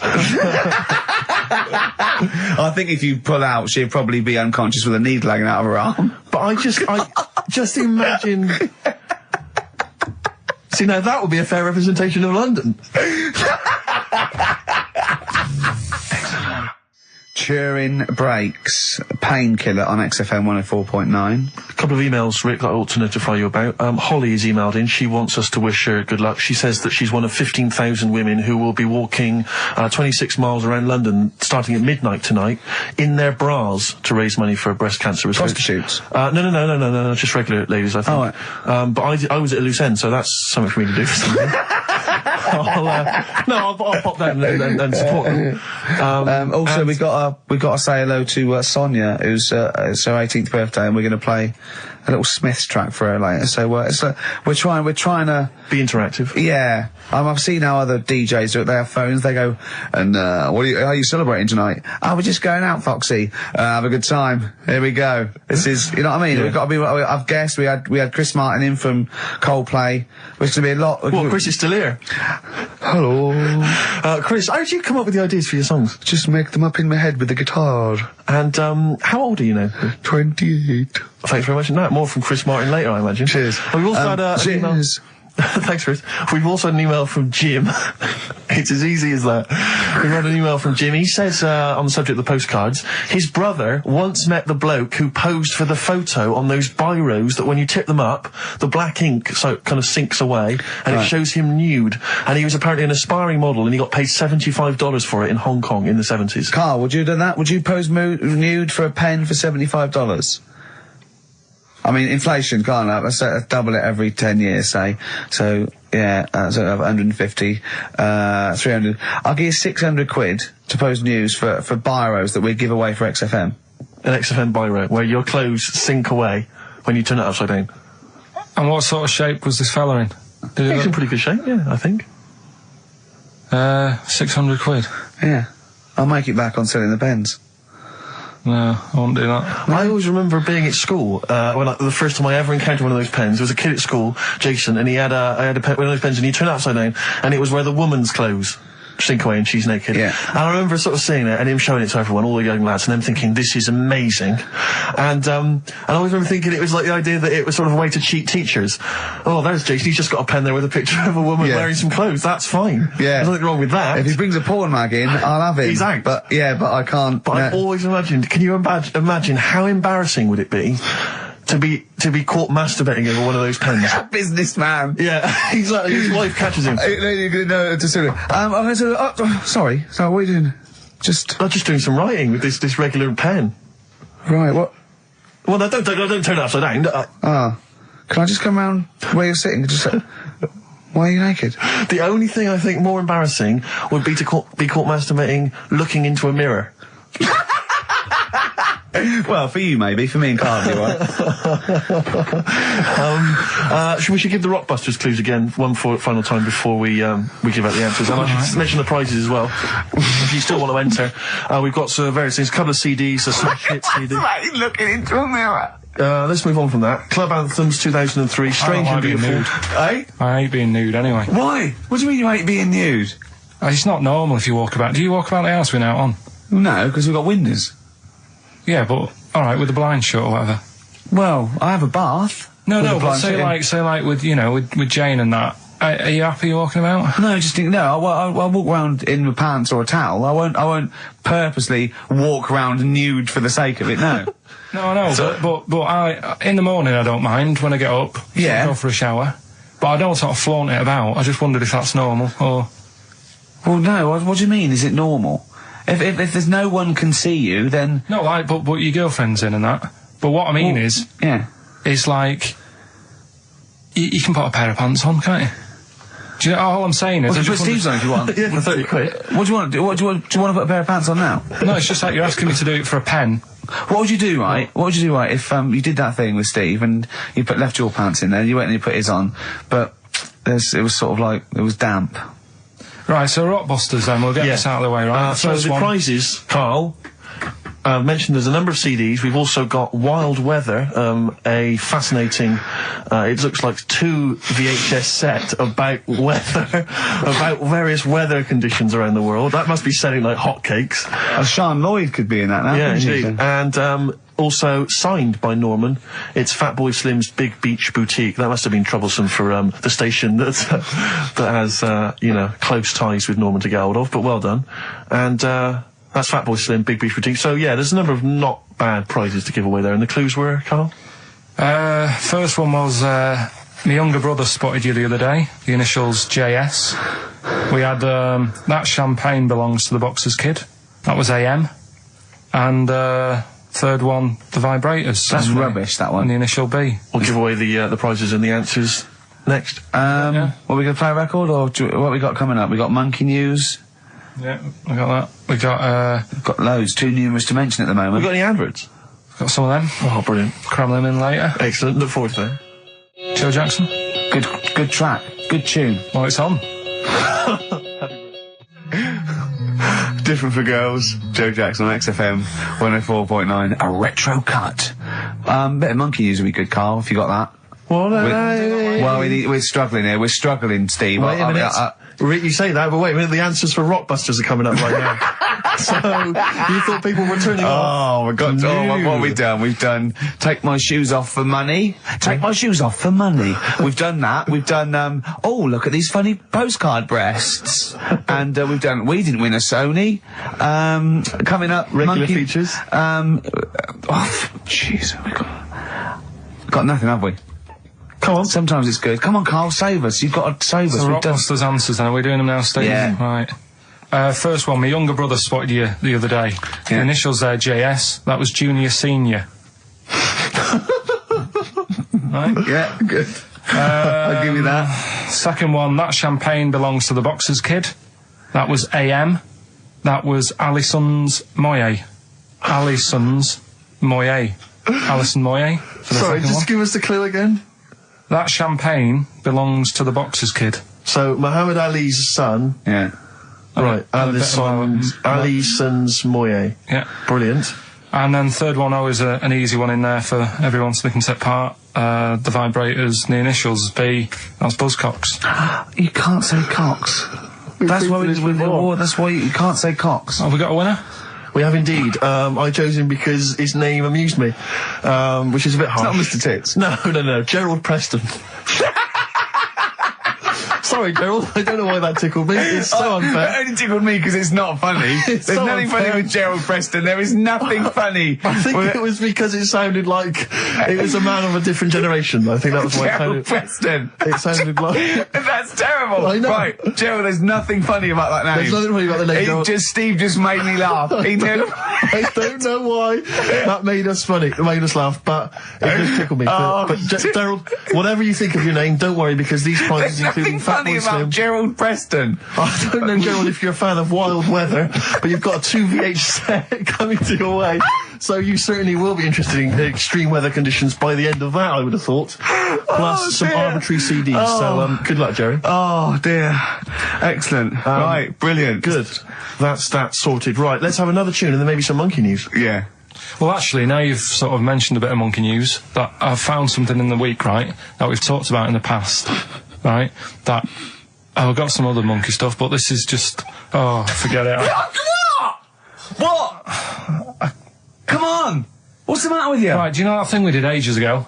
What? When we were out one day and we were talking about monkeys in a room with a PC, and if you leave them in there long enough... Yeah, eventually an infinite amount of monkeys, or one monkey in an infinite amount of time, will eventually type the complete words of Shakespeare, yeah. Right, we talked about that ages ago. Yeah. I said it wouldn't happen. No, it doesn't make sense. You can't say it wouldn't happen, it doesn't make sense. It's a mathematical conundrum. It doesn't make sense. Go on. Anyway, right, they got a couple of monkeys. Alright, so not an infinite amount then. Okay, so, alright, but never mind. Yeah. Got a couple of monkeys, put it in a room. Yeah. I don't know if it was one PC or they got a job lot or whatever. Not an infinite amount then. And left them in there for a month. Oh, not an infinite amount of time then, either. Okay. So 2 monkeys a month. Okay, go on. Yeah, I see the experiment's working so far. About 8 monkeys. Oh, 8 monkeys. Oh, let me just work that out as a fraction of infinity. It's infinity, 8 into infinity. Oh, God, a month. And what happened then, Carl? Did they type the complete words of Shakespeare? I'm assuming they No, did. they only did a proportion of it. Okay, what they just did Macbeth. What happened then, Carl? Please tell us. They didn't have anything. They didn't come up with anything. You're an idiot, Carl. You really are an idiot. Play a record. That's ridiculous. What did you expect? What did you expect? Yeah, a bit of Keats. And Pastry of the Radio Times by one of them, the cleverest one. No, but what they did say is they didn't even write one word out. No, you don't. No, infinity or nothing. That's the point. There's a big leap between any number you could think of and infinity. In fact, an infinite leap. Do you understand the concept of infinity? Don't rub your eyes. I lost him on Do You? Yeah. Didn't I? Right, play a record. Did they type nothing from like any of the Tarzan books? Nothing. But they must have read them. I mean, that would be their favourite, surely. I'm stunned. I can't believe they didn't even do like a transcript of Every Which Way But Loose. Yeah. I can't believe it. They must have chosen some really thick monkeys. They didn't type any of Charlton Heston's speeches from Planet of the Apes. I can't believe it. It doesn't make sense. It doesn't make sense. You'd have thought 6 monkeys in a month would have done something. Yeah. At least a script for BJ and the Bear. The irony being, of course, in BJ and the Bear, that it was a monkey, not a bear. Really? Stuck in a moment. You can't get out of it by you two. I know how they feel.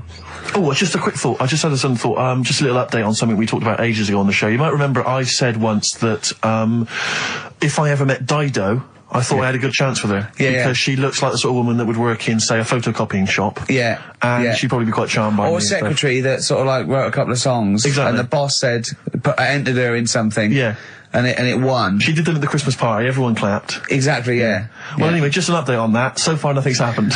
You haven't met her. Nothing's going on. So okay. I'll keep you posted on that, Rick. I know you're interested. I imagine it's a foregone conclusion when you do, though. That's only the a matter beauty of of time. it. It's, you know, when I hear you met her, you don't need to say any more. Okay, well, I'll just let say, you know. just wink and say, I met Dido last night, and I'll go, say no more. Exactly. You don't need...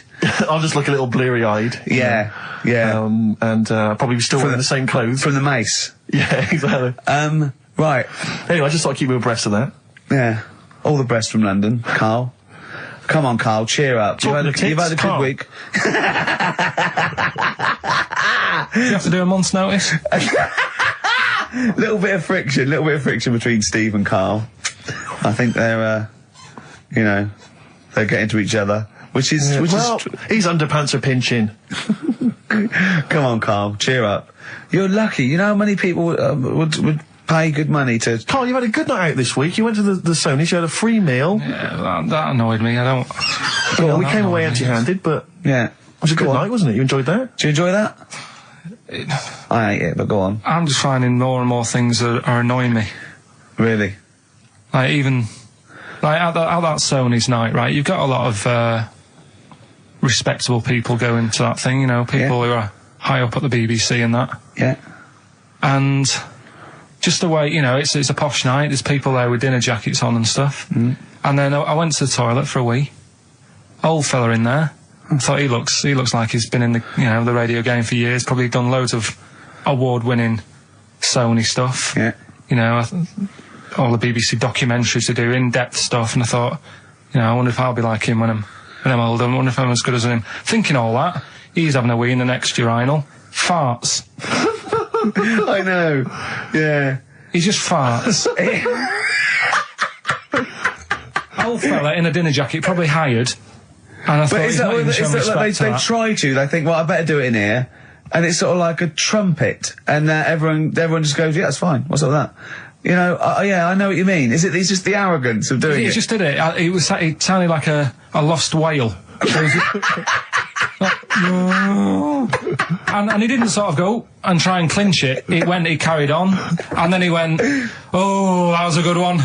Really? Old fella, must have been about 70. Oh dear. And well, better out than in. Yeah. But it's not though. I wasn't brought up like that. You see. Right. Because I did it. I mean, I never really did it that much as a kid. Sure. And then I was at my mum and dad's. You never did it that much as a kid. What, farted? Yeah. Okay. Not just like, you know, as a joke and that. We are taping this for next year's Sony Award, aren't we? We're taping this, what we're talking about now, aren't we? To hand in. Because this is, go on. But I was at my mum and dad's, right? And Suzanne was sat on the floor in front of me, and she was like, oh, rub my neck, it's hurting. So I thought, oh, and I hate doing that, it really it bores me. Well, she's your girlfriend, for goodness sake. I know, Dale Winton's different, you're getting paid for that, go on. So I thought, the only way to shift her, I'll let one go, right? So I did that. I love that! It's such a loving relationship. I love that, that's great!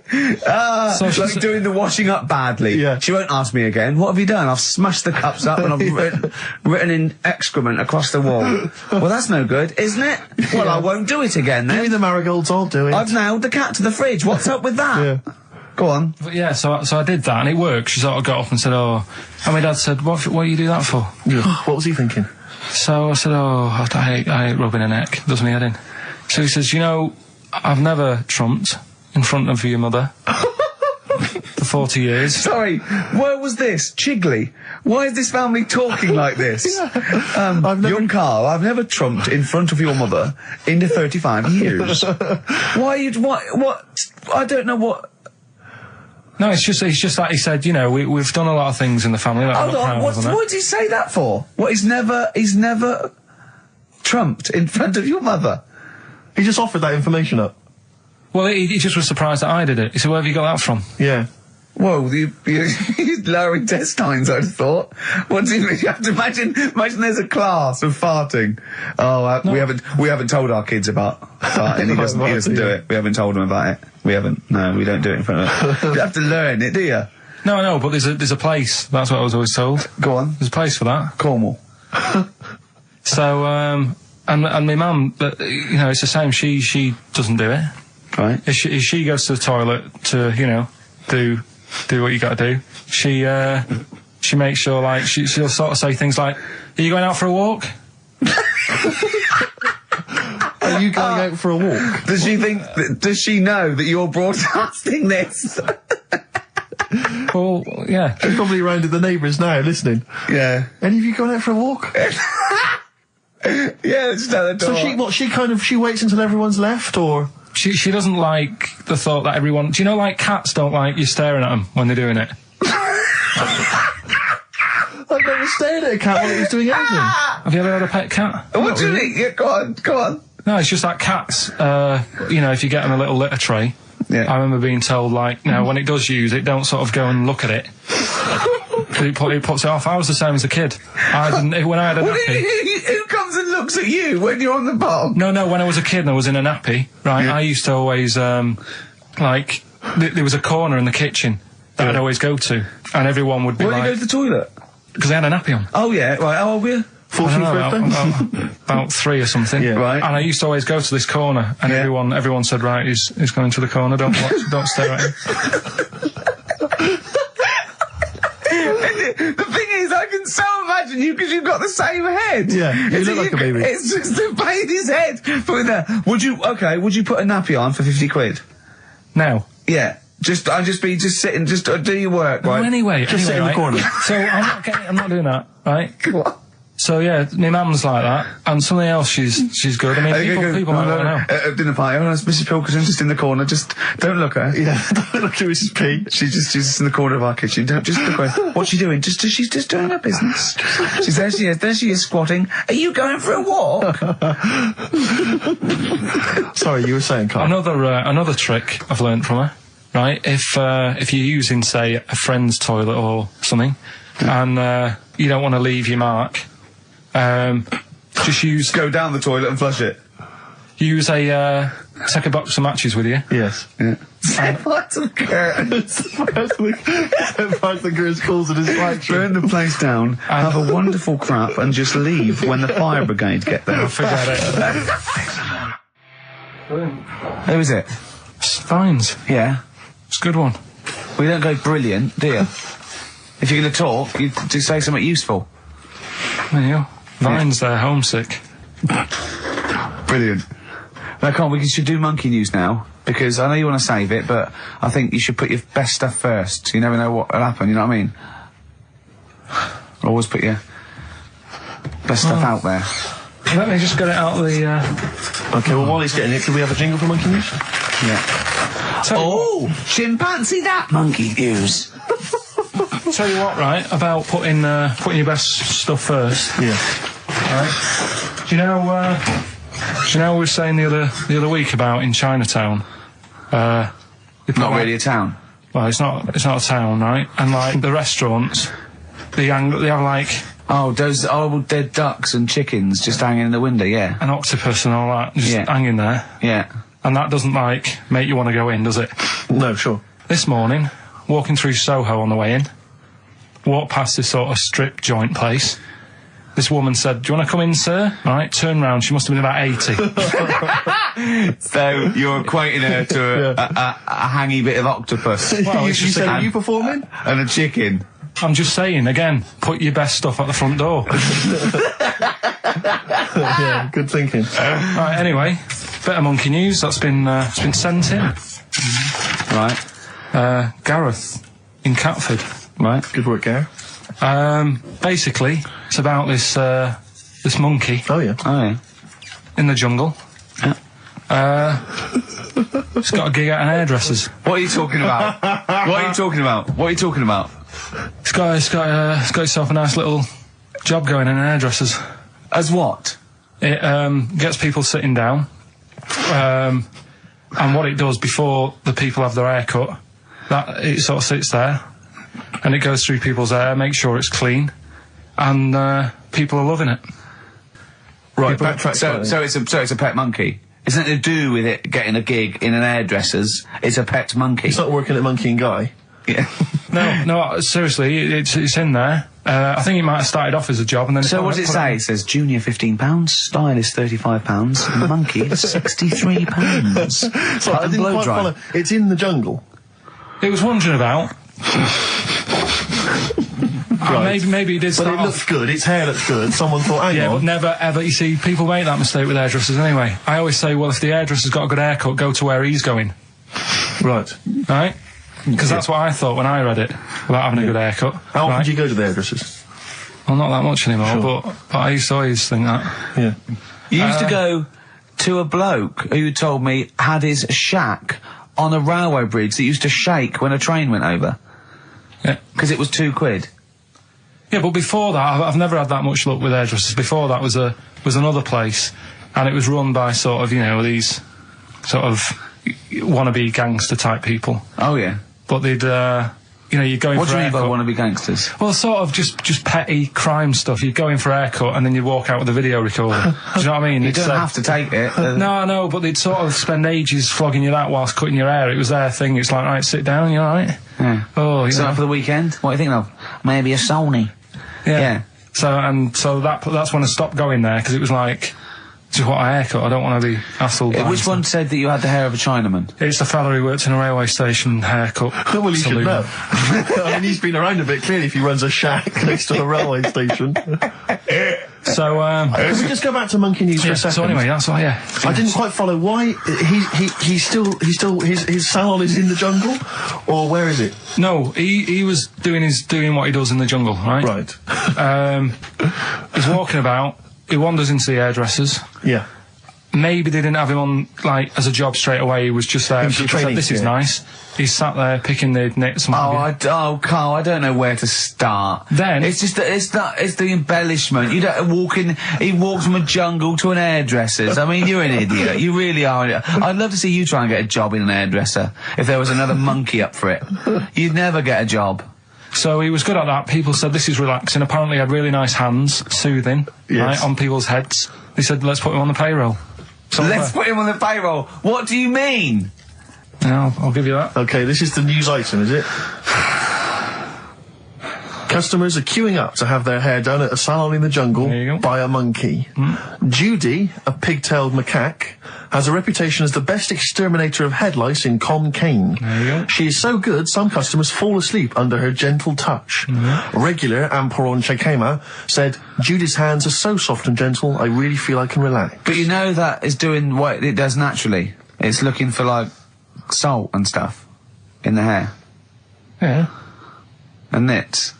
It's not on the payroll. It doesn't complain about when it gets deducted at national insurance. It's not part of the union. Yeah. Do you know what I mean?